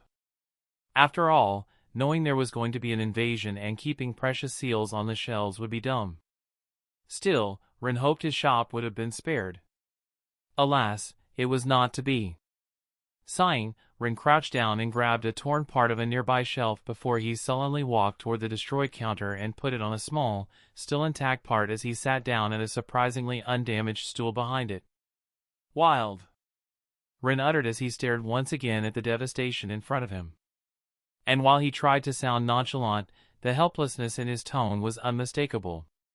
Just then, the cracked mirror to his right finally collapsed, and large pieces fell to the ground where they shattered into smaller pieces under Rin's deadpan gaze. That mirror was expensive. Very expensive. An entire shelf next to the destroyed mirror suddenly creaked, tilted forward for a bit, before it toppled over to the floor. Rin took a deep breath before sighing. He was glad that he didn't take Hinata with him. She would have been hysterical by now. She and Ino put a great deal of effort into furnishing and preparing the store. Seeing it like this, Rin could already hear them indignantly screeching in fury. That image brought a dry chuckle out of Rin's lips. At least, the invasion was over, and Orochimaru was dead. Rin could finally take a breather. No Orochimaru and no Kabuto meant no Edo Tensei. Thanks for the small mercies. The destruction of his shop was well worth it. Rin suddenly noticed Kakashi whizzing through the street in front of his shop and remembered his meeting with Naruto and the Hokage in the tea department. To be honest, he was a bit surprised to find out that Naruto in there was not a clone. But he could glean that Hiruzen wanted to keep the boy near him for some reason. Maybe telling him that last part about Kyuubi in his Toby costume was a bit too much. Naruto, however, surprised Rin the most. The boy's grasp of using his shadow clones was simply astonishing. It was a wonder what a few tips could do to an impressionable young man. Naruto's clones could create another clone and have it pop out of existence, instantly relaying information to all other clones and the original. And since the original Naruto stood next to the Hokage, he could relay the happenings all around the village in real time. Rin smiled. The blonde boy was no longer the kid he remembered from the anime. He was more mature, even if his inexperience and childishness showed sometimes. The boy was growing up, and Rin was happy to see it. Still, that didn't mean he was not exasperated when the exuberant young man started regaling him and Hinata with the tales of his clone's accomplishments or the exploits of his classmates. He was a veritable treasure trove of information. Kakashi and Guy apparently killed the Kazekage. Guy went whoosh, and then woof, and then he went wham, before he did twang, and aegir. Then he went all green and veiny as he exploded in the power of youth. And the Kazekage was punched, pa. Pa. Pa. Naruto actually excitedly punched the air as he described it. At the end, the boy added, "Oh, and Kakashi-sensei was there, too, I guess," as he disinterestedly scratched his head. Rin snickered as he remembered the odd twinkle in the boy's eyes as he explained the situation in the most nonsensical manner possible. He wondered if Konoha will have a new orange beast of the youthful ways in the near future. Now that was going to drive the Hataki bastard spare. But to translate the Uzumaki speech, Guy was probably forced to use inner gates. Maybe even go as far as the sixth gate, considering Guy's injuries that Naruto uncomfortably described at Hiruzen's prompting.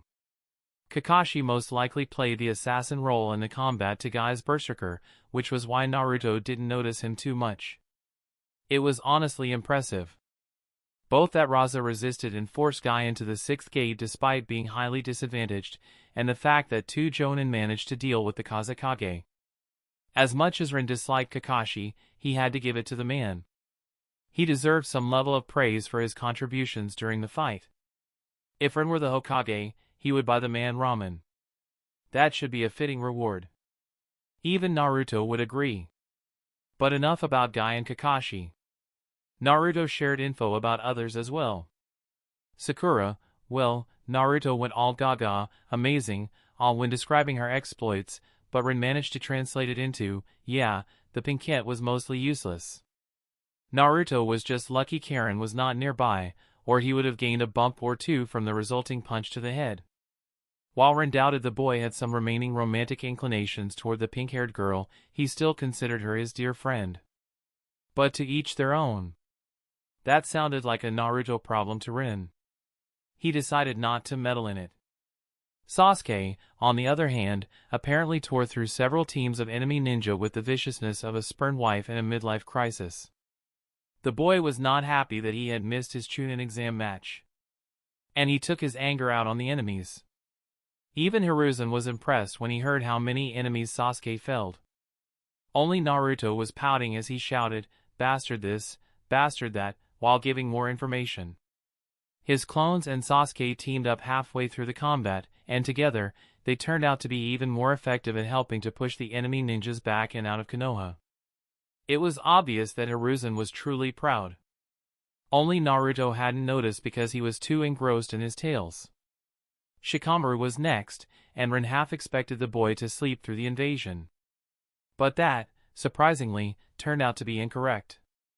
Ino's training managed to make the Nara boy truly dangerous. The Naras never had the necessary focus to use their shadow techniques alongside taijutsu. It was a major flaw. One that Ino rectified by developing a new focusing technique for Shikamaru. And with it, Shikamaru supposedly took on 20 enemy ninja and decimated them with his shadows and taijutsu. Hearing that, Rin couldn't stop smiling. He was proud of Ino. Her clan and the Naras were already very close. Many women and men from their clans intermarried. But this technique she had taught Shikamaru was going to bring a qualitative leap to the Nara clan's combat effectiveness.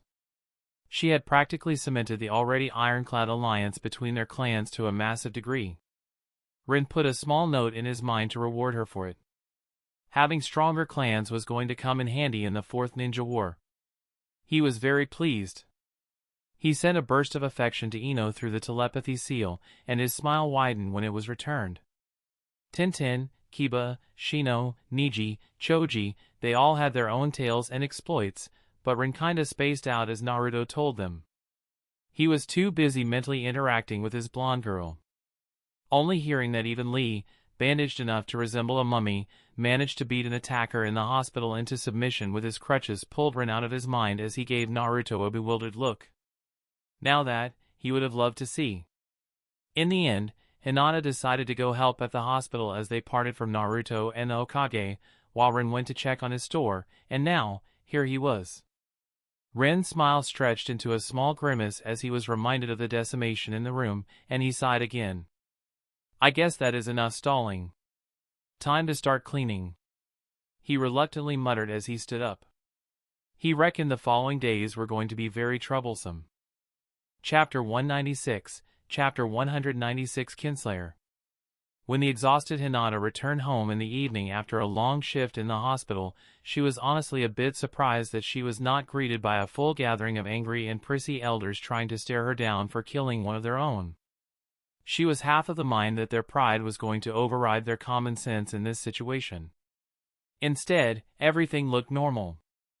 Well, except for the air of unease and worry permeating the entire clan compound. The branch house members she passed by on the streets looked at her with barely hidden expectation, awe, and worry. Hinata guessed that the happenings of this afternoon had already spread throughout the clan, and now everybody knew that she had killed a main house member to protect a girl from the branch house. The people from the branch house had never had somebody protect them in this way. Hinata's father might stand up for them to some small degree, but he would have never resorted to killing somebody from the main house for their sake. Hinata had also turned out to be very strong. Strong enough to throw her weight around and have her way. With a small sigh, Hinata realized it was not surprising that they were pinning their hopes on her. It was still exhausting to bear the brunt of their silent expectations. So, for now, she let it out of her mind. She just wanted to hug and cuddle her sister for an hour. At least the main house members deliberately avoided her. There were none of them on the streets, but thanks to her Byakugan, Hinata was keenly aware that they watched her with rising trepidation from their residences as she walked through the streets. Hinata was grateful for their apprehension of her. She had spent long hours treating injured ninjas. She had sawed off ruined limbs. She had removed damaged eyeballs. She had sewn torn innards together. She had stitched severed fingers back where they belonged. She had stopped the hearts of those in too much agony and no hope for quick enough treatment to save their lives. She had even castrated one of her patients whose crotch area was half ruined, and to ensure his survival on her operating table required drastic measures. Sage, she was exhausted. Maybe not so much physically. Ren's training was more physically exhausting. Maybe not chakra-wise. Her chakra reserves started filling back up as the day progressed, and she used only the bare minimum necessary to heal well. But mentally, she was done for the day. The clan elders don't know it, but the fact that they did not try to ambush her with their incessant complaints when her mood was already this sour probably saved them from her pulling Itachi on them. When she started learning how to be a medical ninja, she thought she could treat everything with that green glowy hand technique. That it would be easy and simple. It was not. Today was the first day when Hinata understood why somebody like Tsunade might have wanted to leave it all behind and just go traveling around the world. As Hinata neared the door to her house, the door was opened by a servant from the branch house who quickly bowed. Glancing at him, Hinata slightly smiled with a quick, "Thank you," before she took off her shoes, leaving them in the hall, and headed toward her sister's room. Halfway through her journey, she suddenly stopped and turned toward a closed door to her right, peering through it with a small frown. For a moment, nothing happened, but then the door opened, revealing a stressed Hayashi staring directly at her with a strange mix of pride and disapproval. "Father." Hinata nodded in a greeting. "Hinata." Hayashi grunted out in his usual even voice that betrayed no emotion. The two stared at each other for several seconds, the atmosphere around them growing quite awkward. "We need to talk." Noticing that Hinata's body language spoke of her consideration to simply leave, Hayashi eventually decided to break the ice and opened his mouth first as he beckoned her inside the room. With a slight irritation shining in her eyes, Hinata stepped forward, already aware that she was not going to enjoy the upcoming conversation. But Hayashi was still her father, no matter how estranged they were. Hayashi closed the door behind her before taking a seat behind the table in the room, while Hinata also seated herself opposite him before he could offer it. She watched as Hayashi's eyebrows slightly furrowed at the slight, but this house was her home, and she would be damned if she needed to ask for permission to sit down in her own home. There were so many rules of behavior and manners to be upheld in this house that living in here was already highly unpleasant for her. She really didn't feel like playing some sort of quiet power play game with her father right now, on top of that. She inwardly scoffed. And Rin wondered why she preferred to stay with him. Yes, the sex was nice, but with him, she was free. If Hanabi hadn't existed, Hinata would have been tempted to leave the clan long ago. "I have heard you have saved your sister from being kidnapped by Kumo," Hayashi said with a pinched look after another stretch of silence between them. "Yes." Hinata hummed her agreement, and Hayashi very slightly shuffled in his seat. It was the only indication of his nervousness. But his face stayed impassive as he gave his daughter an acknowledging nod and evenly said, "I am proud of you. You protected your family. You did well." Hinata hummed but didn't say anything about the matter. If she had been 2 years younger, Hinata would have been beaming in happiness at that lackluster, half-hearted praise. Now, she couldn't care less. She was slightly happy about the acknowledgement, but that was about it. She only hoped her father would pick up the pace so she could get to her sister faster. "I also heard about your actions during the invasion. Many people confirmed that you decimated the main Otogekure attacking force." Hayashi's tone was still impassive. But Hinata could easily see the small quickening of his heartbeat or the trickle of barely visible sweat drops forming on his forehead. She inwardly narrowed her eyes. Her father was afraid? Of her? No. Not of her, Hinata realized. He was afraid of this conversation. With that realization, Hinata inwardly groaned. It became obvious to her that he was using the standard tactic of good news first to soften the person for the bad news. He was dishing out praise to her to make her more pliable to agree to whatever was coming next. "You protected your village. You made your clan proud." Hayashi continued before he hesitated for a second and properly looked Hinata in the eyes. "You made me proud, daughter." And Hinata could see he meant it. But there was still something else to come next, so with no small amount of exasperation, Hinata said, "Okay."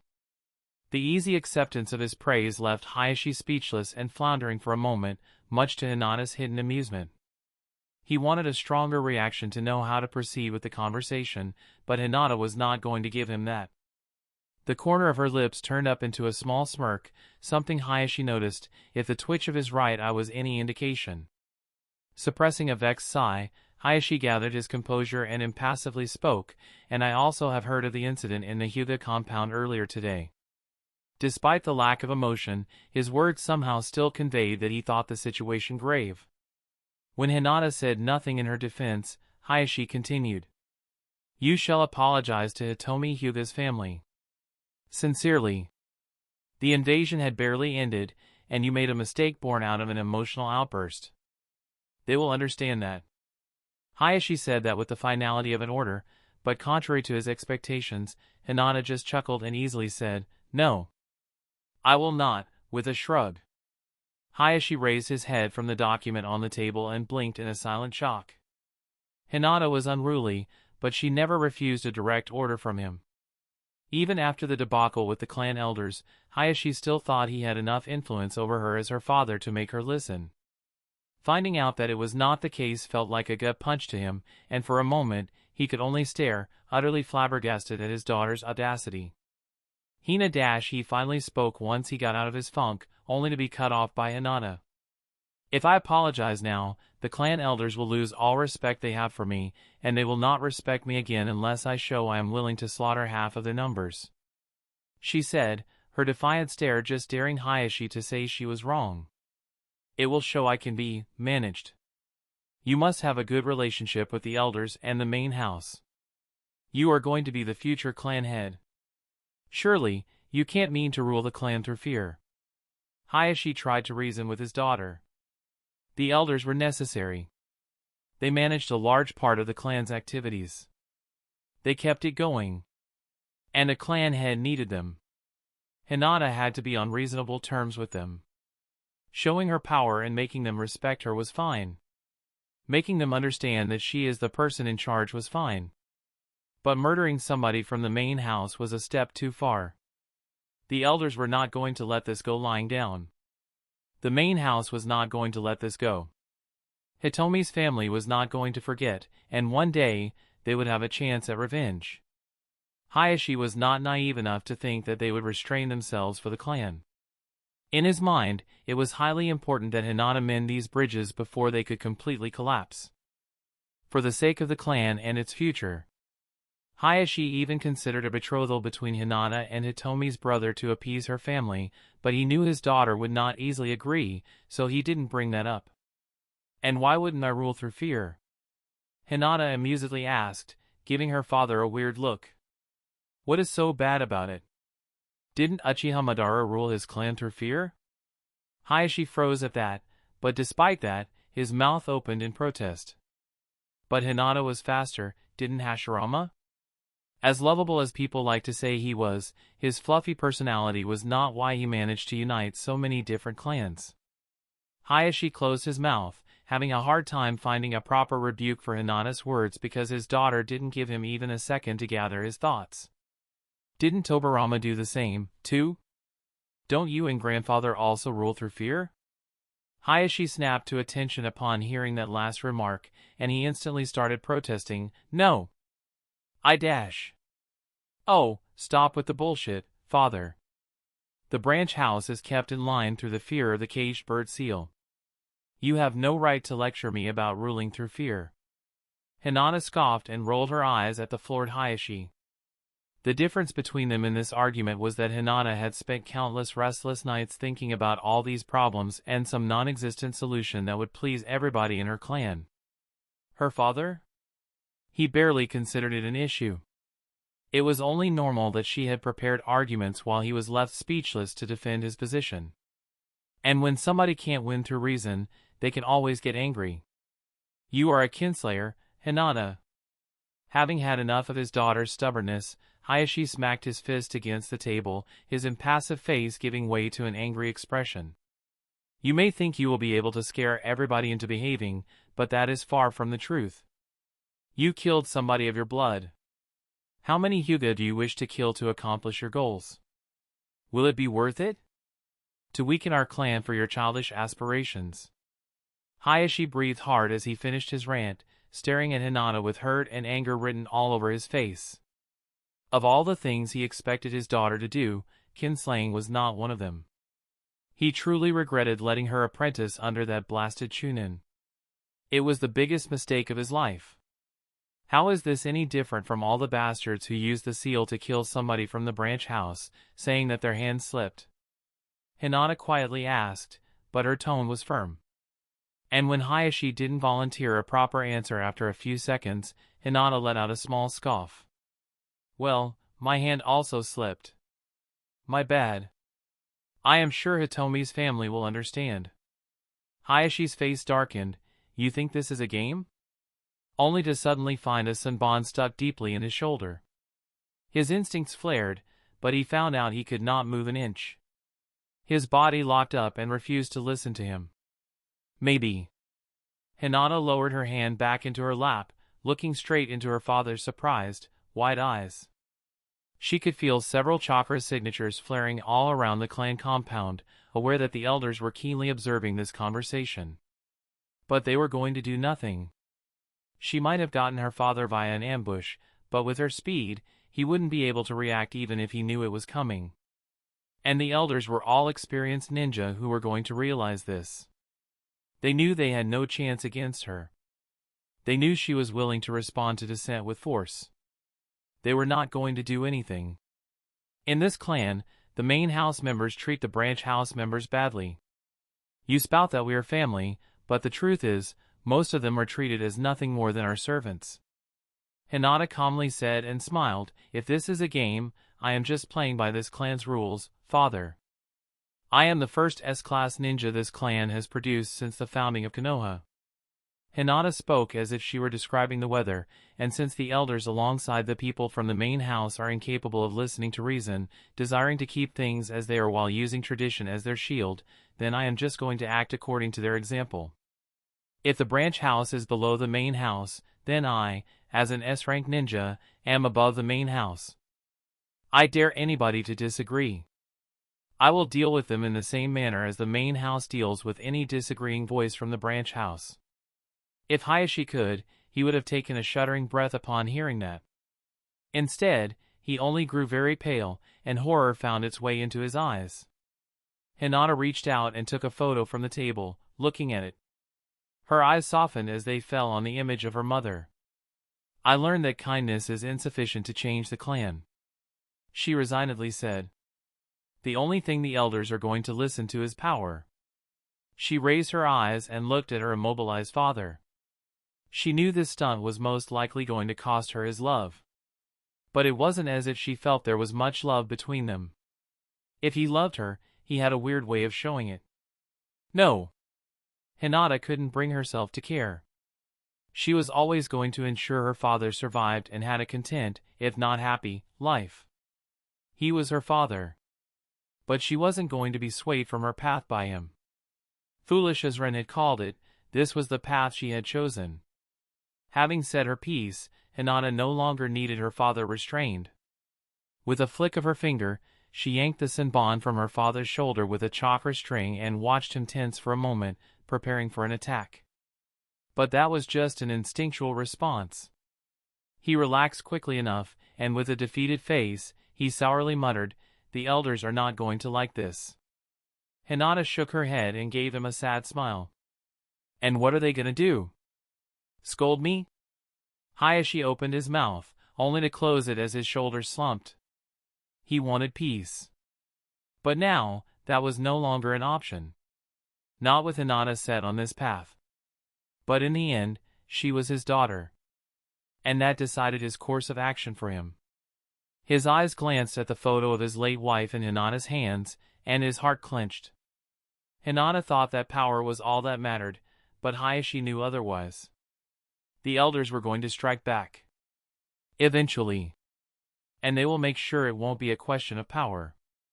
As he dismissed her, he just hoped Hinata was prepared for it. Chapter 197, The Situation in the Village. Several days had passed since the invasion, and Konoha was on the right track to heal. Today, Rin walked next to Naruto as he led the boy to the tea department, where he was supposed to talk to Gaara. It was something Rin could plainly see that bothered Naruto. Something he both wanted and did not want to do. He was conflicted, scared, and had no idea why he had gotten this job other than being a Jinchuriki. But at least, the boy hid his apprehension well underneath his usual exuberance. Rin even started wondering if orchestrating this and pushing him into this was the correct choice, but it was a bit too late for regret right now. In the manga or anime, Naruto and Gaara's relationship was built on the real connection they built during their interactions and battles. It was forged through understanding, pain, and struggle. Here, the boys barely spoke to each other. They did not know each other. They did not know each other's past. The only connection they had was that they were Jinchuriki. Rin hoped it would be enough. That once they started talking to each other, they were going to build at least some sort of connection. He wanted Naruto and the future Kazekage to bond. For the sake of Konoha. Not because of some zealous loyalty and nationalism. Not because of some fabled will of fire whose meaning changed every time a different person took its words to his mouth. But because he freaking lived here and would prefer peace rather than war. Because no matter how unsuited the current half-insane Gaara was, he was still the most eligible candidate from the Kazekage's children. Hopefully, Naruto could tighten a few loose screws in the boy's head. Hopefully, it would be enough for him not to go down the deep end, taking Suna with him. It was frustrating. All the foreknowledge Rin had, and yet, he was utterly powerless to do anything about the current situation. He could not control what other people or villages would do. He could only do his best to prepare for any eventuality and hope for the best. At least, things seemed to be stabilizing. Iwa and Kumo were still watching, and the preliminary peace talks with Suna had begun, from what he knew. Tomorrow, Naruto would be off on a mission with Jiraiya, hunting for a stray last Senju because the one-armed monkey couldn't stay a Hokage after being crippled. Hiruzen was still a ninja to be feared, but losing a hand decreased his combat effectiveness. It made him look like a much lesser shield for Konoha. Which, in turn, made Konoha look vulnerable. The higher-ups couldn't have that. Even Hiruzen understood that. Unfortunately, for the old monkey, Jiraiya vehemently refused the job. Danzo, not even Hiruzen was deranged enough to consider his old friend. And that left him with the only possible option. Tsunade. Kakashi didn't have enough renown and was known to be lazy, always late, and irresponsible. Not to mention, he wasn't exactly an S-class ninja right now. Guy didn't have the correct mental predisposition, even if he had the necessary prowess. Appointing him to the office would make Konoha into a laughingstock. Rin was still low-key suspecting that Guy was cultivating that kind of reputation on purpose. Hiruzen even considered Rin during their last meeting. Fortunately for Rin, he was just a chunin and didn't have the necessary reputation among the Konoha ninjas to get the position.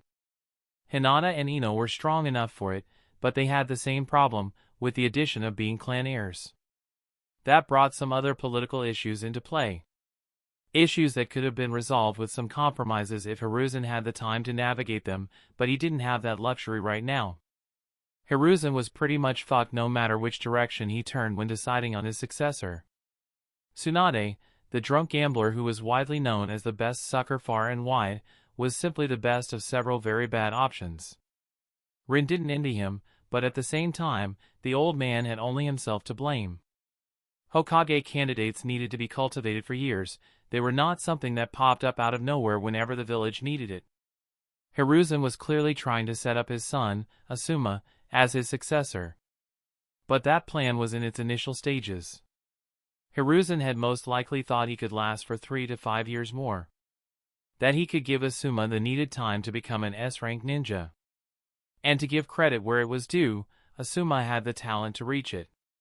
He was no monster like Itachi, Hiruzen, or even Kakashi, who didn't have the prowess because of his laziness and depression, rather than a lack of potential. But not every S-rank ninja was a monster of talent. Some of them reached it through dedication, training, and effort. Asuma could get there. Especially with Hiruzen's tutelage. Though Hiruzen's time was up. For now. Konoha needed a new Hokage, and Asuma was not ready. Then again, there might be an ulterior motive in choosing somebody like Tsunade. Young she might look, but it was no secret the woman was old. And Hiruzen was very aware that her secret healing technique drained her lifespan. She was going to die sooner rather than later. If Konoha were ever attacked, her death would be even more imminent. And with Hiruzen being out of the office, he would have all the time in the world to give Asuma the necessary training. Rin reckoned that Tsunade could buy Hiruzen 5, maybe 10 years to train his son. Not to mention, she was going to obviously hate the job. It would remind her of her loss every single day she would have that obnoxious hat on her head. Maybe Rin was just seeing conspiracies where there were none, but he doubted Hiruzen would give up on his plans so easily. He didn't seem that sort of person. Tsunade would also most likely happily abdicate if Hiruzen came up with a viable, good candidate who could take the hat from her hands once she served a few years in misery. No. Tsunade was just a Hokage meant to rebuild Konoha. To strengthen it before somebody more suitable could take the seat. It was yet another reason why Hiruzen couldn't give the hat to Danzo. That old man would have never given it up. And now, Rin, Ino, and Hinata, the only other S-rank ninjas in the village outside of Jiraiya, were also no longer in the running, considering they had refused their Jonin promotions. For Rin, it was normal by now. He made his distaste for the rank clear. He didn't need it. It brought too much responsibility and work, while giving in return nothing that he would need. Most of the Konoha Jonin, for example, were already sent on missions in the last few days. A ranks and B ranks, back to back, and they would be doing that for months, if not over a year. All of that, to prove that Konoha was still strong and dissuade the other villages from declaring war. For a run-of-the-mill Chunin, becoming a Jonin brought prestige, respect, access to better technique scrolls, allowance to go to higher missions, which meant better paychecks, access to better teammates and sparring partners, connections to more important people in the village, and more. All things that Rin, Ino, and Hinata had not needed. Rin didn't expect Ino and Hinata to turn down the promotion straight to Jonin. His girls didn't share their decision with him, and he never said anything on the matter outside of a few rants about why becoming a Jonin would be stupid for him. He only got to know about their promotion refusal when the stressed Hiruzen called him into his office yesterday and shouted himself hoarse at him. Honestly, Rin probably deserved it. Hiruzen had 3 S-rank ninjas who refused to step up. That would piss off any dictator. Especially when he could do nothing about it. Alas, the old man had only himself to blame. Hiruzen could not order them to take the promotion. But what he could do was to give Rin enough D-rank missions that a lesser man would have his head spin. Still, Hiruzen had to be reasonable, and so, It was within the levels manageable by a single person. What Hiruzen forgot was that Rin had shadow clones. That punishment? Rin took it with a smile on his face. Because why not? More pocket money for him. On top of that, he still had to do his duties as a part of the barrier corps.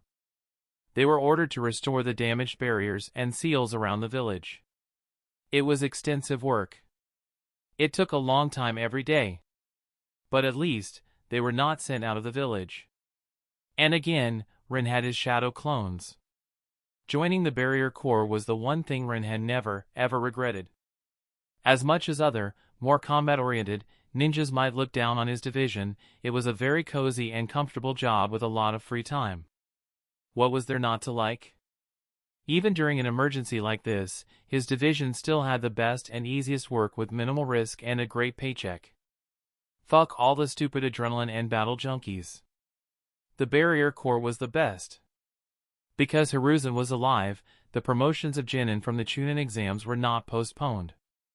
Because of their refusal, Hinata was promoted to Chunin and joined the hospital, while Ino was promoted to Chunin and joined the T. Both girls were earning themselves a name in their respective divisions. Ino managed to get out the locations of hundreds of hideouts from the unwilling Sound 4, and she had done it in a few hours after joining. Even Kunoichi, their best mindwalker, would take days to get maybe a dozen of them, while many others would not even be accessible to him. After all, mindwalking was not as easy as it sounded. Ino showed she was better. That she was the best they had. Work that was supposed to take months, she had rounded up in 3 days. And she reveled in the looks of awe and borderline worship her new colleagues had for her. She practically took it over and preened about it enough to make even Hinata and Rin a bit fed up. Sure, Kunoichi and that scarred guy whose name Rin had forgotten right now were still in charge. But Ino had become respected enough that her opinions were pretty much on their level. Which brought Hiruzen even more of a headache because, well, now some people were clamoring for her to be promoted to Jonin again. Because she clearly deserved it. They started questioning why she didn't get it in the first place after saving the village. Ino found it hilarious and simply stayed quiet. She enjoyed the suffering it brought to the Hokage. Hinata was in the same position. She had joined the hospital. They wanted her to start from the bottom up, as a nurse. She was not having it. She pulled rank on them. The Hyuga heiress as a nurse? No. That wasn't going to happen. They reluctantly let her deal with some cases. And because she had shown her competence during the hospital emergency right after the invasion, her starting position was not low. 3 days later, the most severe cases were resolved, and many who were not given big chances of survival survived anyway, thanks to Hinata's efforts. Maybe not whole, but at least alive, which was a miracle in itself. And while Hinata wasn't as beloved among the medical ninjas as Ino was among the T, they were starting to respect her all the same. Once again, Hiruzen had gotten another headache, for some of the most senior medical ninjas were demanding her promotion. Rin was really not surprised that Hiruzen needed to release his stress through a bit of shouting. But it was a bit hard to keep a straight face in front of him when he wanted nothing more than to smile in amusement at his situation. At least, Naruto, Shino, Shikamaru, and Sasuke, the other Genin who were promoted to Chunin rank for their significant contributions during the invasion, did not give the old man too much trouble. According to Hanabi, Niji was seething a bit that he hadn't been promoted, but that boy deserved some ego check anyway, so all was well, in Ren's opinion. He looked at Naruto, the Chunin Naruto Uzumaki, and smiled at the big grin on the boy's face. He had deserved it. Now, if only the boy hadn't eaten through 1/10 of his paycheck for this month when he invited him for a congratulatory ramen. But Ren only shook his head in exasperation as they arrived in front of the T division. It was what it was. That said, he wouldn't be inviting the boy again for a few months at least. Putting a hand on Naruto's shoulder to calm him down a bit, Ren spoke as he noticed that Naruto was a bit leery. "We are here. Let's get it over with, all right? Don't worry, you will do great." Naruto uneasily nodded, but determination filled his eyes as they started walking toward the door. Chapter 198, meeting Tamari again.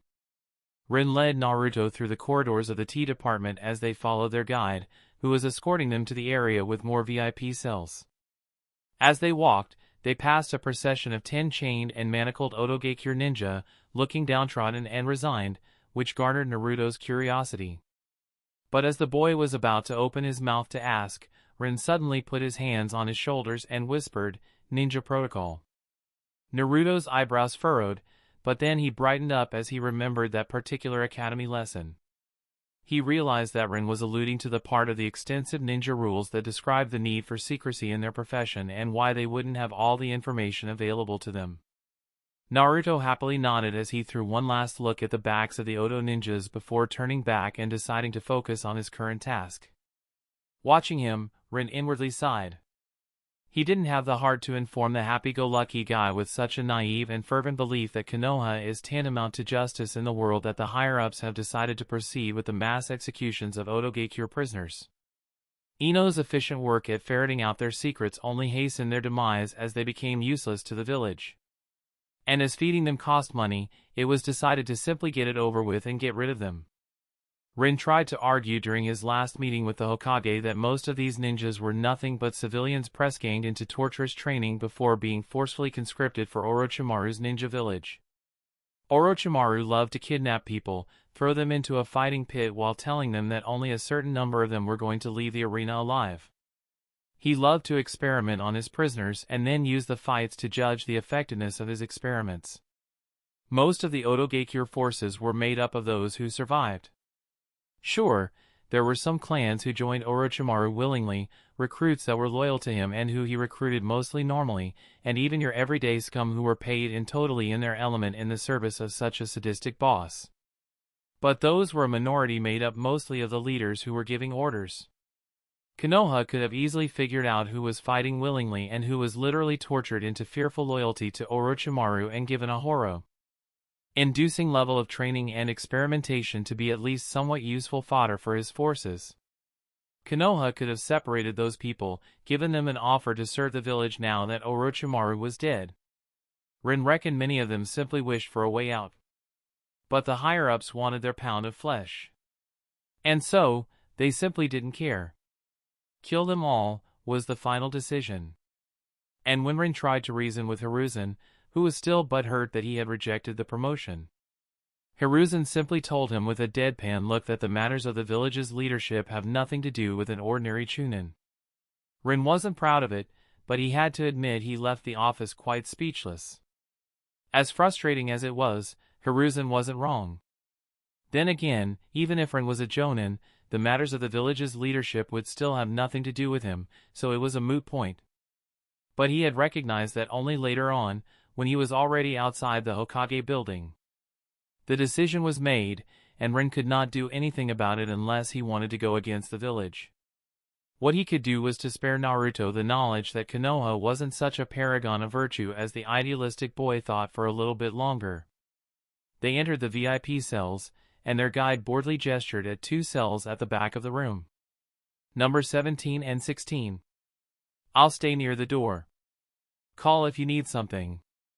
The man couldn't sound more uncaring, and if he had a bubblegum, Rin had no doubt he would have been chewing on it right this instant. Rin and Naruto advanced through the room and came to cell number 16 first, where Gaara was calmly sitting on the floor with his eyes closed. He had a chain fastened to his left ankle, but what truly restrained him were the seals both on the walls of the room and on the iron armbands fastened to his wrists. Rin inwardly whistled. The village was clearly going all out to ensure their Jinchuriki prisoner was not going to get out. His eyes skimmed the seals, and his lips pursed. Well, technically, Gaara could still. You are the man who defeated me. Gaara's voice suddenly resounded through the room as he opened his eyes and looked directly at Rin with an intensity that made him slightly uncomfortable. Gaara was about to open his mouth, probably to ask a follow-up question, but Rin just shrugged and spoke first, "Sure. But I am not here for you." The whiskered chuckles over here, he pointed his thumb at Naruto, who scowled, "has something to say to you first." That, at least, had diverted Gaara's attention from Rin for a second. It was just a second, though. I don't care about high dash, Gaara spoke again in his deadpan voice, but Rin ignored his words. I am here to visit your hot sister, you see. Rin grinned, winking at the woman in cell 17 who was watching him with a scowl on her face, trying to set him aflame with her gaze. Rin turned around, showing Gaara his back in an obvious dismissal, and walked toward Tamari's cell. We can talk after Naruto's business with you is over, he added before he sat down on a stool in front of Tamari's cell, inwardly hoping that the promise was going to make Gaara at least somewhat open in his talk with Naruto. With the corner of his eyes, Rin saw how the boys stared at each other in awkward silence before Naruto's shoulders slumped and he sat on the stool in front of Gaara's cell. Rin let out a sigh. Naruto clearly didn't feel comfortable doing this. Yet, he really hoped the two boys could bond and make friends. While their two villages' alliance didn't hinge on it, it certainly would make their ties closer. Having a future Kazekage who considered Konoha's Jinchuriki a brother would make many things smoother. Especially when the Fourth War started. But somehow, as he watched the two boys, Rin started having doubts about whether this was going to work. Are you going to just ignore me? Tamari's unamused voice pulled him out of his reverie back to reality, and his startled eyes met her blank stare. A wry smile appeared on his lips with a hint of apology. Oh! Sorry, I was just blinded by your beauty, and it made me speechless. You are radiant as the sun itself. Truly, a pure art-given form. He tried. In his defense, that always worked on Ino. I still have smudges from when you drew dicks on my face, you asshole. Tamari deadpanned. Rin awkwardly cleared his throat and diverted his gaze. Are you still angry about that? He scratched his cheek before he decided to simply man up and turn back toward Tamari with a slight admonishing expression. Pettiness does not suit you. Fuck pettiness. Tamari growled and grabbed the iron bars of her cell while almost pressing her face into them too as she glared at Rin. One day, I will have my revenge on you. I am afraid my face can't bring out the full charm of a nearby dick quite as well as yours did.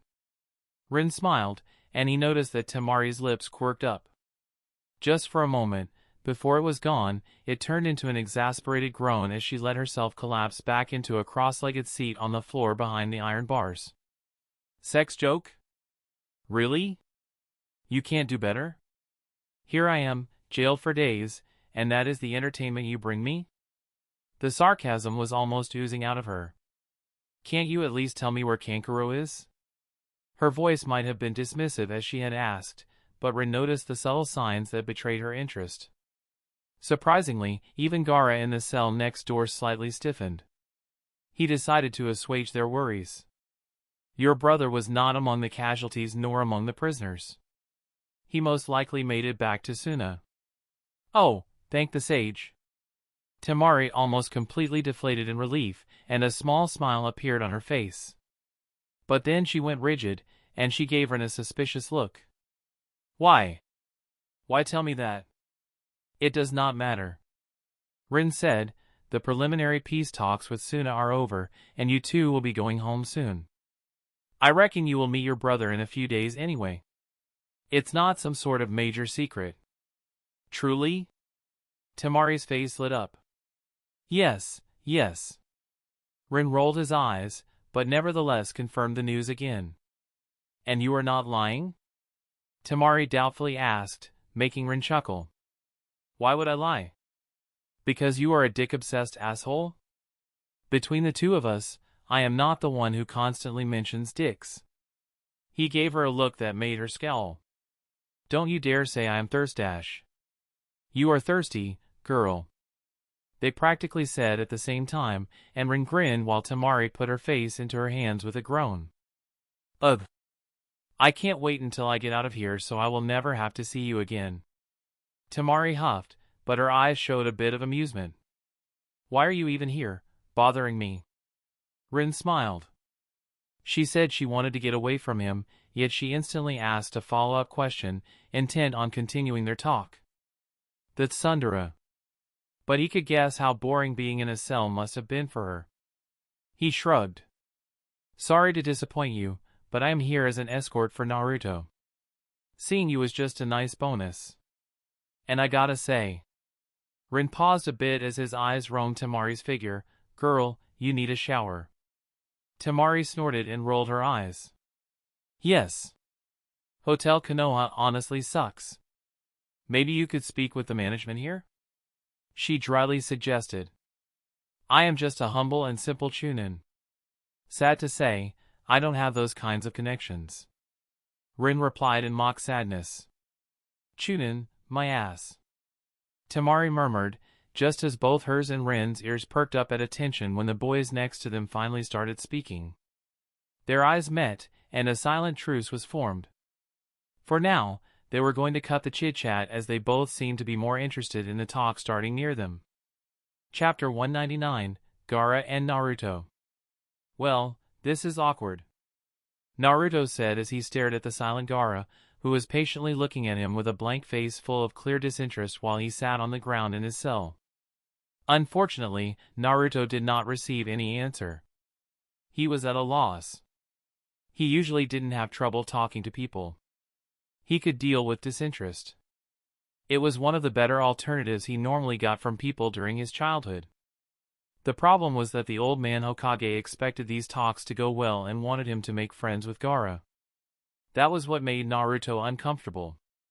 He could keenly feel the pressure of possible failure. Even more so now that he faced Gaara's standoffish attitude. Error. Do you have something you'd like to say? Naruto tried to pass the ball to Gaara's court. That usually worked in his experience because people always had something to say. No. Gaara answered with a deadpan, and Naruto's shoulders slumped.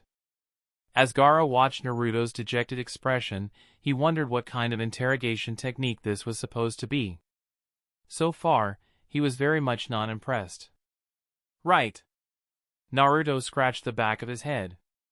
But then his entire presence shifted as he inwardly affirmed his determination. He was not going to fail the old man without trying. His usual grin appeared on his face, and while there were still some hints of discomfort to be discovered for a keen observer, Naruto started to settle into his usual, easygoing demeanor. Anyway, I was told to speak to you because we are the same.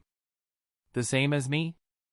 Gaara's face slightly scrunched in doubt, and while most of his expression stayed blank, the disbelief was conveyed so clearly that even the usually dense Naruto easily noticed it as Gaara lifted one of his eyebrows with a blank, you? Ugh.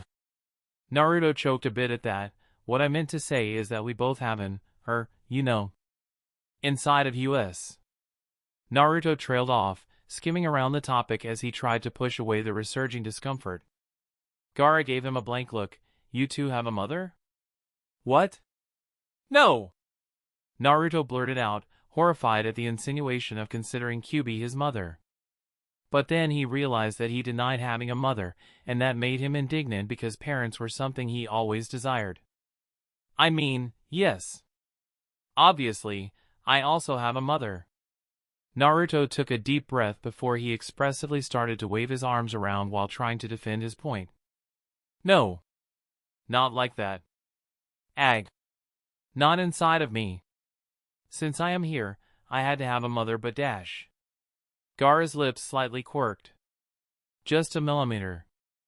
If one wasn't observing him, they would not notice. But both Tamari and Rin had their focus on him while the flustered Naruto was babbling nonsense.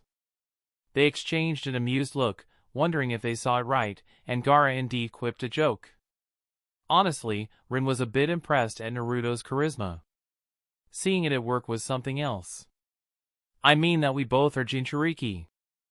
There! I said it! Naruto finally exclaimed while pointing at Gaara and stopped running his mouth. We are the same. Gaara blankly stared at him. Naruto's grin awkwardly diminished when his conversation partner did not react. Okay. Gaara eventually said with the same cool as always, causing Naruto to facepalm. That is your reaction? He indignantly exclaimed while Gaara nodded. Yes. He blankly said, but the amusement swimming in his eyes was easy to discern for Tamari and Rin.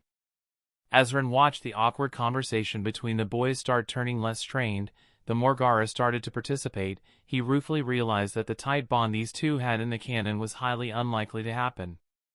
Gaara didn't seem to be interested, and there was no deep emotional impact between them that would allow them to get past their natural reservations. But a simple friendship between them was already forming right in front of Ren's eyes, even if he doubted either of the boys realized it just yet. Ren got himself comfortable in his seat and watched them speak with each other alongside Tamari as they occasionally exchanged comments about their interaction. They were both kind of fascinated with what was happening in front of them. For Tamari, she had never seen Gaara so at ease speaking with anybody, while Ren was observing the unreal effects of Naruto's stamina in silent disbelief. Yes. He was taking notes. Obviously. And that is why I want to become the Hokage. Naruto proudly said, and by now, Gaara was listening with barely hidden interest. Sometime along the last hour, Naruto had gotten him hooked.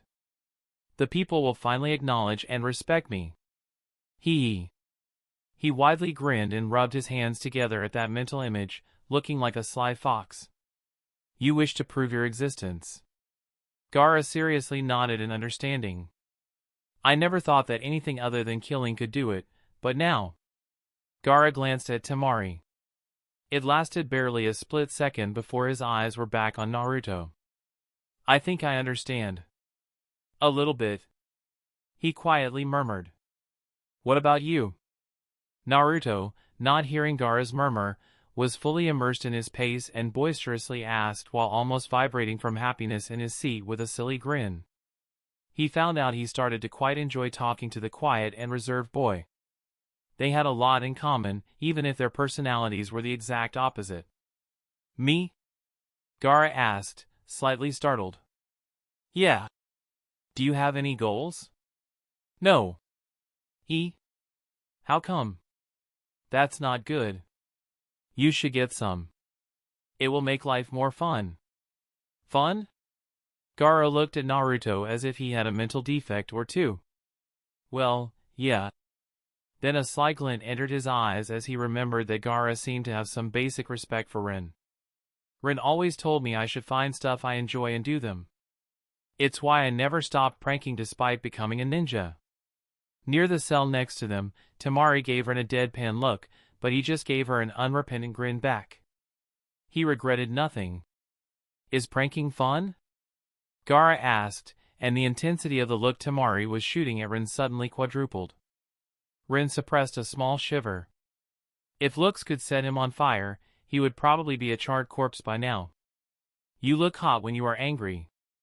He whispered to Tamari, making her huff while giving him an obvious eye roll before she finally averted her eyes from him. Ren secretly wiped the beads of sweat on his forehead, sporting an amused smile. Alas, their little interaction made them miss whatever was said about pranking between the two boys, and no matter how fun it was to tease Tamari, Ren felt a twinge of regret at that. I know! Naruto suddenly shouted, why don't you aim to become Kazekage? We could be rivals. His eyes were almost sparkling at the idea, the exuberant excitement pouring out of him in invisible waves. I am not losing. I am going to become the Hokage first. The Hokage did tell Naruto to bring this up. Maybe the old man even wanted him to persuade Gaara to take the hat of his village for some reason. Naruto did not know. He didn't catch half of the insinuated meanings the old man had thrown at him. But he didn't care about that. He didn't bring it up because of the old man's wishes. He did so because he thought Gaara could be like him. And the idea of having a rival in this was exhilarate, that complicated word that means exciting. But unlike what Naruto expected, Gaara shot the idea down with a short no that brought Naruto back down to earth and utterly smashed his elation to pieces. But why? The blonde boy whined with a pout that made Ren chuckle, even as he was alarmed at Gaara's refusal to become the Kazekage. Because I want my sister to be the Kazekage. Gaara answered with unexpected intensity and determination that made Naruto startle in his seat. Ren turned his eyes toward Tamari, and for the first time since they met today, they no longer held amusement. What have you done? He asked, almost failing to sound casual as he wanted to throttle the girl. Chapter 200, well, it is what it is. Ren watched Tamari with veiled displeasure as his stomach sank. His preferred future was falling to pieces right in front of his eyes, and he had no way to do anything about it. I just did what you advised me. It's not my fault that this is the result. Tamari coldly bit back, glaring at Rin because she noticed a hint of his disapproval at Gaara's proclamation. It's none of your or Konoha's business anyway. She protested and crossed her hands on her chest with a humph, signifying that the topic was over as she dared Rin to say anything more about it with her blazing, angry teal eyes. Rin inwardly grimaced. He knew he would be getting nothing else from the girl, so he took a mental step back and re-examined Gaara and Tamari's behavior since he stepped into the room. He noticed that they were way too at ease with each other in comparison to how they behaved during the Chunin exams. And then, the realization struck him, almost enough to make him lose his breath. His attempt at talk no jutsu toward Tamari. It worked. It fucking worked. The girl definitely tried to repair her relationship with her brother, and the fact that they had cells next to each other and their chakra was restrained probably helped her immensely. Gaara, no longer tormented by Shikaku, had his first sleep in who knows how long. And sleeping came with dreams. With the boy's childhood and upbringing, nightmares were almost guaranteed. And who was conveniently placed in the cell next to him to comfort him? Who was here to keep him company and keep the night terrors at bay? Who was most likely emboldened by Ren's words to actually approach her brother instead of fearfully keeping away? Ren closed his eyes and let out a breath full of indignation as he stifled a long-suffering groan while cursing the damned butterfly effect in his head. This was not how it wanted to go. Don't get him wrong. He was happy that Gaara's and Tamari's sibling relationship was on its way to restoration. That was a good thing. But Tamari as the Kazekage? Wasn't that a disaster? Gaara was raised like a weapon, not like a leader. In many ways, he was quite naive. That was usually a bad thing in a leader, but in this case, Rin believed that it was this naivety that would give way to good relations with Konoha despite the strain the two villages had between them. It didn't mean that Gaara would compromise the interests of his village for Konoha. Not by a long shot. But it would enable him to give the diplomacy between their villages an honest effort without having to care overly much about something like his perceived dignity or the village's image. Pride had no place in the talks between their villages if they truly wanted to make up after so many unpleasant things had happened between them. The problem was, Tamari was raised like a leader. Raza was clearly grooming the girl to be his successor in a few decades. And with that upbringing came the pride in her village. That worried Rin. He had no doubts that Tamari could suppress her pride in her village to make some sort of alliance. But would it be long-lasting? Would the villages try to be buddy-buddy, or would they go back to trying to secretly screw with each other in short order? In which direction would Tamari take Sunagakure? Would her actions completely unravel the future as Rin knew it? Even something as simple as the Kage Summit. Without Gaara's support, Tsunade would have never managed to form the alliance between the villages. Gaara not being a part of the equation was, yeah. Rin couldn't even begin to grasp how much that would affect. And to think that it was his talk no jutsu that caused this whole mess felt like a gut punch. Why couldn't he have the same effect as Naruto? When that blonde brat gives a talk no jutsu to somebody, things turn instantly in his favor. Why did things go in a completely opposite direction from what he wished when Rin tried it? He opened his weary eyes with a long sigh and looked at the scowling blonde girl. A weak smile appeared on his face. Here he was antagonizing her for fun, not realizing that she could fuck everything up for him. Not for the first time, Rin started having doubts about his chosen path. He would surely not have these kinds of trouble if he had chosen to simply take over Konoha. Well, he doubted it would go over well for many people, and there would be other kinds of problems, so it was a moot point. But the fantasy of it was nice.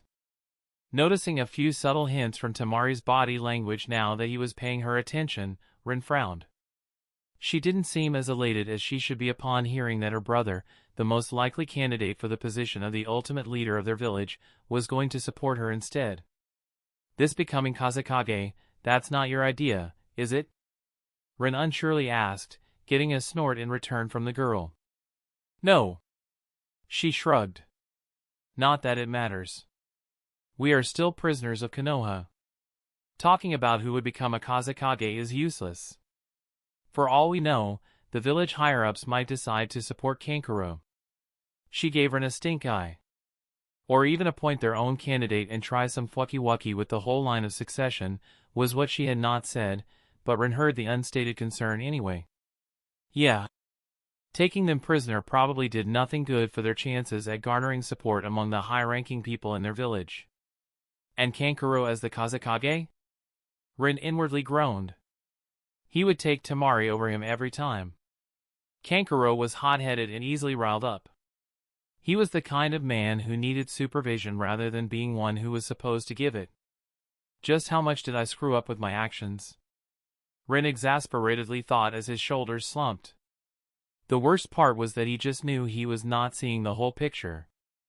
This was a wake-up call. Unpleasant one, but one he sorely needed. He realized that for all he knew, his actions will definitely have unforeseen consequences that he could not yet predict. He noticed that Tamari was just as uncertain about the future as he felt right now. She was just hiding it better. Trying to cheer her up, Rin put an encouraging smile on his face, but it only made her scowl at him harder. Well, it is what it is. Rin accompanied the almost bouncing Naruto out of the tea department after their talks were finished. As he promised, he did talk with Gaara for a few minutes after he and Naruto finished talking. In that time, Naruto went to annoy Tamari for a bit, and Rin took a measure of schadenfreude from the pleading look she had thrown his way, practically begging him not to leave her alone with the exuberant blonde. Rin only smiled at her back then before he did just that. Naruto and she were both blonde. Surely, they could find out a common topic. Heh. Even Ino had a common topic with Naruto. Granted, it involved her fist, his face, and not very much talking, but Rin decided not to dwell on semantics. Well, there was a reason why it was usually Hinata and not Ino who joined him during his meetings with the boy. Suppressing yet another shiver that he felt at the thought of Tamari becoming a Kazekage, Rin hoped his discussion with Gaara was not going to screw things up even more for him in the future. They didn't speak about anything important or interesting. He gave the boy some encouragement and advice. That was pretty much it. But one never knew how a person could take even haphazardly thrown advice.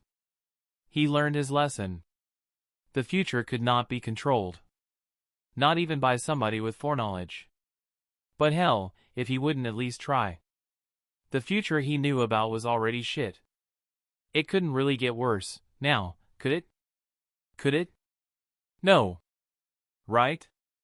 Rin shook the apprehension off and patted Naruto on the shoulder. This is where we part. I promised Ino to visit her. Oh! Sure. I need to talk with the old man anyway. Naruto happily nodded, and after a few pleasantries, he was off, running toward the Hokage Tower. Rin snickered. Naruto was most definitely going to try annoying Hiruzen into letting him visit Gaara again. Poor old man. Serves him right. As he watched Naruto's back slowly disappear in the distance, Rin slowly turned around and walked back into the tea department. He needed some much-needed cuddle time after all the revelations and realizations he had today.